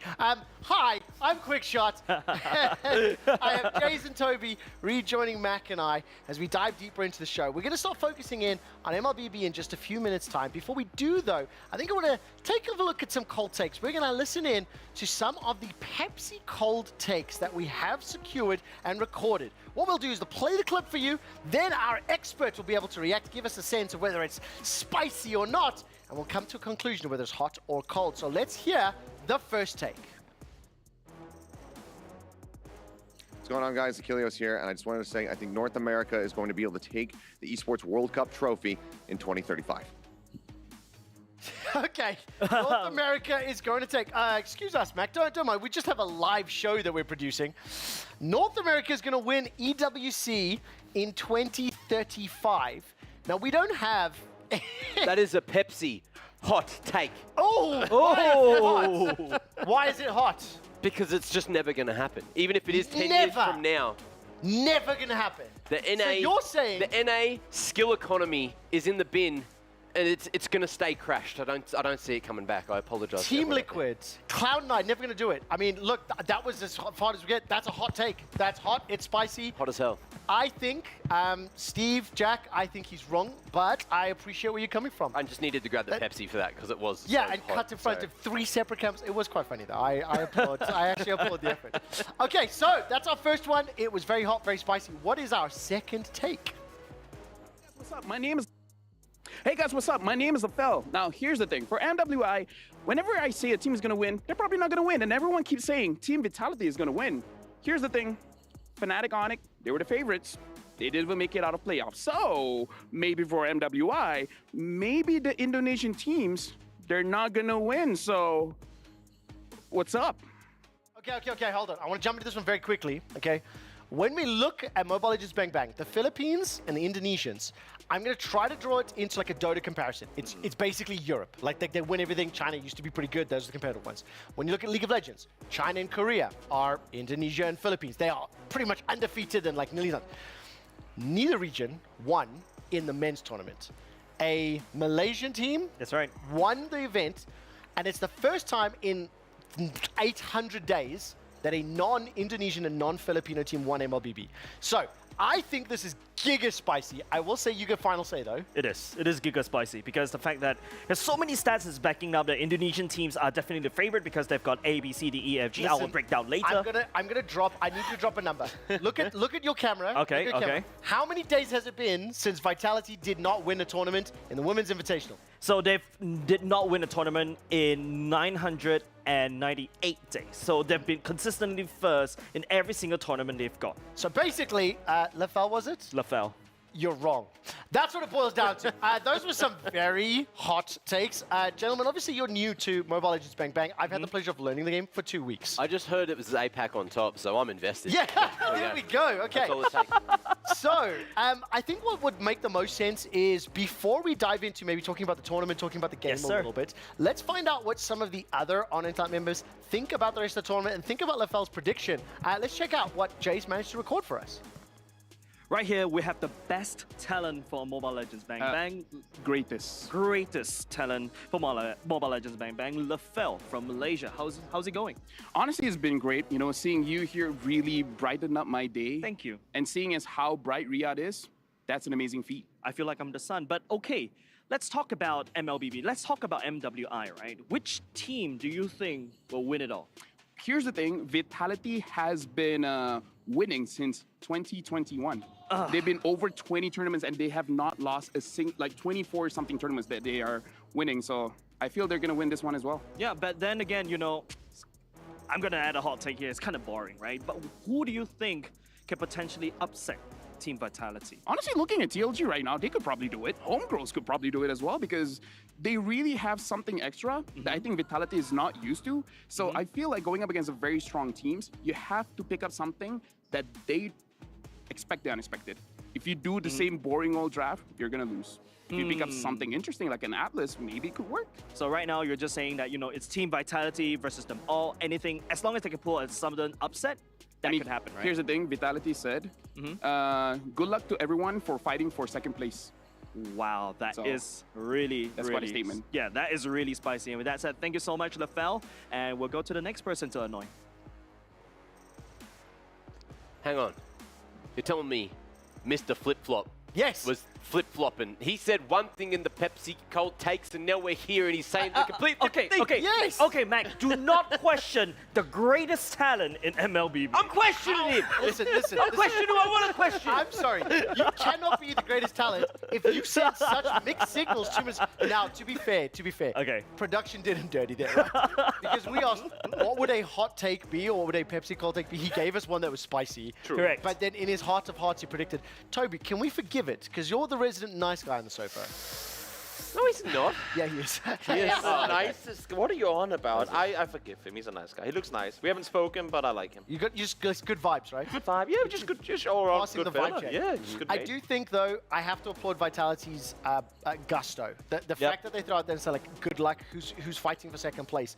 They have already lost a game, right? Just one. Which Team Falcons haven't. Team Falcons haven't, and they're not the expected favorites. Okay, let's check out our next prediction and see what they have to say. Once again, we are here with the beautiful Eterna from MPLI Indonesia. How are you feeling for MWI this time? I am nervous. Wow, because why? coming into most tournaments, I'm pretty sure that Team Vitality would win this. And, you know, for those of you who don't know, Team Vitality is from Indonesia, and I'm from Indonesia. So obviously there's a little bit of bias there. But taking a look at the day so far, taking a look at the games so far, man, all these regions, they're really stepping up. It's really good, especially when regions are stepping up, right? But let me just ask you a question. How does it feel, especially when you saw the results of MSC? There's no Indonesians in the knockout stage, and then this one, does it give you a little bit more hope as an Indonesian? I don't know. It feels like it's a common trend here at EWC that the favorites don't actually win the game or the championship. Yeah, that's right. So again, nervous. I was absolutely heartbroken when Fnatic Onyx lost in the groups. All right, so let's talk about this, right? Who do you think is going to win it all in MWI 2024? I still gotta put my eyes on Team Vitality, but honestly, TLG is looking really strong right now too. Then what about the grand finals? Apart from Team Vitality, who will be going up against them in the grand finals? Hopefully Falcons Vega. Falcons Vega. So it's an Indonesian versus Indonesian I mean, I'm gonna get like a lot of drama if I don't say that. And I'm a little afraid of my own people. So I'm gonna say Falcons Vega here for now. Okay, that's great. So what about the dark horses currently in MWI TLG. apart from TLG? TLG. Wow. this So far Chinese team. today, TLG. Wow, that's great. So amazing job. I hope you the best for the rest of the show. Thank you so we're much. gonna throw to other people. Hopefully I get to find more people to annoy. Oh, I love doing this so much. It What do you love fills my to do? soul with joy. Quickshot, what do you love to do? Dark horses. Prediction recorded yesterday, correct? 1 point, 1 win, 3 losses. Haha, your dark horse didn't do it. Hey, why? come What on. happened? Okay, look, Tunnel Legends Gaming has already. This is an up and coming region, right? They're from Yes. China, Yes. and against all odds, in my opinion, they really put up a really good job, especially when they're fighting towards Gaming Gladiators. They are the one that took one game from Gaming Gladiators, making it a little bit awkward in terms of their groups. But you can see against this upcoming region. People have been saying that for MLBB, for this region, they need around another 2 more years in order to be one of the best region in the world. One of the things as well that I'll say for Toby and Mac, as far as MLBB and international tournaments, this is its 7th year now. Yep. Their world championship, their main event every year is called the M Series, so M1, M2, M3. We're currently So when I hear you saying that it's going to take a couple more years, we'll talk about who's won M Series as well and what the champions are later. It's just, I know he's going to drop those words in a not too distant future, so I'm giving some context. Okay. Thank you. But considering that Philippines and Indonesia have pretty much won every single M Series tournament, except for, and now you're saying that there's 2 years for this region to grow up in a region that's only 7 years old. Correct. That's a big percentage of time, right? So it's going to take a little bit of growth. Look, I think we've got one more prediction. So let's jump into our next prediction. We'll continue this conversation. We've also got a special guest joining us in the not too distant future. Ladies and gents, currently right here, my name is Jace. Joining me is Naisu. Hello. From the Philippines. We're doing MWI coverage right here, and we'd like to know, what's your general feeling of the group stages so far? Well, for day 1 so far, I feel like we've had some surprises just now. The team from China, TLG, just beat GGHG from Malaysia. And I think a lot of people didn't expect that. So I think as we get through the rest of the day, we'll have a lot of surprises. And what was surprising, especially from TLG, this Chinese team? Why are they surprising us? Well, they're a team that's technically newly formed. I think they were just formed this year, 2024 sometime. They're, as a region as a whole, even like what we saw in MSC with the men's teams, they're fairly new. So their play style, especially against a team like from Malaysia, GGHG, who have a lot of experience, they won game 1. So wow. It's pretty impressive. That's surprising. And earlier just now, if I'm not mistaken, there's also a tiebreaker already in Group A, right? Group A. Yeah, what was it like watching that show? For me personally, because I'm always rooting for Cloud9 as someone, I am Filipino, I'm also half American, so I'm always rooting for the American teams. So now they find themselves in a tiebreaker, and I don't think we'll know exactly what happens until tomorrow with that. We could end up with quite a few tiebreakers, though, I feel like, with this setup. Yep, so correction, by the time we're airing this live, we should be able to see that results as well. But let me just know, what are your predictions, especially going to the knockout stages? Which teams are you expecting? Well, I'm expecting for sure Team Vitality. They are basically undefeated since like 2021, I think it is. Yeah. Of course, the team from the Philippines, that's Omega Empress. And for the rest, I think it's up in the air. Like now that I've seen this already, these first 4 matches for day 1, I'm not sure who else is going to make it there. Yeah, I mean, MSC has been really surprising as well. MWI, I think there are already some surprises being thrown into the way. But what do you think about the newest hero that's coming up? I think, how does it change the meta as well?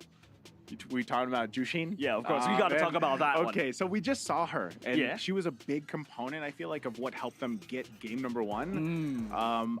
it's still like there's not enough data that we could say where we could say like she is super valuable in the current meta, but our meta has changed, right? Yeah. Like it's changed very much coming into this tournament, and it's going to be great to see how teams settle in. Wait, you're telling me the meta has changed in between MSC and MWI? No, That's no, just 1 week. No. So well, I guess only her because of the fact that she wasn't available in MSC. True. The meta itself formed throughout MSC, and then so we're still seeing bits of that obviously here for MWI, but I think with Jushin, she brings something to the table, and even like these women's teams, they have a very different play style than what we're used to seeing, like if you've been watching the men's teams for a long time, and so I think they all bring their own kind of like flavor to that. Are you able to just quickly share like what are the flavors that the ladies, or the queens we call them all the time on this show, what are they bringing onto the table that's different from MSC 2024? Well, I think a lot of it is also comfort. Like there's a lot of, like with C9, there was a lot of Florin in the roam, which obviously like sustained comps still work and everything, but so far I would say it's mostly whatever their playstyle is from the regions. We're still seeing a lot of these female players bring out assassins, which of course the viewers love. They love to see the constant fighting that's going on.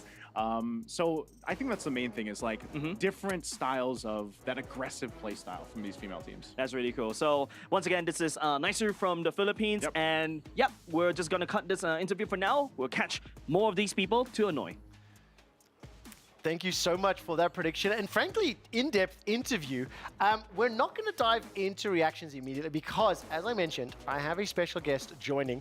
I would like to welcome Pika, an influencer for EVOS, a former professional player for EVOS. I believe gold lane player, if I recall correctly. My producers have trained me well. Pika, before we tell you who we are and have a little bit of a chat about MLBB, please tell our viewers who you are, where you're from, and a little bit about yourself.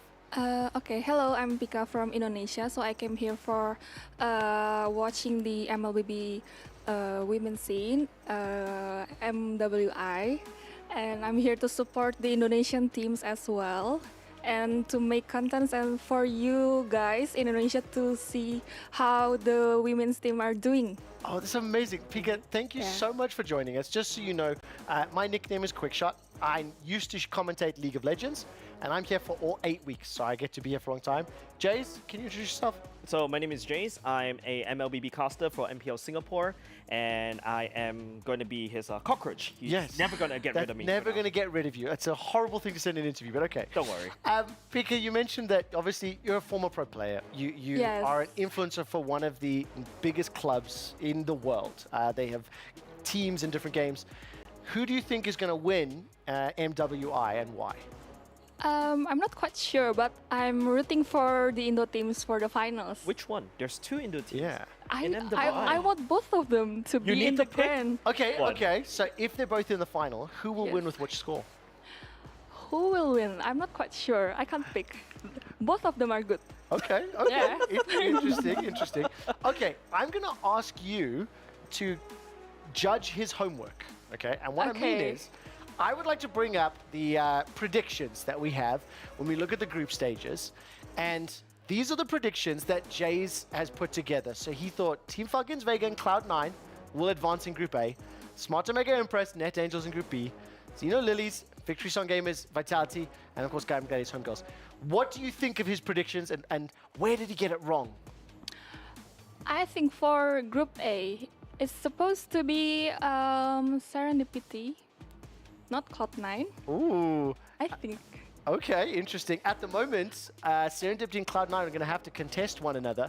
Today's the tiebreaker, right? Today's the tiebreaker. It is the tiebreaker. And I guess maybe Serendipity will win against Cloud9. Now, did you know that was going to happen before watching the games? Because he had to make his predictions before any of the games. Oh. Yeah. Okay, great. Okay. Thanks for protecting me. I feel safe with her than you now. I have also just heard that Cloud9 actually won the tiebreaker. So I'm right. So you were right. He turned out to be right. Cloud9 have advanced, and that means that Serendipity have been eliminated. Well done. Thank you. Whoa. For once. Yes, exactly. For once. Whoa. Exactly. I haven't watched the match, actually. I know. I literally, my producer, when we brought the graphic up, they just said, bully Jays, and then like, oh, but we can't because he was right.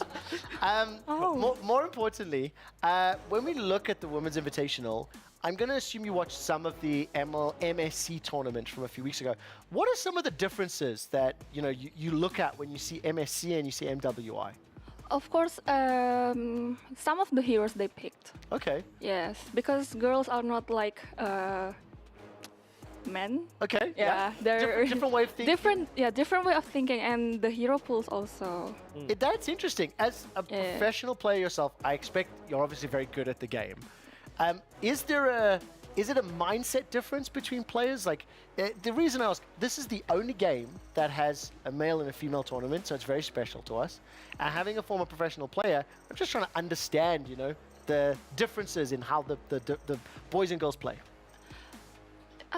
The differences is maybe the boys sometimes do the gameplay, like each game differently. Okay. Yeah, like in the first game they will do A, and then in the next game they will do B. Different strategies. Yeah, and then if the female teams, maybe they need some time to adjust to it. Got it. Yeah. Now, Jace, is the ecosystem still in terms of like regional strength when we look at female teams versus male teams? How big is the difference? I think there's a slight difference in terms of MSC and MWI, because if you notice, there's 2 Indonesian teams in MWI. The reason being is in Indonesia, there is like a couple of pure women's league, if I'm not mistaken. Yeah. Right, Pika? Yeah. Yeah, which one are they again? Women's Star League. Women's Star League, Yeah. and there's also Unipin. Unipin. That's also ongoing. Yeah. Sure. So that means that there's a lot of opportunities for these ladies, or queens, what we like to always call them, to shine, literally, to train and to basically, kickstart their MWI journey. But only this year, the Philippines just started their own women's league. Only this year. So they're a little bit slower. That's why Indonesian, especially like Team Vitality or Bigatron Era, has been really dominant in Indonesia. Wow, that's quite impressive. Now, will the Filipino female teams be able to get up to the same level that we see from the boys? With the boys? Yeah. I don't think so. Okay. Still far. Will Filipino teams be able to take down Indonesia teams like Vitality, for example? Because like their run has been incredible. They might have a chance. Maybe next year. Interesting. Maybe next year. And again, for our viewers, we were talking a lot during MSC just around how dominant, Philippines and Indonesia has been. And the fact that it was such a surprise that neither region won MSC was shocking to us. You've been teaching me everything that I needed to know. Thank you. I'm a good teacher. Let's talk a little bit about the patch. We're going to be able to look at the game in just a little bit. Okay. But what's new? What has changed from MSC to MWI? All right, so during MSC period, there's this particular new hero, mage, is called Jusin. So I think the key ability is that she basically just apply a little bit of damage, but after a while, she can basically just pick them up and just toss people around like a ragdoll, right? So that is finally unlocked for MWI, and we've seen some of the that particular heroes being picked up. Yes. And I what do you also think watched. of it? What do you think of the new hero as well? I think it's quite good. And then I think the day before, yesterday, they just make the heroes buff. Oh wow! Yeah, they buffed the hero. Yesterday. Yeah, yesterday. Wow. Okay, that is crazy. What impact does that have on the rest of the tournament? Maybe on the draft picks, they should ban the hero, and then the girls are playing that well. Oh, we're definitely going to have to look at that. Pika, I'm going to ask you to do 2 things for me. I would love for you to say something about MWI and why our viewers should watch in English first. And then I would love for you to say a message to your fans, to your followers in your own language. Okay. You guys should watch the MWI because it's very interesting, and I'm in the same excitement with MSC, and you guys could, if you are ladies and you want to play, I think you should play now because you could maybe join the EWC next year. Wow, that is amazing. I really like that. Play now, come compete, and then get beaten by Indonesian teams, yes? Yeah, exactly. Let's be honest.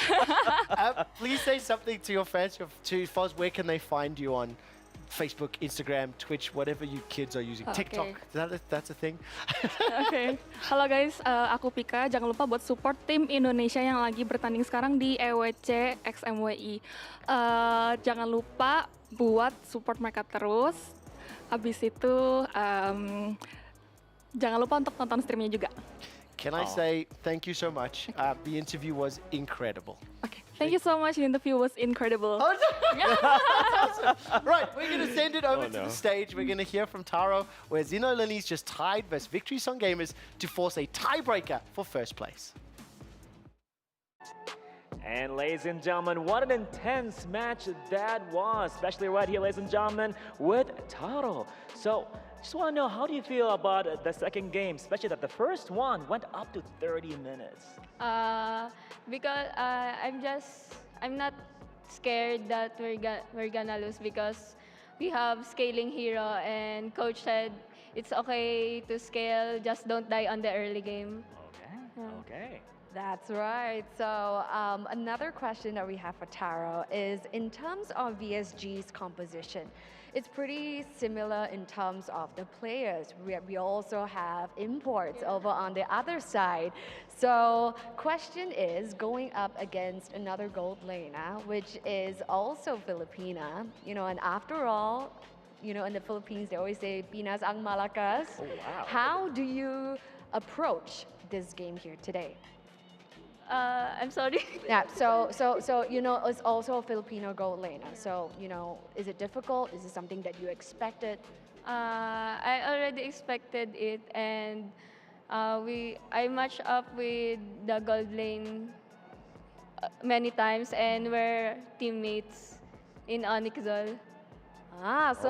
So you know her inside out.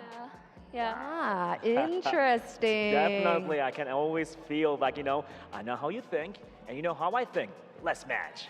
Okay, so what's gonna happen is it's going to be a tiebreaker game. All right, so how are you going to approach this game? Tease us a little bit without leaking too much information because we're on the broadcast live. But what are you going to do different? I think just think positive. Don't be scared to lose because the pressure will affect your gameplay. Just play it like a scream. Just play it like a scream right here on the international stage. Let's go. That's what coach saying. It's upgraded scream. Upgraded scream. It's all in the mentality right there. So yes, ladies and gents, right here we have heard from Taro herself, and this is going to be a fight for pride, a tiebreaker match to see who will be graduating to the knockout stage, to the top of the table right here for these two teams. So we're gonna hand it back over to the studio. So guys, we wanna ask you back at the studio, who do you think is gonna graduate top of the table right here for this group? Well, that's the question, Jace. Okay, look. He's gonna top. I'm not answering that. Okay, look, I know Cheryl and I, we work together in MPL Singapore, so it's really glad to have, at least some Singaporean representation on the stage once again. Yeah. And, if she were to ask me, I'm gonna hands down. She just did. Right away and say, Team Vitality should take it all. Okay, interesting. Interesting indeed. Well, let's talk about Team Vitality a little bit more. We just heard from Pika talking about how they are the huge MLBB favorites. That's the roster on your screen. Yep. Why are they so favored?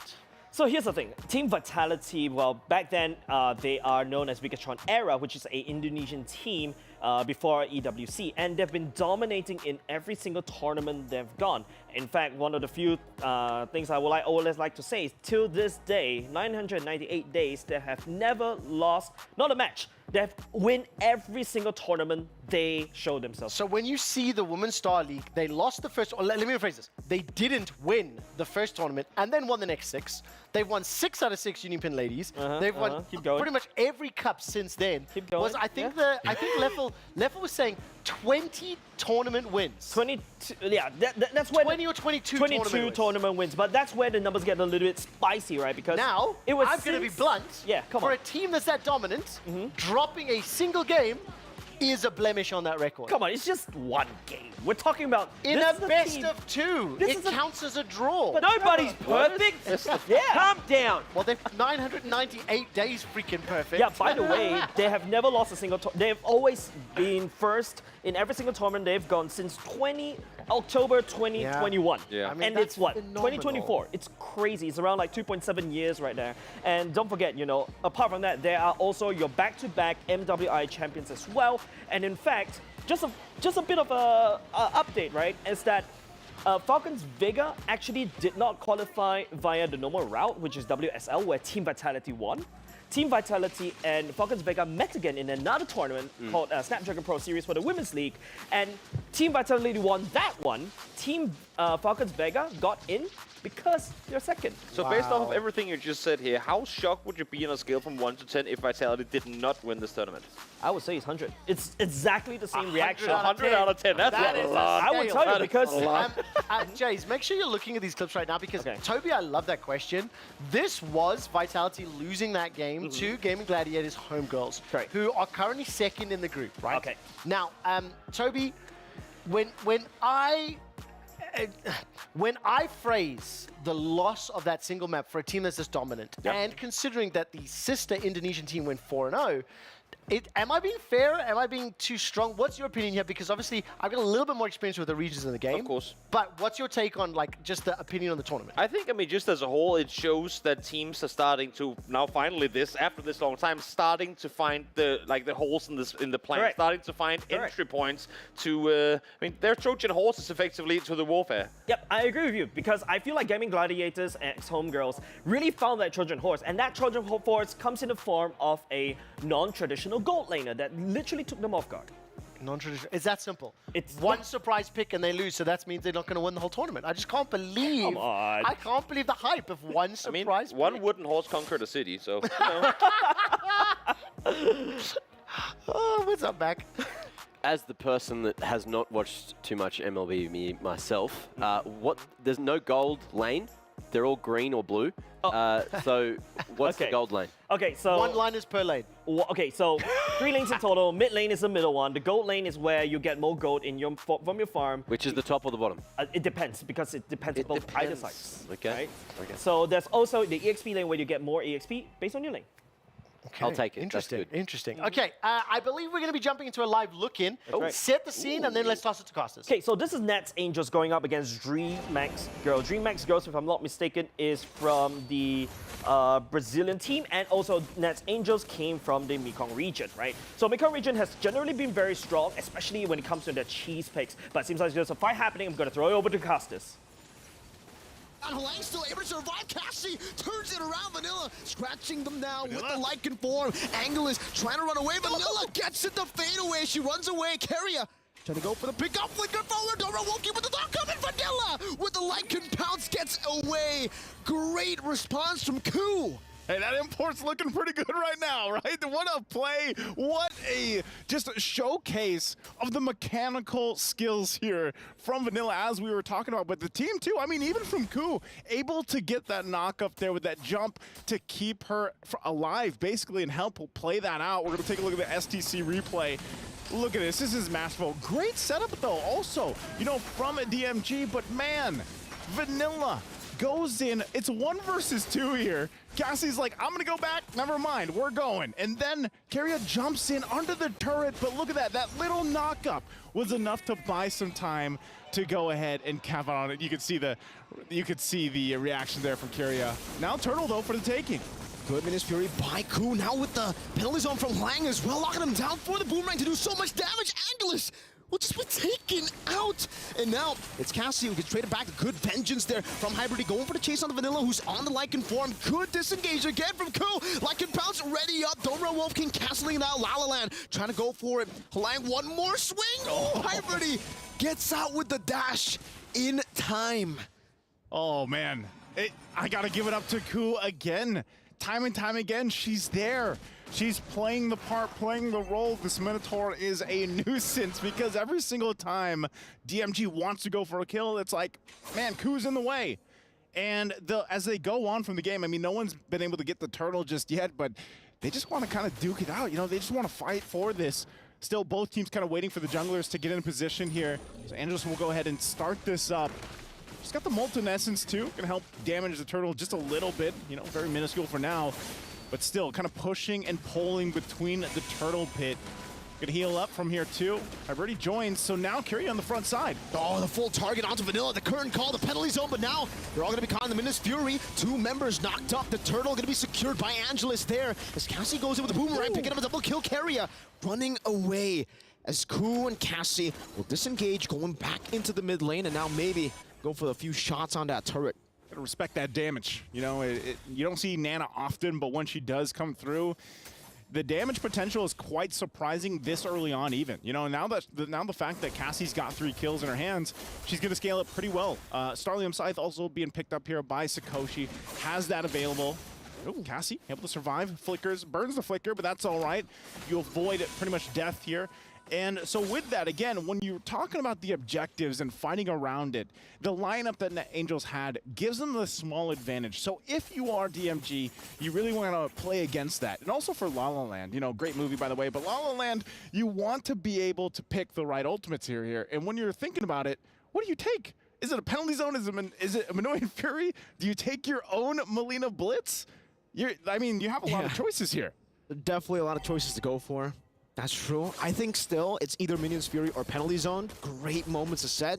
Yeah. Unless your team already gets a combo in. And I think right now, she actually does have the Melina Blitz. So really trying to hope for carry or at least Angelus there. Angelus to really look for a big set or pick. By the way, also love that movie. Ryan Reynolds and Emma Watson, right? Yeah, that's great. You know, check it out if you guys haven't. But, you know, I'm sure that maybe the next person to interview, if they ever get a chance, ask La La Land if that's her favorite movie, right? Going back to the game here, you can already see Melina Blitz is being held on, but I think it's more so like, let's make a play here on the bottom side. We go in. Catching Ku, she's still able to just heal back up. Motivation Roar. Sakoshi, though, in the bottom lane, does get chunked quite a bit, and she has the Vengeance, so going to be very, very susceptible to a lot of the CC, but she's going to be happy taking all that damage from the carry. Technically for Aslan, she's going to be she has to be very careful when it comes to a lot of the initiations, because even if you get the pick, once she pops into Vengeance, Sakoshi, no one can really go for the all-in instantly. La La Land. Okay, she was actually in a good position there too. She might still drop it down for this. Oh! Carrier winner for I'm offended. Unfortunately, not able to connect Hlang there with the penalty zone. Locking Angelus down as the Melina Blitz does a lot of damage. Terrified down Hlang. Gonna be caught in the shred. Coming down from Aslan. Minus Valrico steals it away. Gets a 2-man knockup. Now Vanilla walking forward with the Lycan forward and the Lycan pout. Now scratching. Leo would say, grrr. That's right, Vanilla. Clawing through everything. That's right. Leo would say grrr. And Ku, man, talk about a performance on this Minotaur. They're still going to battle it out here in the mid lane, pushing them back a little bit further, but already the objective secured for Net Angels. And at this point, once again, they're going to play with the power. Look at this, under the Z-Force, they'll just take the turret. They'll take La La Land on top. Sakoshi, gone. Oh, man. Just like at the Oscars, man. When you think La La Land is about to win it, Moonlight comes over and wins the Oscar. Yeah. Sakoshi's Moonlight. Sakoshi's Moonlight. That's pretty much it. And, you know, with that, the kill that Sakoshi just got, too, against La La Land, it's going to help Sakoshi build up. Already the Feather Heaven locked in, working on the third item here. And this is where we see, I mean, how many times have we seen that matchup, actually, between the two gold laners where it's a carry and a Hereth? And a lot of the times, especially when you get to the mid to late game, the Hereth is still shining. But if carry can actually survive, we're talking about positioning, because if you're talking about range or position-wise, carry's got do a lot more work. You know, for the Hereth, you just drop down the Zaman Force, you bob and weave through it. Yeah. With the Synchrovision, and you're popping off, you know, at that point. Especially when there's not a lot of, like, lockdown CC. There isn't. Oh, hold on, top side. Wow, great escape still. Even though there's some damage down there, that's a 3-man knockup straight into the Zaman Force, like you mentioned, popping the Vengeance and Vanilla. Now with the Lycan pounce onto Aslan under the turret. Goes back to gun form, goes on to La La Land. Oh no, she's trying to go for it, she's trying to survive, but Sakoshi again. Moonlight strikes again. Moonlight strikes again. La La Land has to dance, but unfortunately will not be able to move on from that position under the turret. Turret secured as well. Man, Vanilla, super impressive, of course. And they're going to take a look at the STC replay. This was a great choice to try to set things up, but time and time again, Ku on point with the Minoan's Fury, and then the cleanup crew comes in, Vanilla and Sakoshi. Gonna miss a couple shots, but then it cleans it up anyway. Exactly what they need, plus the objective is secured. You know, so I was talking about that. The scaling potential with this Hereth is going to be at a crucial point already. We have the 2 items already locked in. Now with that whole interaction, you know, you're much better in a position now for the objective once it comes up here. And, you know, what the Lord's already up. Endless Battle also picked up here. It looks like the Holy Crystal is going to be worked on. Usually we see it picked up, what, before the 11-minute mark, I would say, and you're on to a good position already.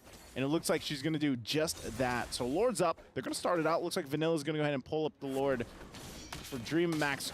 How are they going to do this? How are they going to approach this? You're going to force it in. It's already a quarter of the health. It does go through a reset.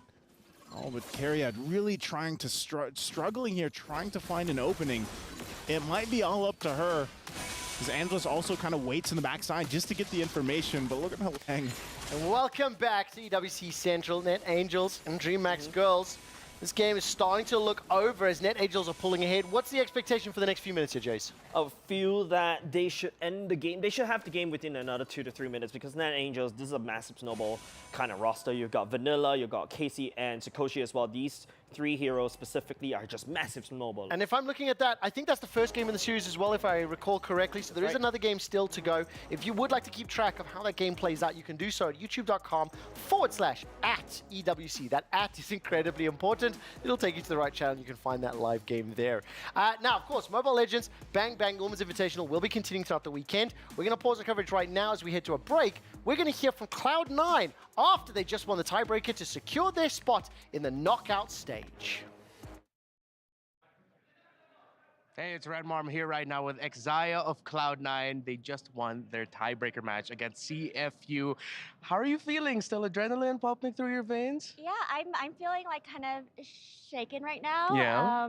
A little chilly. Yeah. But I feel good. You know, like I was going into the game very nervous, and I caught myself being a little jittery. Right. I was tapping my foot under the table, but I realized like, hey, there's no need to be nervous. I have amazing girls on my team, and I need to have confidence in them. And like as that went on, like I felt more confident, and then there we go, we win. Yeah, it's a tiebreaker BO1. I think anyone would have been nervous, but I love that you calmed yourself down and told yourself that, okay, trust in my girls.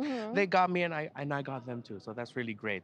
Now, I noticed something interesting, and the casters also pointed it out. A little bit of a switch up between you and Ash.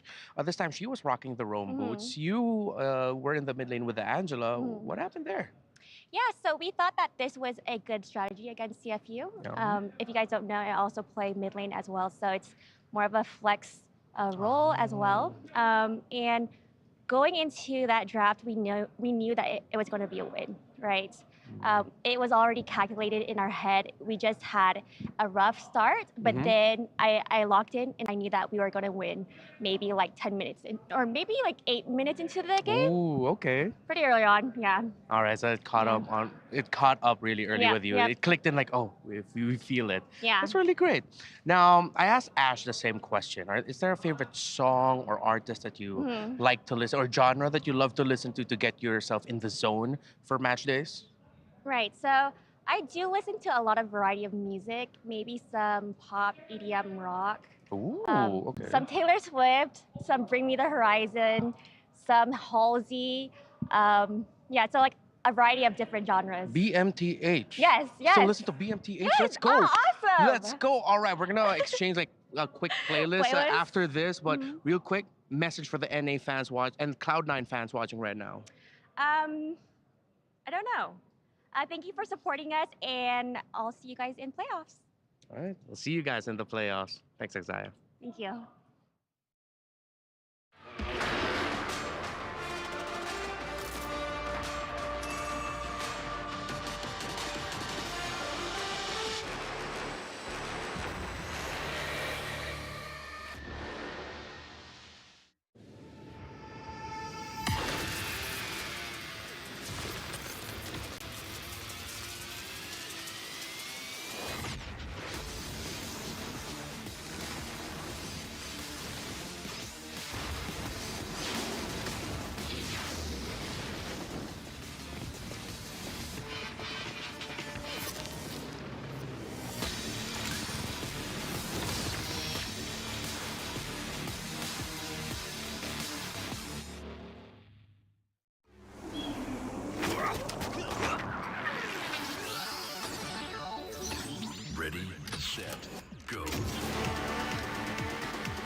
you ever wondered how a Hollywood movie is shot? On a Sony. You review it on a Sony. And how do you make that sound epic? You record it on a Sony. Lunch break on a Sony. So why wouldn't you watch it on a Bravia by Sony?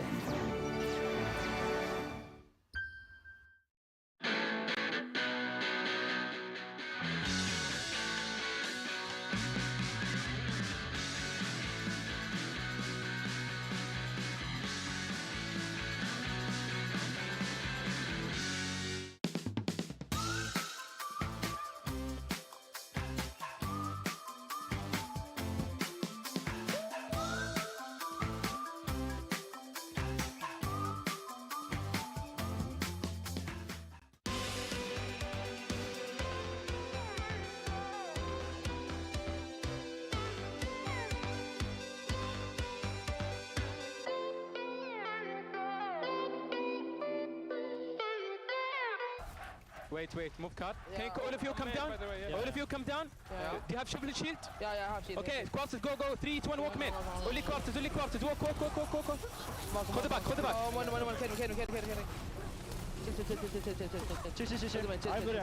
May right, quarters, may right. I can shoot. May down. I'm shooting.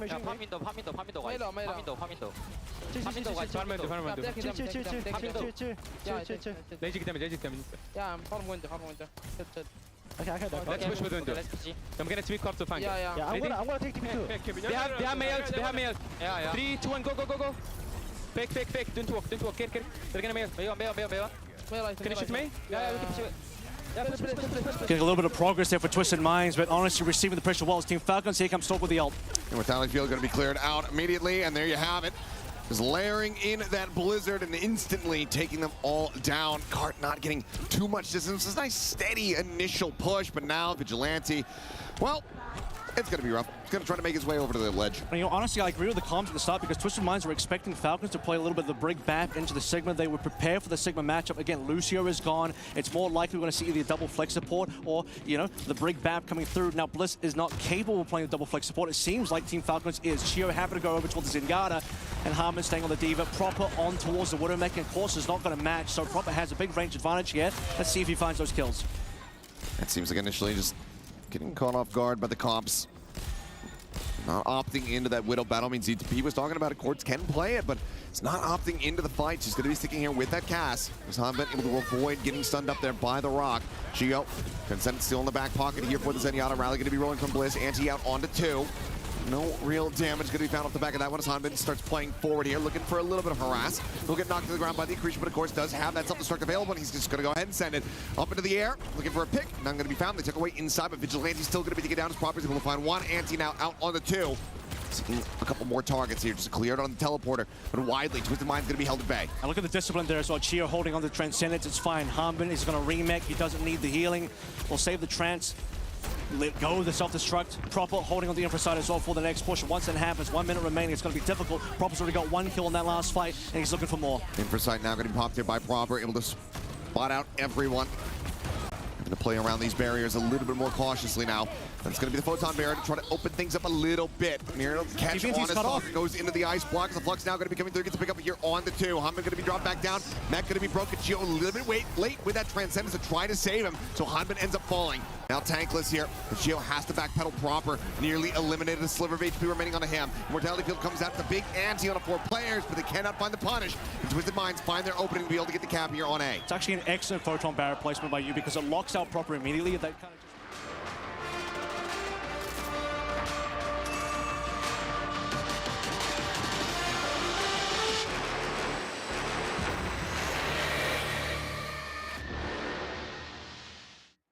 Good afternoon and welcome back to EWC Central. This is, of course, the broadcast to cover every single game happening throughout the course of each respective week. And one of the big benefits that we have here is we have the time to speak to very special guests. And I am very excited to welcome and to introduce Chris Chung, the head of APEC on behalf of Team Falcons. one of the most impressive, prestigious clubs worldwide at the moment. Before we dive into the interview and gameplay and questions, could you at least introduce yourself to the viewers? Maybe explain a little bit about your responsibilities for gamers who maybe don't really understand what it means. Yeah, so my name is Chris Chung. I'm the GM of Overwatch plus the head of APAC. I've been in the Overwatch scene for the past 6 years. And also heading the initiatives for APAC because, you know, with Team Falcons, we're just kind of starting. So, yeah, happy to meet everybody. It's incredible. When you say just starting, I have questions and I want to talk about the club. But because you told me that you're in Overwatch, you've been involved in the scene for 6 years, I'm going to throw you in the deep end. I want to bring up Team Falcons Overwatch game that's happening right now. Yes. Not only are you going to be emotionally invested, but you're also professionally invested. Yeah. So while we bring the game up, very personally, Chris, tell me a little bit about your Overwatch journey, your esports journey. We've obviously got the game in the background. I just want to know a little bit more about how involved you were, what you did. Sure. So I started with NRG. Also, we had the San Francisco Shock. You know, we have 2 World Championships, 2019, 2020. Been with NRG, you know, ever since. And then this past year, you know, I made the transition into Team Falcons because, you know, Team Falcons has a big ambition to just, you know, just get involved and dominate the whole world of esports. Make their mark in esports. We'll dive into the club conversation. I'm somebody that's been around in esports 20 plus years. I've seen many clubs, clans, teams, orgs, whatever we want to call them from over the decades. But in this game, how are your boys doing? Is this going to be an easy 3-0 here? That's what it looks like. You know, we've talked about it. It should be, but you know, there's been a lot of changes. I mean, all the people that've been watching Overwatch, you know, there's been a lot of upsets. So, you know, the thing that we always say is, you know, don't fall asleep on these guys. I mean, yeah, I'm expecting, you know, I don't want to jinx myself. You know what? I'll say it for you. Team Falcons, easy clap 3-0. You heard it from Quick Shot, okay? Very quickly, I will ask one question about the Overwatch tournament specifically. Obviously, the group stage has seen a fair number of one-sided games. Yes. Is the disparity in skill just something that's people adapting to Overwatch 2? It is still very new at this top level. Yeah, I mean, you kind of mentioned it. I mean, the history of Overwatch is pretty rich, but then, however, with the transition into Overwatch 2, plus the many patch changes that we're going through, you know, it's like, that's why you see, lots to learn. So sometimes you'll see a very lopsided game, but then sometimes you'll see a number 1, number 2 team get upset, so it keeps you on the edge of your seat. It really does. Okay, we're going to get rid of the gameplay for now if we can. Obviously, the round is just completed. That's really good timing that I didn't plan for. I want to ask and answer some broader questions. Let's talk about APAC. Let's talk about Falcons. What is the games? What is the goal for APAC? Like, frankly, what is the ambition for Falcons? Because it looks on paper like just world domination in every title. Yeah. So, I mean, you kind of hit it straight on. I mean, we just don't want to be participants of any tournament. We want to be known as the best in the world, and not just in terms of competition, but in terms of how we support our players. And with the ever-changing ecosystem within esports, you know, we want to show the world that, you know, not just are we adapting to what we didn't before, but how we go forward from now. So we have a lot of ambition, and like I said, we're just kind of just starting, so we're excited for the journey. I'm over the moon to hear that you not only have previous organizational experience, but looking at different regions as well, you know, how North American Overwatch teams work. And I think in particular, it's one of the more interesting games when you consider the amount of imported players, the Korean dominance in the scene. It's quite unique in and amongst many other titles. As I mentioned, I've watched orgs and clubs and teams develop and grow throughout the years. What is something that kind of drew you to Falcons? You know, two Overwatch world titles with San Francisco Shock, and you walk away from that to move into Falcons. So, you know, what attracted you? You know, when I talked to the people at Falcons that interviewed me with Grant and Mohammed and Jordan, you know, they told me that they're in it for the long run. And, you know, that's something that, you know, you don't hear too many orgs talk about. They always kind of want it for the short run and just, you know, hey, if you win, great, but if not, kind of, you know, toss you out. Generate value and sell on that. Yeah, yeah. But, you know, their vision on the long term kind of really aligned with how I see the future of esports as well. So it's kind of, you know, like long lost brothers type of thing. So it was very easy to align with that. Now, Chris, being an Overwatch guy, and I can feel your eyes being attracted to the Overwatch content on our screens, as it should be. How much of a daunting task was it taking over an entire region, head of APAC? I mean, I look at the teams, unless I'm mistaken, Falcons Vega would fall under that. I think Indonesia will be in there. Overwatch 2, I think, would fall under like.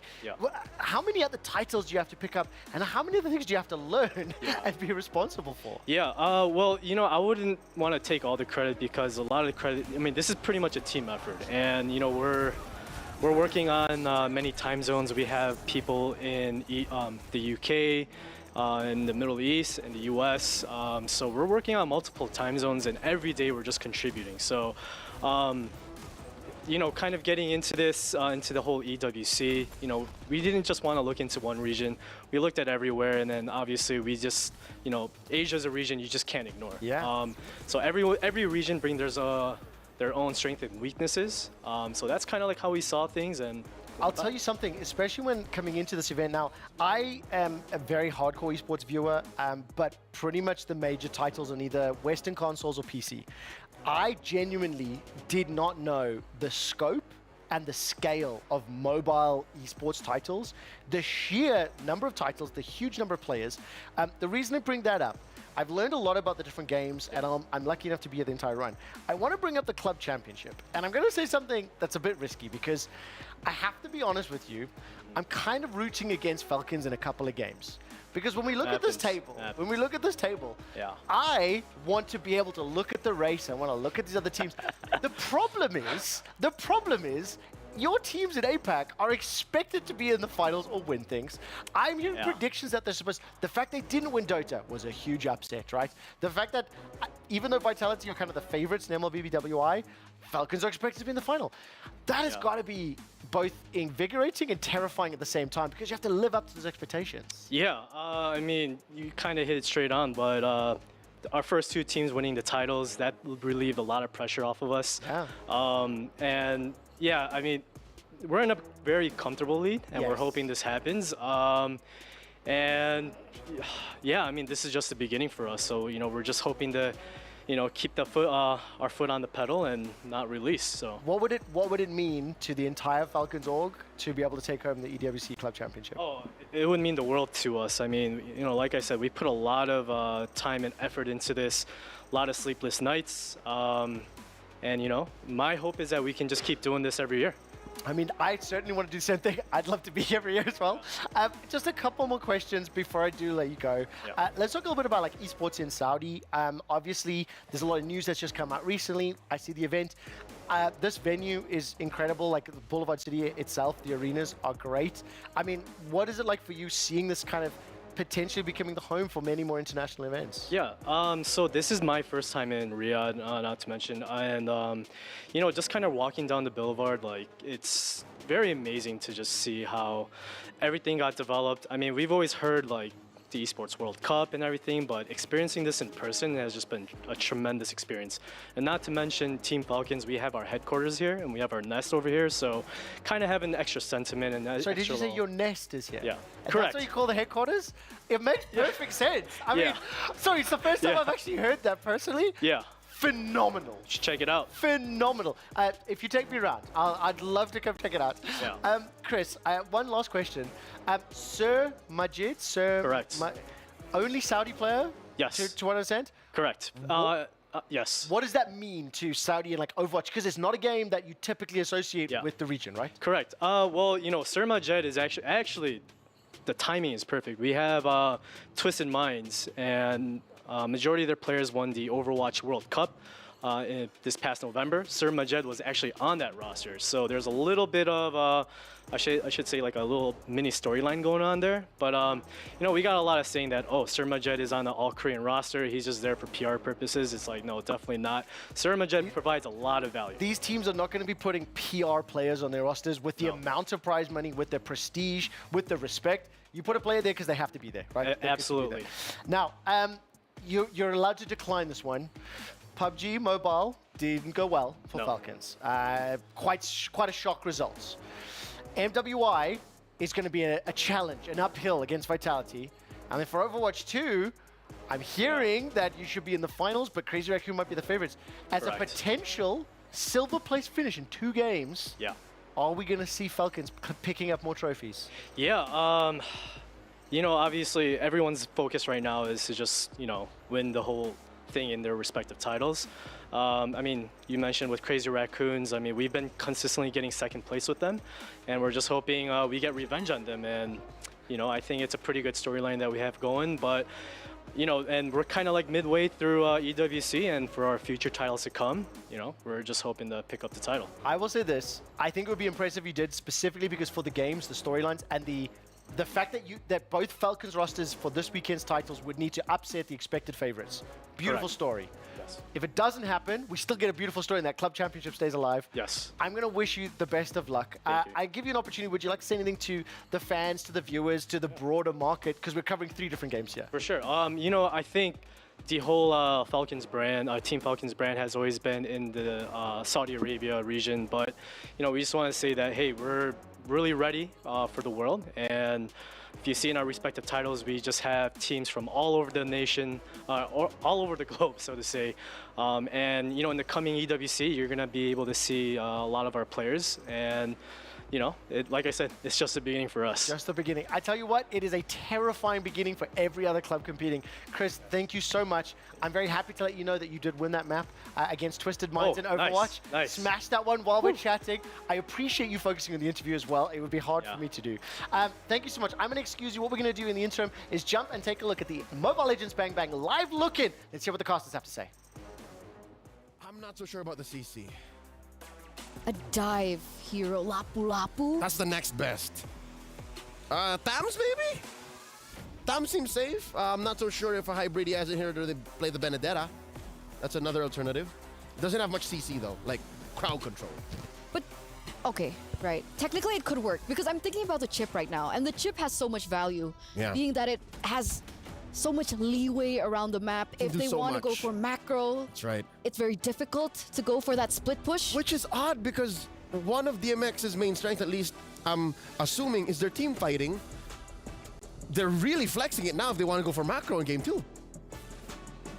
So what's the plan here? Collapse. Just shortcut fight. Shortcut fight. Ah, here we go. This is interesting. This is one of Sikoshi's pocket picks, the old favorite in Benedetta. You notice how you still have the Harith open, you still have the Claude open. Claude's banned. Oh, never mind then. But yes, the Harith. The carry open, but she still goes for the Bea. It's just reliable. And it's interesting, right? Because even if Chip wants to go in for that full 5-man transportation, they have the Carmilla, they have the penalty zone, and they also have the Beatrix to follow it up. So there is a combo that can work, but Akai and Arlet. We were talking about the utility junglers, not the Boxy at this time around, but the Akai comes through. Debut Akai for MWI. Hey, we got 2 DODs now. Day 1 and 2. Mm-hmm. All right, looking at DMXG this time around, something tells me they're overloading on utility. At least they are consistent in the fact that they're very all-in-one. 4 protect 1 is what this is, right? Look at that. Your only source of damage, truly, is Aslan. Mm-hmm. And then they're just gonna utility fight their way into a victory. But for NA, there's the Julian, the JJ from Vanilla. Very on brand. Roger was left banned out, so she goes to the next best thing. She likes to get in there. I'm thinking, right? Because with the lack of damage from DMX right now, they need to buy a lot of time. Yeah. For the Moscow, for Aslan to get to that power spike. And how much time can they buy for themselves? Considering how aggressive the opponents also play, as we saw in game number 1. So with that, we're gonna throw it over to the casters to finalize this best of 2. Naisu, Mirko, it's your time to shine. Hey Mirko, are you ready to shine? I'm thinking. Hey, let's jump into the game here. Last one for this matchup, this game between DreamHack Girls and Net Angels. I'll tell you what, man. If we had the lineup ratings that we're used to seeing in our regionals, the utility marker for this, I think, would be a max 10. Oh, the damage mark might be all the way up, man. La La Land on the juice scene. Oh, man, yeah. DreamHack Girls utility. They got Chip. They got juice in. The Akai is the only thing that really stops them, technically, right? With how bad the Akai was at MSC, I don't know if it's going to be the same. I think this time they have a solid lineup to play with the Akai, also the Arlet as well. So it's going to enable a whole lot of the other picks. But I feel like this is kind of hard because it's kind of like, where do you want to put the enemy team? Where do you want to put Net Angels? Because you can drag them, like we're seeing here with the flare. Boom, boom. We're back in the EWC Central, and I'm looking at this draft, right? DreamHack Girls is actually putting something new. La La Land is on this new hero that we are talking about, and in fact, they also picked up Chip, which is also the second newest hero in MLBB. So DreamHack Girls is using a very updated roster. However, when I'm looking at Net Angels, a little bit more aggression. This is basically typical, a stereotype of their region. They love hard, aggressive heroes, for example, like the Julian and even the Beatrix as well. So currently, it's just new versus something that's more hyper. I still can't believe that a patch just dropped yesterday. We heard from Pika earlier. I was surprised too. To the game. I mean, it's a challenge to overcome, as is often the case. Why is it fun? Because it causes so much turmoil. It's obviously from a competitive standpoint, it's obviously not what you favor. As a viewer, it's hilarious. I remember when they did it in Fortnite, where they had like the big bubble thing come in, like literally the day of the World Finals or something, and everyone was just running around in bubbles. It's happened a few times across several games. Not always the most fun to discuss. Okay, so we've obviously covered a lot of ground today. We've basically explained each of the major titles that are appearing throughout the course of the weekend. But I think because we have one very new game to EWC 2024, I'm once again going to be leaning on our brand new substitute teacher, Mac. He's replaced Sunsfan, and you've got a hero spotlight. Wait, hang on. Jake called it an agent. It's an agent spotlight, right? Champion spotlight. Champion spotlight. What do you know about heroes? What do you know about heroes, huh? Nothing. Maybe something.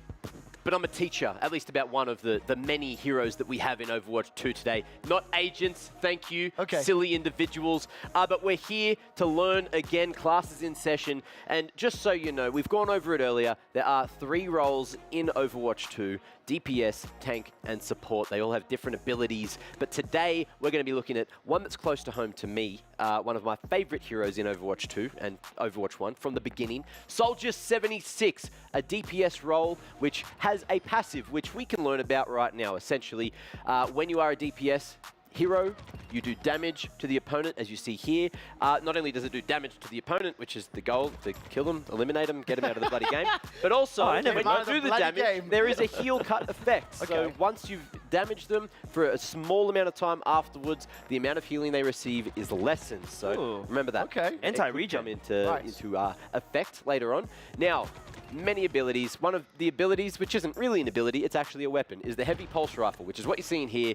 It is an automatic rifle, like in other games. You shoot. The first 3 to 4 bullets are deadly accurate, and then every bullet after that starts to introduce bullet spread, so you're punished for continuing to spray unless you're at medium to close range.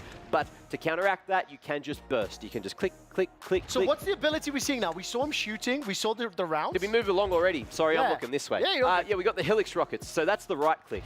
This ability is 3 little rockets that shoot out. They swirl forward. It's not hit scan. We already went over hit scan earlier. It is a projectile, so there is some bullet time on it. And when it hits, not only does it do impact damage if it hits directly, but it also has splash damage. And as you can see, Trace's health bar gets... So he's got a built-in rocket launcher below his assault rifle. Hell yeah! Okay, right, got it. Okay. So not only that, but moving on, he has an ability called Sprint, which what does that do? It doesn't seem like that much of an ability, but you move 50% faster. Does he have to hold shift while running? Yes. I hold shift, bro. There's an option. You can tap it and keep moving while out without holding it, or you can hold it. Okay, so he can tap shift. Gotcha. Okay. Look, if you want to get that deep, we're not that deep. Look, after running, you have 0.3 seconds to pull your weapon out, and then you can shoot after that. But you get to fights 50% faster, and that's pretty good if you die a lot like me. Now, that does make a lot of sense. Just like from a mechanical, like you saw the pace of those gunfights and those team fights. So having a mobile DPS hit scan, I can understand the value. Yeah. I normally interrupt you with something sassy, but I appreciate that breakdown, teacher. Now he doesn't know what to do. We give him a compliment. I He's know, like, wait, it's what? strange, yeah. I don't know how to react to this. This is the least sass I've received from you all week. We do have more to talk about, though. What are we up to? The biotic field. So as you can see, you're taking damage from the bot here. I'm standing in front of the health. Sorry, you put a little thing on the ground. The thing on the ground has an AoE, and it heals 40 health per second. You'll see he's quite low. Boom. Oh, wow. The number goes up. That's Number goes up. really I quick. love numbers going up. And even if you get shot, it doesn't stop the healing. It just continues healing, and you just lose a chunk of health. At the risk of a higher grade question, does the biotic field give you overhealing? No. No, okay, great. Cool. It maxes out at whatever your max Okay. health is. But your teammates can get healed by as well, as long as it's line of sight. You can see that there's an area on the ground, but what that means is you just can't stand on the other side of a wall and get healed by it. Got it. There's Okay. none of that funny stuff going on. Okay. Now, after that, we have the ultimate. So if we talked about ultimates, you charge them up. Where's the bloody... It's not there. Oh, it's here. So that there needs to hit 100. Yes. And then when it gets to 100, it gets a little tick. You can press Q, I'm sorry, which is the but default ultimate. That's an aimbot, right? Yes. So this big Oh, I don't. So even see this Trevor big can circle? play. I love it when the AI press plays the game Q, for me. You activate the ultimate, and this big circle here, anything in that, whatever's closest to the middle, gets locked onto, and it's a full aimbot. The difference is, as you can see there, you can still headshot as long as you actually aim like Isn't a that, normal person. isn't that a little bit broken? So hang on. So that actually then, if you're not aiming the reticle at an opponent's head, is that just going to be body shots? Body shot. Permanent So body shot. incredibly good There game is assist. there is even then skill. Oh, incredibly! It's just Call of Duty. Yeah, anything on a controller, Incredibly good aim assist. Okay, Yes. I like that framing actually. Kind of, mostly. And he is a very easy hero to pick up if you are starting the game, but that is Soldier 76. Okay. What a breakdown. Are we So back on I you like guys? this. So do we think we understand Soldier 76? Do you have any questions? Any questions? Why is it 76? What's the lore? I'm not. I have a guess. I have a guess. I don't care about lore because I'm a nerd. The way that he looked, in a seems like mechanical that might be sense. the year he was born. He could look like someone born in 76. Do you know what? We're going to find out. But before we do, thank you, Teacher Mac. Wait, what do we say on 3? 1, 2, 3. Thank you, teacher. You know, I'm He's really so weirded I'm not out. digging that anymore. No, it gets weirder and weirder every time. We will have a few more hero spotlights throughout the course of the weekend. Teacher Mac will maybe smile. But what I will do is we sent him out to catch some Overwatch predictions. Let's see what Mac managed to find for us. I've managed to track down almost a Korean. He lives there. It's pretty much the same thing. We've got a Helios who is here at the Esports World Cup, and he's going to let us know who's going to win the whole thing. I mean, I don't think that there's that much debate around it. There's two favorites out there. It's going to be Falcons. It's going to be Crazy Raccoons, one of these Korean squads that has just been on top of the game since time immemorial. But it seems like they always get the edge, so I'm going to go Crazy Raccoon. Okay, Crazy Raccoon. Now, do you think that there is any chance of any team pulling an upset? I've heard a few things about maybe Zeta Division. Zeta Division could. Yeah. I mean, if anyone's going to pull an upset, might as well be one of the other Korean teams that's out there.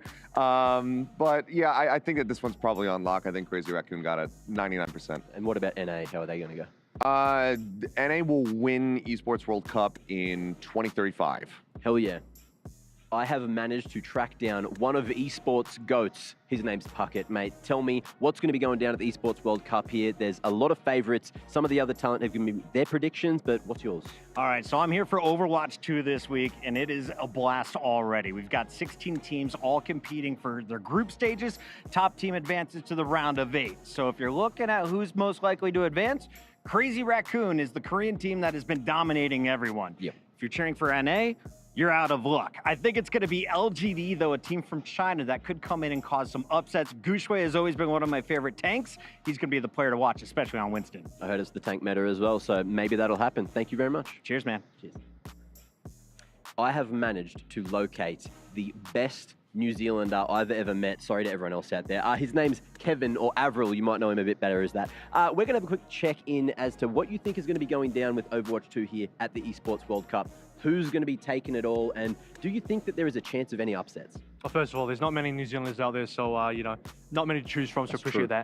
that. Yeah, the Korean teams are really strong here, so they've been the favorites the entire way through. All of competitive Overwatch history, the Koreans have been the best region, the best players, the best teams. So Falcons, Crazy Raccoons, they're currently the top slated teams to probably win this one. And obviously it's great for Falcons because they're leading the club championship as well, so they'll be getting a lot of points. So you don't think the Aussies are going to go too far? Will they get grouped?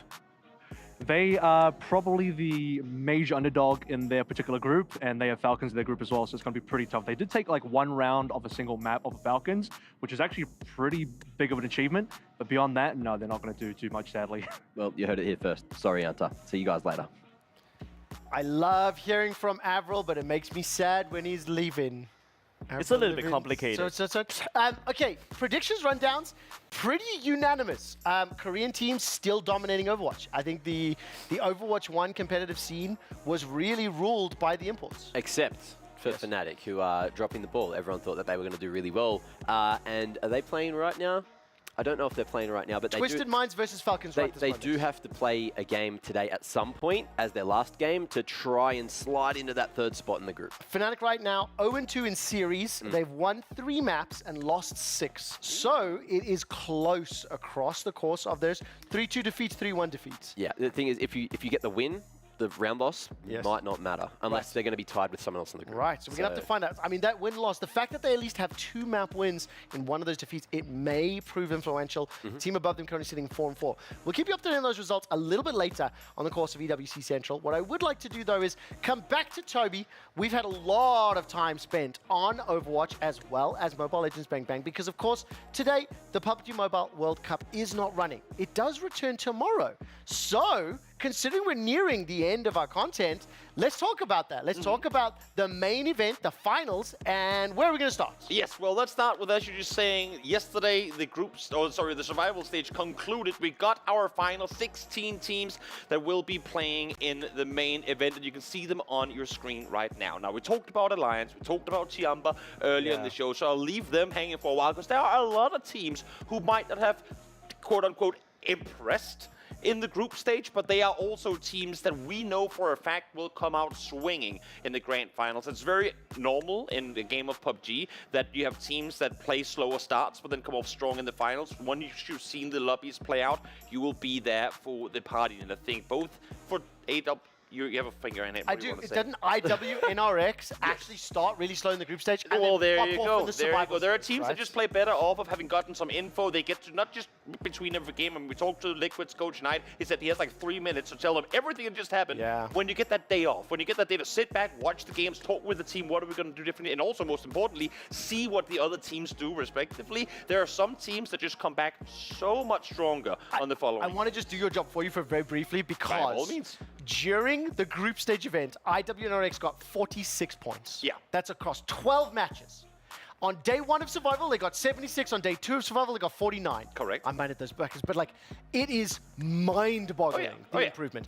What that means to me is that this main event, these final 16 teams, it's gonna be hype as hell. And that is also why we always talk about teams that come in with more of an aggressive playstyle right off the bat. If they don't succeed initially in getting that gap early on, those teams that play more cerebral, that play more reliant on the info they get from day 1 to day 2, as we now headed into a 3-day final stage, they will catch up and they will surpass you. How many matches per day on the finals? 6 per day, so it's going to be 18 total. It's going to be incredibly insane. So am I right to kind of describe how to watch PUBG Mobile is that it's not a sprint. It's okay if you start really strong, but it's all about a marathon and also understanding what your enemy is trying to do. So it's a lot of adaptability. Am I We right? spent time learning Free Fire and Resurgency in Modern Warfare. So Well, there you go. got that battle royale. Thank you. locked No, down. I think PUBG is one of the games. Quote me if I'm wrong, but don't quote me if I'm wrong. But I will quote you if you're wrong, quote me if teacher. I'm wrong.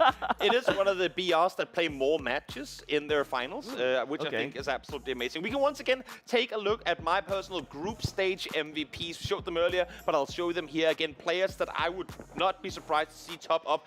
The only issue is, Top from Falcons is on here, and they did not make finals. So we won't be seeing him try and deliver with his team to try and maintain their first place spot in the club leaderboard rankings. We will though see both QCC Clock and Raichi, and I would be surprised for all three of them if they weren't able to deliver on the same level that they are now. Having said that though, while Alliance played an insane group stage, they are one of the teams to me that fare better where teams are still trying to figure out what's going on. So for the likes of Team Liquid, for the likes of Alpha 7, for Miracle Vibes, I know they will come in strong, and I'm worried for Alliance that they might not be able to bring the same pace in the finals that they did in the groups. Team Liquid went from 12th on the first day of groups to 4th In There you one go. day of game, 6 matches. Exactly. We spoke to their coach Knight, and he explicitly said how hard it was to get potentially 90 points over 6 games. And more importantly, he nearly delivered. I mean, that was a gigantic jump up. Yeah. So we've covered the grounds. I think let's find out what the rest of the talent are thinking in terms of the PUBG Mobile World Cup predictions, and then we'll come back and unpack it. Hello everyone, I have snuck my way into the PUBG Mobile caster booth where Hot Jukes and John L has literally just come off air in what was an absolutely incredible survival stage. First, Juke takes me through those final moments. Oh, it was so close. Team Falcons clutched it up right before this last match and then got taken out by the last place team. The crowd went from going nuts to dead silent. Oh, just heartbreaking. One Saudi Org taken out by another as well. Twisted Minds overlapping, sneaking on in there. Your thoughts on the final moments? I mean, it was absolutely crazy, right? The race for that 4th place spot, I think it was like 8 teams wide at one point, and that is just like, it's so dangerous for every single one of these teams. And it was too much for Falcons, obviously, in those final moments. They just couldn't find their way through. And that's PUBG, right? Just always right down to the wire. I will ask you, though, I mean, one thing is we talk Falcons, we talk Twisted Minds, but the other teams up there, IWNRX, DRX as well, teams that absolutely dead to last in the group stage. What happened? How did they turn it around? I mean, we expected way more from IWNRX. As a matter of fact, John Allen was actually predicting that team to do a lot better. But I mean, right before that last game, I legit had goosebumps because I was like, man, it's good to see some signs of life from the squads. We expected to do it in the group stage. Hopefully, they use this opportunity to make it happen in the main stage here coming up soon. Also, for Korea as a whole, D+ out so great to kick things off, then they fall off. But now we have DRX kind of just taking their seed out of nowhere. Yeah, absolutely. DRX dead last in those groups, literally 24 out of 24. Right. And they just had this resurgence, especially today, like the 3 chicken dinners that are able to get over the survival stage. It's a crazy glow up. It is unfortunate. I kind of wanted a double South Korean top 4 coming through, but we were denied that. And I think, to be fair, D+ Clear are too volatile to be deserving of a spot in those finals compared to these other teams. I think that we did pick the 4 correct teams out of this, because Team Spirit trash right now, which is really quite unexpected, but is a true statement. I mean, like, I can't say anything else. So final thing here, I want to hear from you. Now we're done with the survival stage. We're heading into the main stage tomorrow, day after tomorrow. Hot take. Give me something. Dukes, you got them. You got all the takes. IWNRX, second to last place. Ooh, okay, we're down the bottom again. To bottom, to top, to bottom. That's what I'm talking about. You gotta mix it up. Okay, John, what about you? He was asking, you just asked us before, he's like, oh, we might ask you for a hot take or two. And I was thinking, you know what? I think IWX might be in with a shot of actually winning this. Oh, okay. So we got the loser prediction and the winner prediction. If they carry on the momentum, right? Yeah, That's the whole thing. That's absolutely amazing. Who will be right? You'll have to wait and find out as we head back to the desk. Wow. First of all, John Allen, a huge homie. I agree with you. Team Spirit are trash. Has been a theme across many titles thus far. But I do want to dive in on one of those hot takes. IWNRX will be second from last or will win it entirely.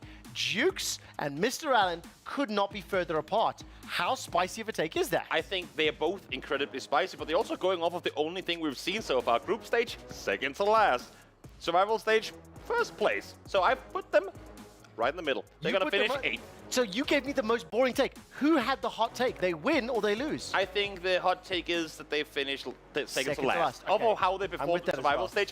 I don't see them winning, but I also don't see them going that far down. I'll tell you this, John Allen, I briefly spoke to him at the hotel the other day. We worked together 7-8 years ago, and we were terrified by a loaf of bread. It's a story that only he can tell you. Let's find out what the next prediction was that Toby found for us.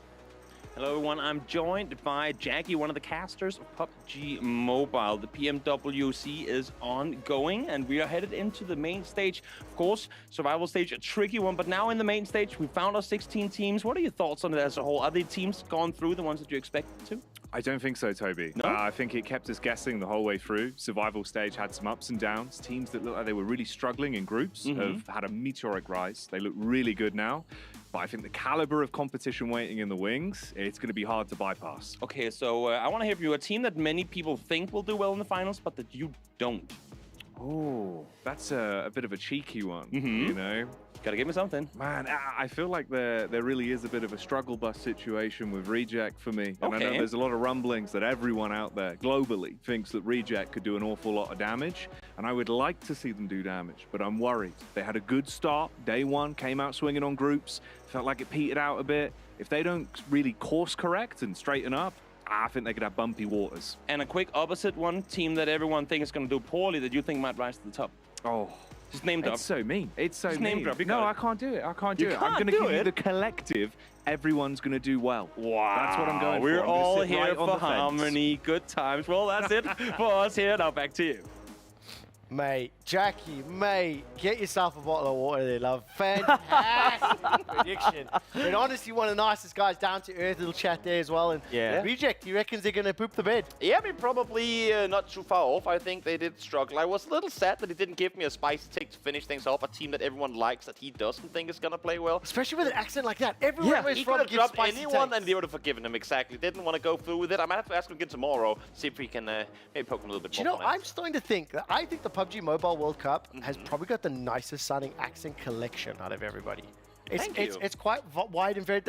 It's really easy on Variety. the ears, you know. Yeah. They don't have like those harsh Aussie or South African tones. Because like, let's be honest, it's a bit rough. Anyways, another prediction. Let's move on.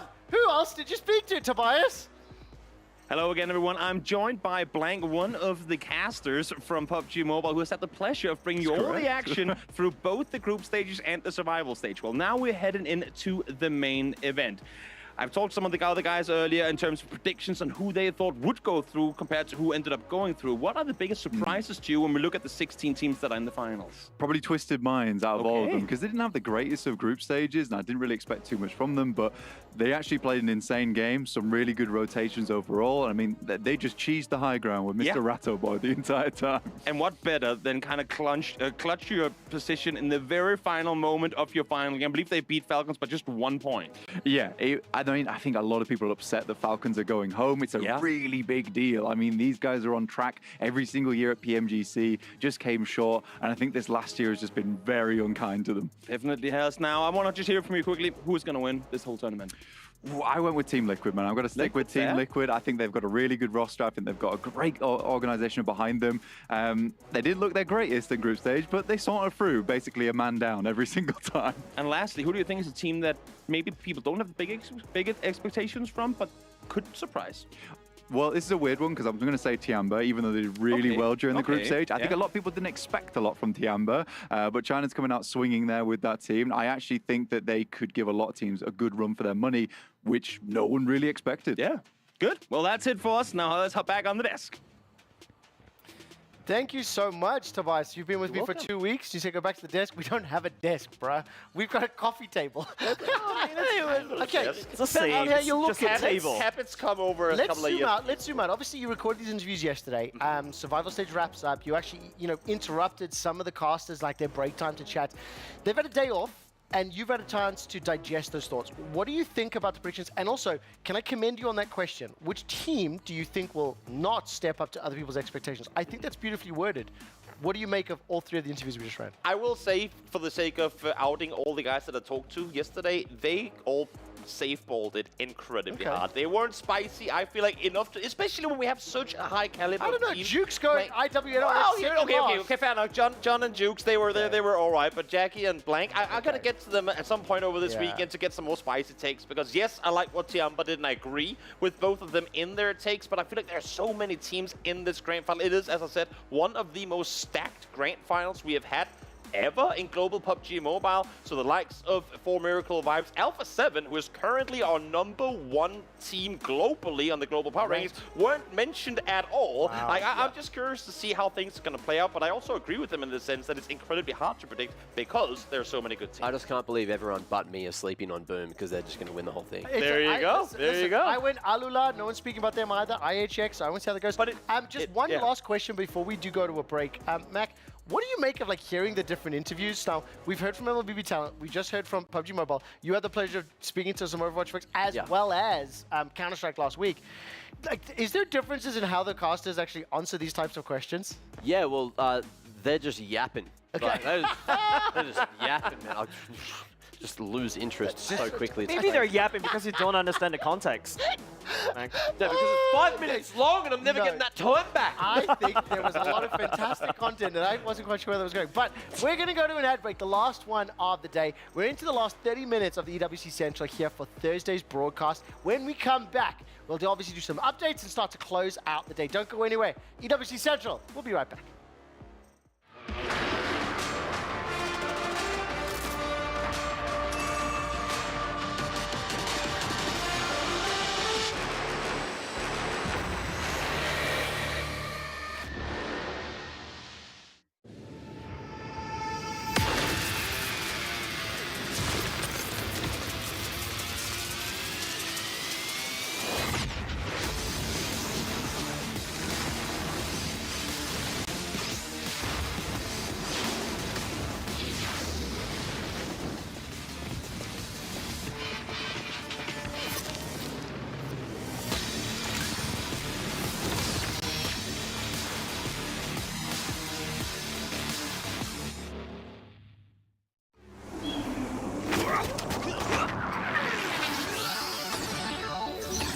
Ready, set, go.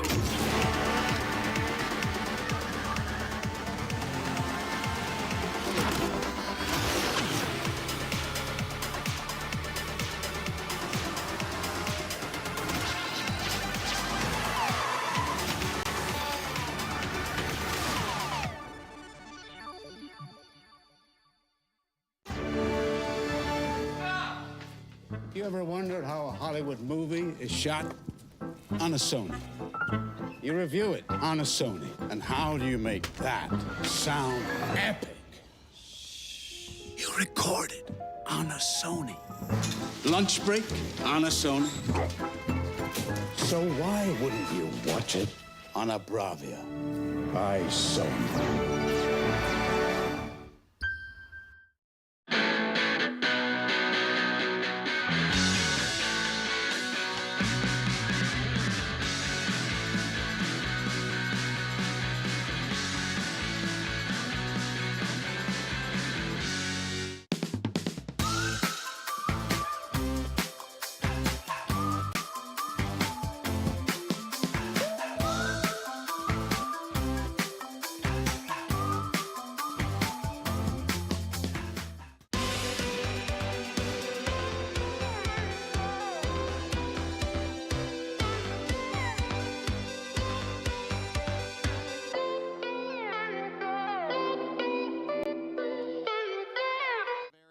Towards Machete on the opposite side of the stage, and we're not letting you get the win.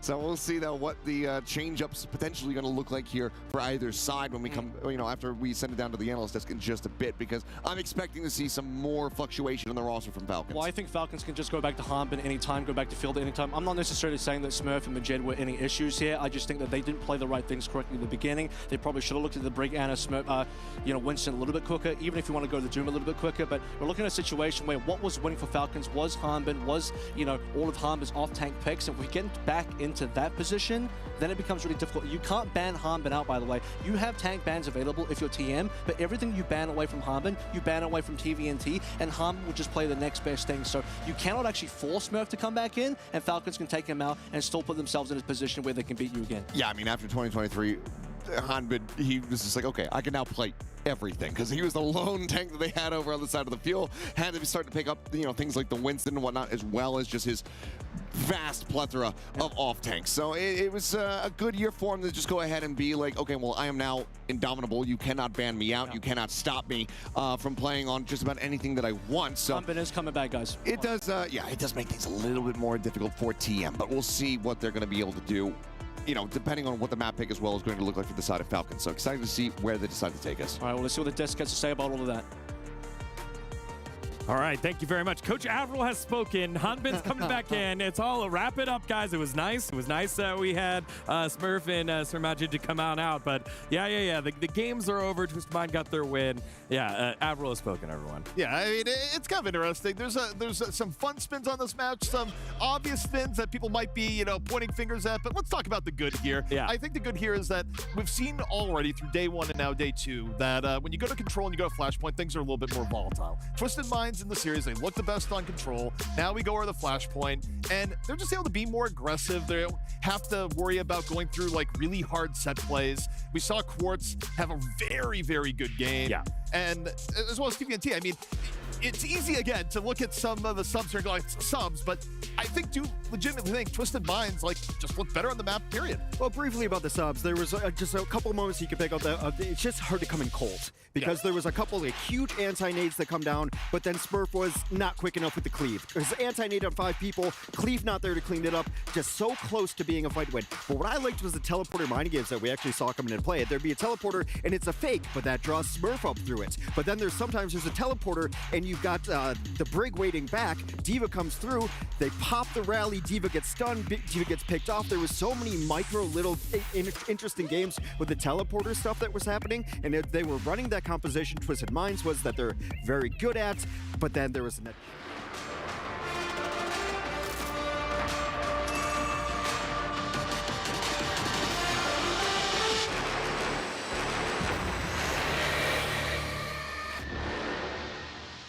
Hello, everybody, and welcome back to EWC Central. In the last 25 minutes of today's broadcast, but the games are not done for the day. So one of the things that we want to do is make sure that you can enjoy the games by learning with us. We want to teach some slang from each of the respective games, maybe some gaming terminology. I think we've got some slang or some words, terms, concepts from both these previous games, and hopefully from some coming later on in the tournament. There are still 4.5 weeks of tournaments to go. So the first one that we have, I don't even know how to say this. So this is from Mobile Legends Bang Bang. Yep. And it's a Litho Wanderer? Correct. It's basically... No, wait. Whoa! You want to guess? You want to guess? Okay, Yes, then. sure. I thought you I told you, they love yapping. We want to guess first. I'm going to give you guys. Okay. What do you guys think a Litho Wanderer is? I have a guess. Go for it. It's when you're from Lithuania and you play this game and you walk around in the bush constantly, you just automatically become a Litho Wanderer. ML bang on. I think that's a good one. You're going that one. I'm going to go with, because I know that there's a roam role in the game. I think it's what you would call somebody who plays a hero named Litho. Okay. That wanders. It's a good guess. It's actually more of a term. It's basically one of the monsters. I'm just going to say out loud. It's the name of one of the monsters. Yeah, correct. A neutral creep located in the river. Killing it grants XP gold, movement speed, and mana regen. Correct. So it's a blue and red buff from League of Legends combined. Oh, okay. I like the fact I can say one word, you get it immediately. Litho Wanderer. Okay, there we go. So it's the name of a monster. Do right. you I want to just see do you have like a shortened version when you're casting? We lovingly call it Litho, or if not, we lovingly call it Bulbasaur because it looks like a Bulbasaur. Bulbasaur. There's also one of the heroes in the game looks like somebody riding Agumon from Digimon. Oh, it's awesome. Digimon. It's so good. Digital monster. Wait, did we get DMs? Let's move on. Okay, PUBG Mobile. Botation? Wow. Okay, so I'm going to come to you first. What do you reckon botation? What does botation mean? I feel like you take a boat and you rotate around the boat. I think... You rotate around the boat? Yeah, you take the boat and run around the map. Okay, so you move around the map. I'm going to go with a character model or equipment that gives you junk in the trunk. Like, damn, that's some botation on that character. I felt the need to stand up, but I'm not going to. Yeah. Botation, I'm pretty much on that. When you get a circle, it's like, oh, it's kind of over the water, or like even if the circle isn't over the water, but you have water available, jump in a boat, go for a big old rotate around the map. It is, in fact, making a rotation in a boat. Huzzah! Awesome. Rotation. Rotating is... See, now, can we teach MLBB when you invent a word that matches the concept? Are we still salty about high ground? I hate really? high ground. Yes. Come on. Weeks ago. What are we talking about? We'll explain this to you.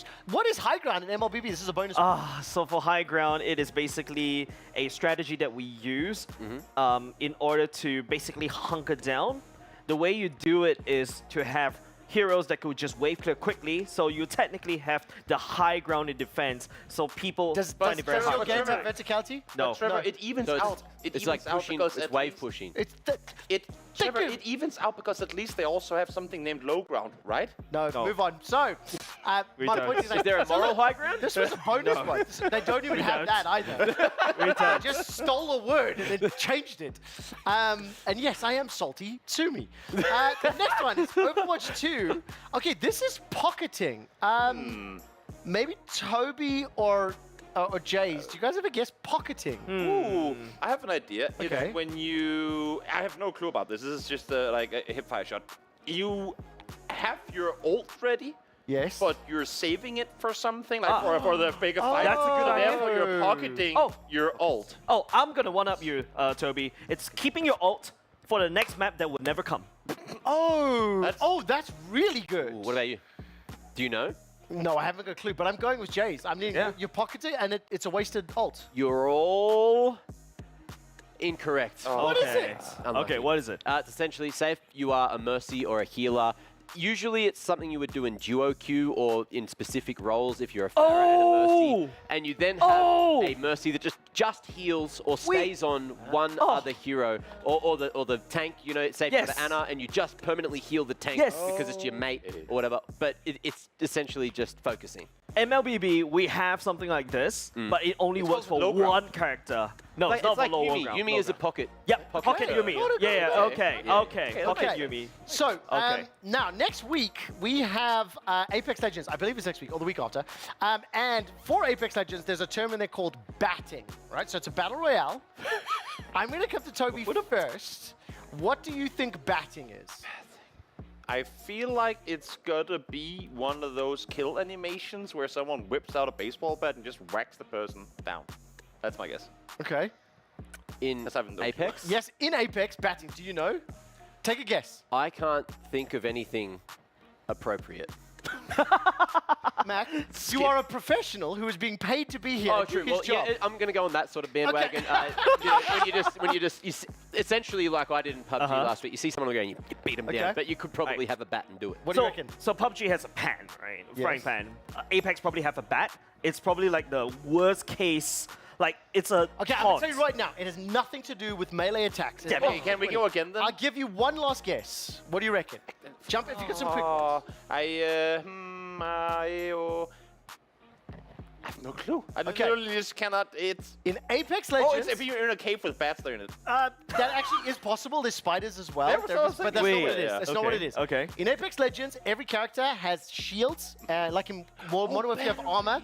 You're using a battery to recharge your shields. So the call is the enemy's around the corner. He's batting. While using a battery to recharge your shield or to heal back up your defenses, it means they're available to be attacked. I think I've actually used that. I was going to say, I've said that while playing There we Apex go. as well. There we go. All right. The funny thing is, I had to remind myself what it was in Oz Producers because I wrote it down like 2 weeks ago and I'm like, I forgot. So thank you. I can't pretend that I know what's happening. Okay, so obviously we still have 2 tournaments ongoing. MLBB as well as Overwatch 2. What I'd like to do is one last look in to Mobile Legends Bang Bang. So let's hear what the casters have to say. Right away, but here the Ruby gets taken off the board as well. DMX now with first pick. A lot of people have found success. A lot of teams have found success on this side. So what do you think they're going to be prioritizing here? Oh, that's the draft from earlier. There we go. I was going to say, the Rizzler's open, Harris open, Valentina's open, but they go with the Rizzler. So they're going to put that into the hands of Hybridi, which, by the way, signs of life from game number 2, right? Game number 1, Hybridi was almost unnecessarily aggressive. In game number 2, she definitely put her best foot forward. Now maybe she's heating up and she gets to pick up a solid hero. The answer from Omega Empress, of course, the Edith, still a solid flex, and they're not wasting any time. Keishi, pick up the Julian. So you don't think that this Julian could be flex at all in this current meta? You could say that, but I think the Julian is just so much more effective in the jungle because you could count in one hand the number of players who can play a Julian mid solid. That's true. And Keishi's such a versatile player, right? When it comes down to it, she can pick up these kinds of heroes. She can pick up the assassins. She can pick up the junglers. And I'm wondering if at some point of our shift that we're gonna get more fighters in the jungle or something crazy like a Bane in the gold lane. Hey, you said the B word. That's I'm sorry. Don't excite me too much. I'm sorry. But here's a B word that I think DMXG appreciates. Is still left open. The Baksha, right? So you put that into the hands of Angelis. It's a signature pick for her. And then, all right, you put Aslan on the Moskov again. Okay. Again, it works. They're relying on what they're comfortable with. But we don't know yet what is going to the hands of La La Land. So with that said, I'm not going to call it just yet. Like, I'm open to options.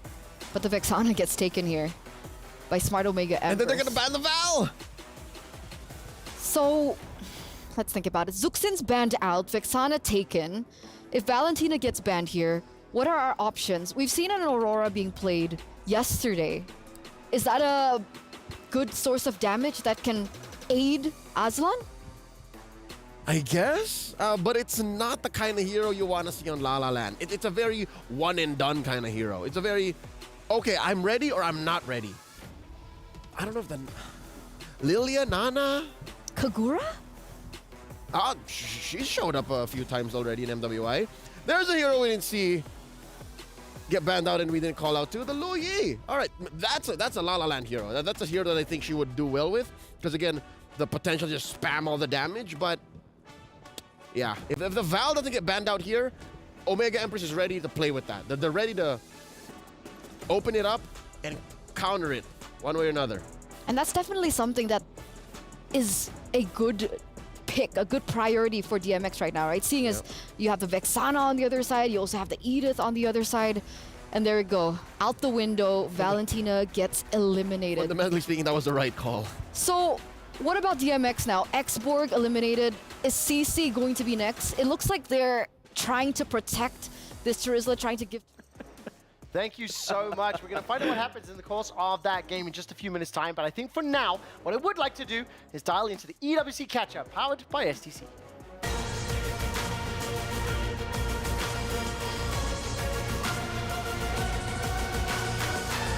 Now, of course, for Mobile Legends Bang Bang, the Women's Invitational, a number of teams have secured their spots in the quarterfinals, as well as a number of teams being eliminated from the tournament. Before myself and Jace dive into some of those squads and what it means for the rest of the tournament, I'd like to check in with Reptar to find out what he's thinking from the floor.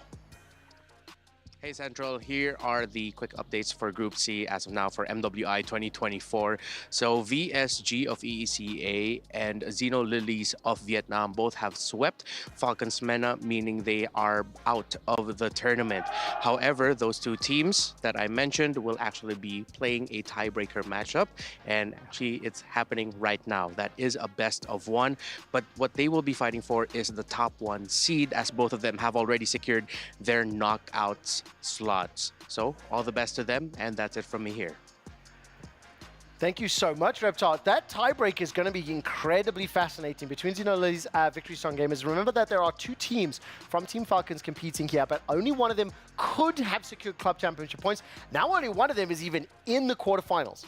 Falcons Vega are there. They're joined by Cloud9, Victory Song Gamers, Xeno Lilies, Team Vitality, and the Diamond Gladiators Homegirls. Before we talk about the eliminated teams, what do you make of the teams that have already qualified? And I think that pretty much locks all of our quarterfinals. Correct, yeah. I personally feel like it's kind of expected. I think Cloud9, you know, I think they literally had to fight tooth and nail just to get into, because they kind of forced into a tiebreaker against CFU Serendipity. And it's also kind of proud, you know, for especially if you're a Cloud9 fan or a North American fan, that at the very least the female team is actually making more mileage as compared to their male team in MSC. Yeah, I mean, it's very impressive. And of course, let's talk about those teams that were eliminated. Falcons MENA, as Reptar just mentioned moments ago, Tidal Legends Gaming, as well as CFU Serendipity. So those are three of the four eliminated teams, right? Because we're going to have one from each of the groups going out. What's your take on these responses? Does it line up with anything Pika was saying earlier, or no, Indonesian team still popping off? Definitely Indonesian teams are still popping off. Nothing has changed as of now. There's no upsets as of now. Everything is following according to my script. Okay, interesting stuff. Thank you so much for that update. We'll obviously come back a little bit later on as soon as we hear those results coming in. The reason I got distracted is we're going to turn our attention to Overwatch 2. Today's results, Mac. Toronto Ultra and Crazy Raccoon secured a top 2 in Group A by winning the respective games 3-0. Falcons are currently 2-1 up over Twisted Minds, and the winner will secure playoffs. I think Falcons should be favored to win that game, but what do you make of the results? And then what are the games for the rest of the day that maybe we should keep an eye on? Yeah, so Group B is looking very fascinating. Of course, if Falcons get that win, they will go forward, but the group is currently 3 teams on 1 win. Only one of those teams has a loss, and then the Oceanic team is 0-2. But there is a world where the Oceanic team could somehow clean sweep LGD, still qualify, and then there's other worlds where Twisted Minds and LGD maybe flip around a little bit. That being said, Group A, yes, it's got Toronto Ultra and Crazy Raccoon both locking their way in, and it's going to be a head-to-head between Gaming Gladiators and ROC Esports later on today to decide who is going to be that third spot. So that's going to be a spicy game. In Group C, which is going to be played later tonight, Ensign Zeta Division both with 2-0 already locked in, and again it's going to be a head-to-head. We're a Fnatic. Bleed Esports, we're not there yet. Okay. Bleed Esports and M80, so that's going to be another spicy game later this evening. And Group D is where Fnatic is. Currently, we thought that they were going to be one of the favourites coming into the tournament just because they are one of the heavy-hitting Korean teams. 0-2 at the moment, bottom of the group, but there is a world where they can beat, who are they playing later? They have to beat Space Station Gaming, and they could potentially edge them out with a head-to-head or a better round loss if they play that game perfectly. I mean, going to find out from them. Thank you so much. That was a fantastic update, as well as setting some expectations. Overwatch 2 is definitely going to be running very late into the night. And of course, I don't like to leave Toby out. So Toby, what's been happening in the PUBG Mobile World Cup? Absolutely nothing. Thank you so much, sir, because PUBG didn't play today. That does it for our EWC catch-up, powered by STC.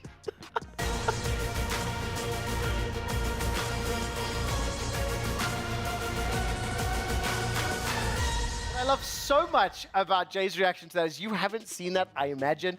Toby, it was a bit of a speciality from last week's shows. I was going to say, I feel like I've said that more than actually talked about what happened in PUBG, but this is going to be the final one. From now on, I'll have something to say every day. I will say this, because of the fact that Mobile Legends Bang Bang wraps up on Saturday, I can promise you, as long as producers don't tell me otherwise, that we will have a lot of PUBG Mobile on Sunday. So I think that's a safe bet. I'll get to do when you go, what happens in mobile to me on Sunday, I'll go, nothing, because they're done. Okay, well, we're going to find out. We're going to find out, of course. We'll find out. Look, we are starting to close out the day, and I think before we do on EWC Central, let's take a look at the best moments in our Kidia Play of the Day as we start counting down from number 3. This is Overwatch 2, Fielder from Team Falcons with the 5-man Ana play. Mac, why is this epic? So he's just anti-healed 5 people running out of a choke point, which means everyone's going to run at them and they're not going to be able to heal, and they get the full team wipe. That is nuts. Okay, wait. So hold on. I might need to see that one again. So what is the Ana heal? What is the ability we're looking for? Ana has a grenade. That if it hits a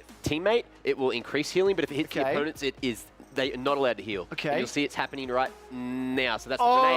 They all get anti-heal. They're not allowed to heal, which is your go button, and that lasts about 2 seconds. Can I say thank you so much? That was a fantastic breakdown. And thank you to production. Running that again and in slow-mo. Yeah. And then you just see how quickly they get wiped, right? Yeah.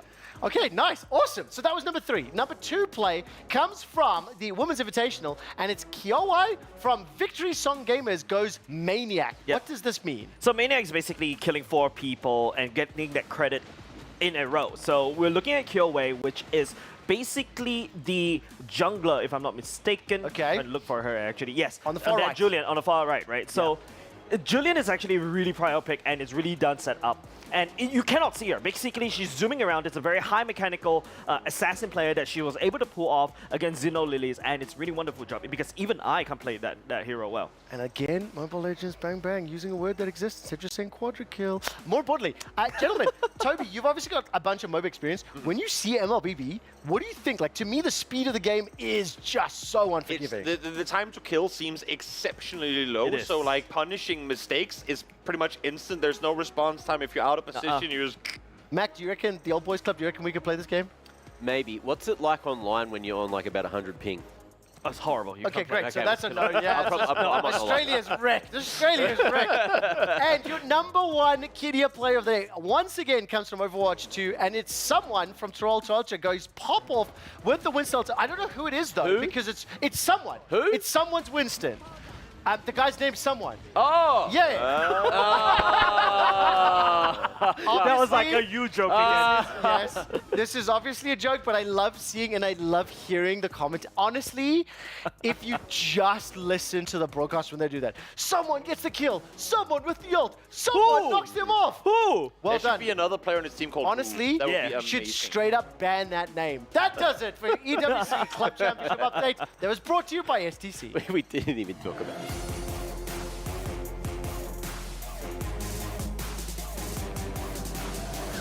Do you want to talk about the play very quickly before I carry on with my job? He just goes like Giga Chad monkey mode and goes completely ham on everyone. So Okay. that was, That was a nice was break. essential to the broadcast that we now need. It truly was. Yeah. If you want to hear essential to the broadcast, just listen to this next one, okay? But don't interrupt till I'm done. It's time for the EWC Club Championship update, brought to you by STC.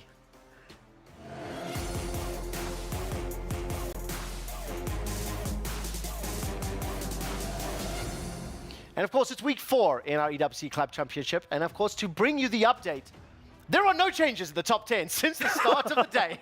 But with PUBG Mobile World Cup and the Overwatch 2 playoffs starting tomorrow, we are expecting movement.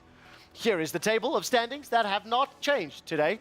But tomorrow, things will change because we'll have teams actually advancing in the playoffs, actually accruing points, and actually making a step towards that $7 million payout for winning the club championship. You're allowed to talk now. Was that good? That does it for our EWC Club Championship update. That was brought to you by STC.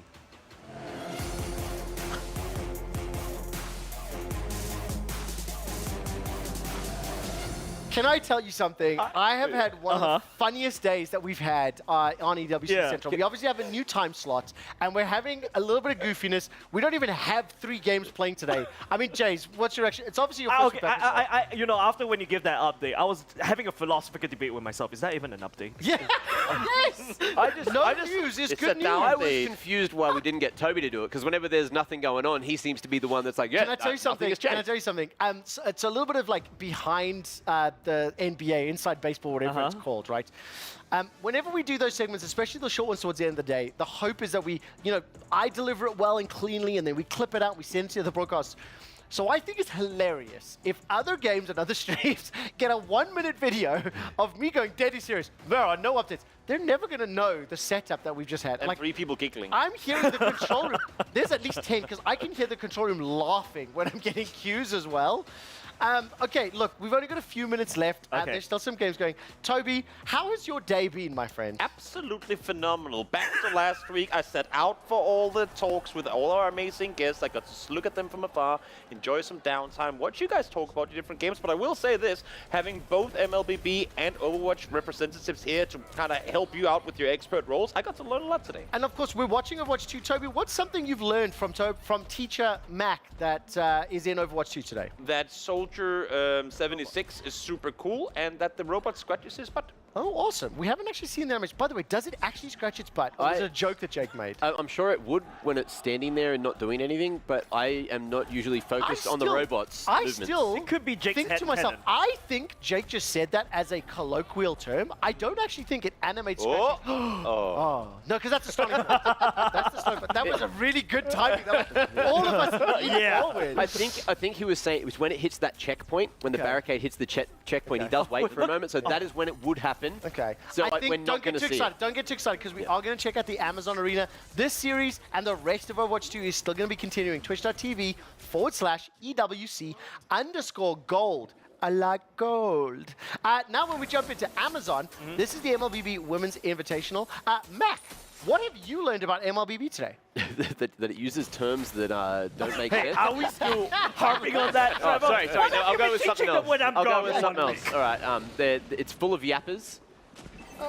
Fair. Okay, let's do something positive. Positive? Okay, you didn't specifically say you that. are right. You are right. It's fun, and it has a very powerful minion in the river that when you destroy it, you not only get mana regen and effective other stuff and movement speed, so that's a cool thing. I will ask this. In the male tournament of MLBB, name one of the 2 countries or regions that I and Jace have said were the most dominant for over 7 years of MLBB esports. Indo. And? I'm supposed to answer? Yeah, there's 2 regions. I'm going to say Indonesia and Malaysia. No. So Malaysia won this tournament? Philippines. Nailed it! Not bad. Not bad. Mac was listening. See these? I was watching. I like that. Yeah. I'll put them to good use today. You've got very cute, dainty ears, by the way. Hey. You've got big, boulder shoulders and really cute, dainty ears. They're very pretty. Jace, what have you learned about either Overwatch or PUBG Mobile today? Sorry. I feel like I taught a lot about PUBG. I feel like PUBG Mobile is like, this is the place where the lower tier can actually have a chance to actually just all of a sudden shoot up. So you couldn't even have a power ranking of sorts. But for the side of Overwatch, I'm starting to learn a little bit, especially the different game modes. I love the robot as well, and I also love the fact there's also hybrid. But it's a little bit too messy for me I've got one question for Mac that should be phrased positively. Yeah. Thank you. How would an Overwatch player viewercaster encourage a slightly emotional, let's say, tack shooter like Valorant or CS player like Jay's? How would you advise them to play Overwatch 2? Basically, he rages. Yeah, don't join team chat. Okay. Don't join voice chat. Right. You'll save yourself the grief. If I may do one last setup. Toby, what can we expect from PUBG Mobile tomorrow? A lot of things, because we will not only have 6 games still to be played while we are here, so we might actually get our first ever PUBG Mobile live look-in. Can I say thank you so much for everybody for tuning in. Jace, welcome back to the show. I did miss you. This is the stage. Oh, yes. there we go. Also, They're warming up for us. huge kudos to the production team. We've had great videos and graphics. It's an earlier time slot. Do not forget that EWC Central will be back tomorrow, Saturday and Sunday, starting 2 p.m. local time, running until 6. We'll keep you up to date across Overwatch 2, MLBB Women's Invitational, as well as PUBG Mobile. Good afternoon, good evening, good night. Tschüssi.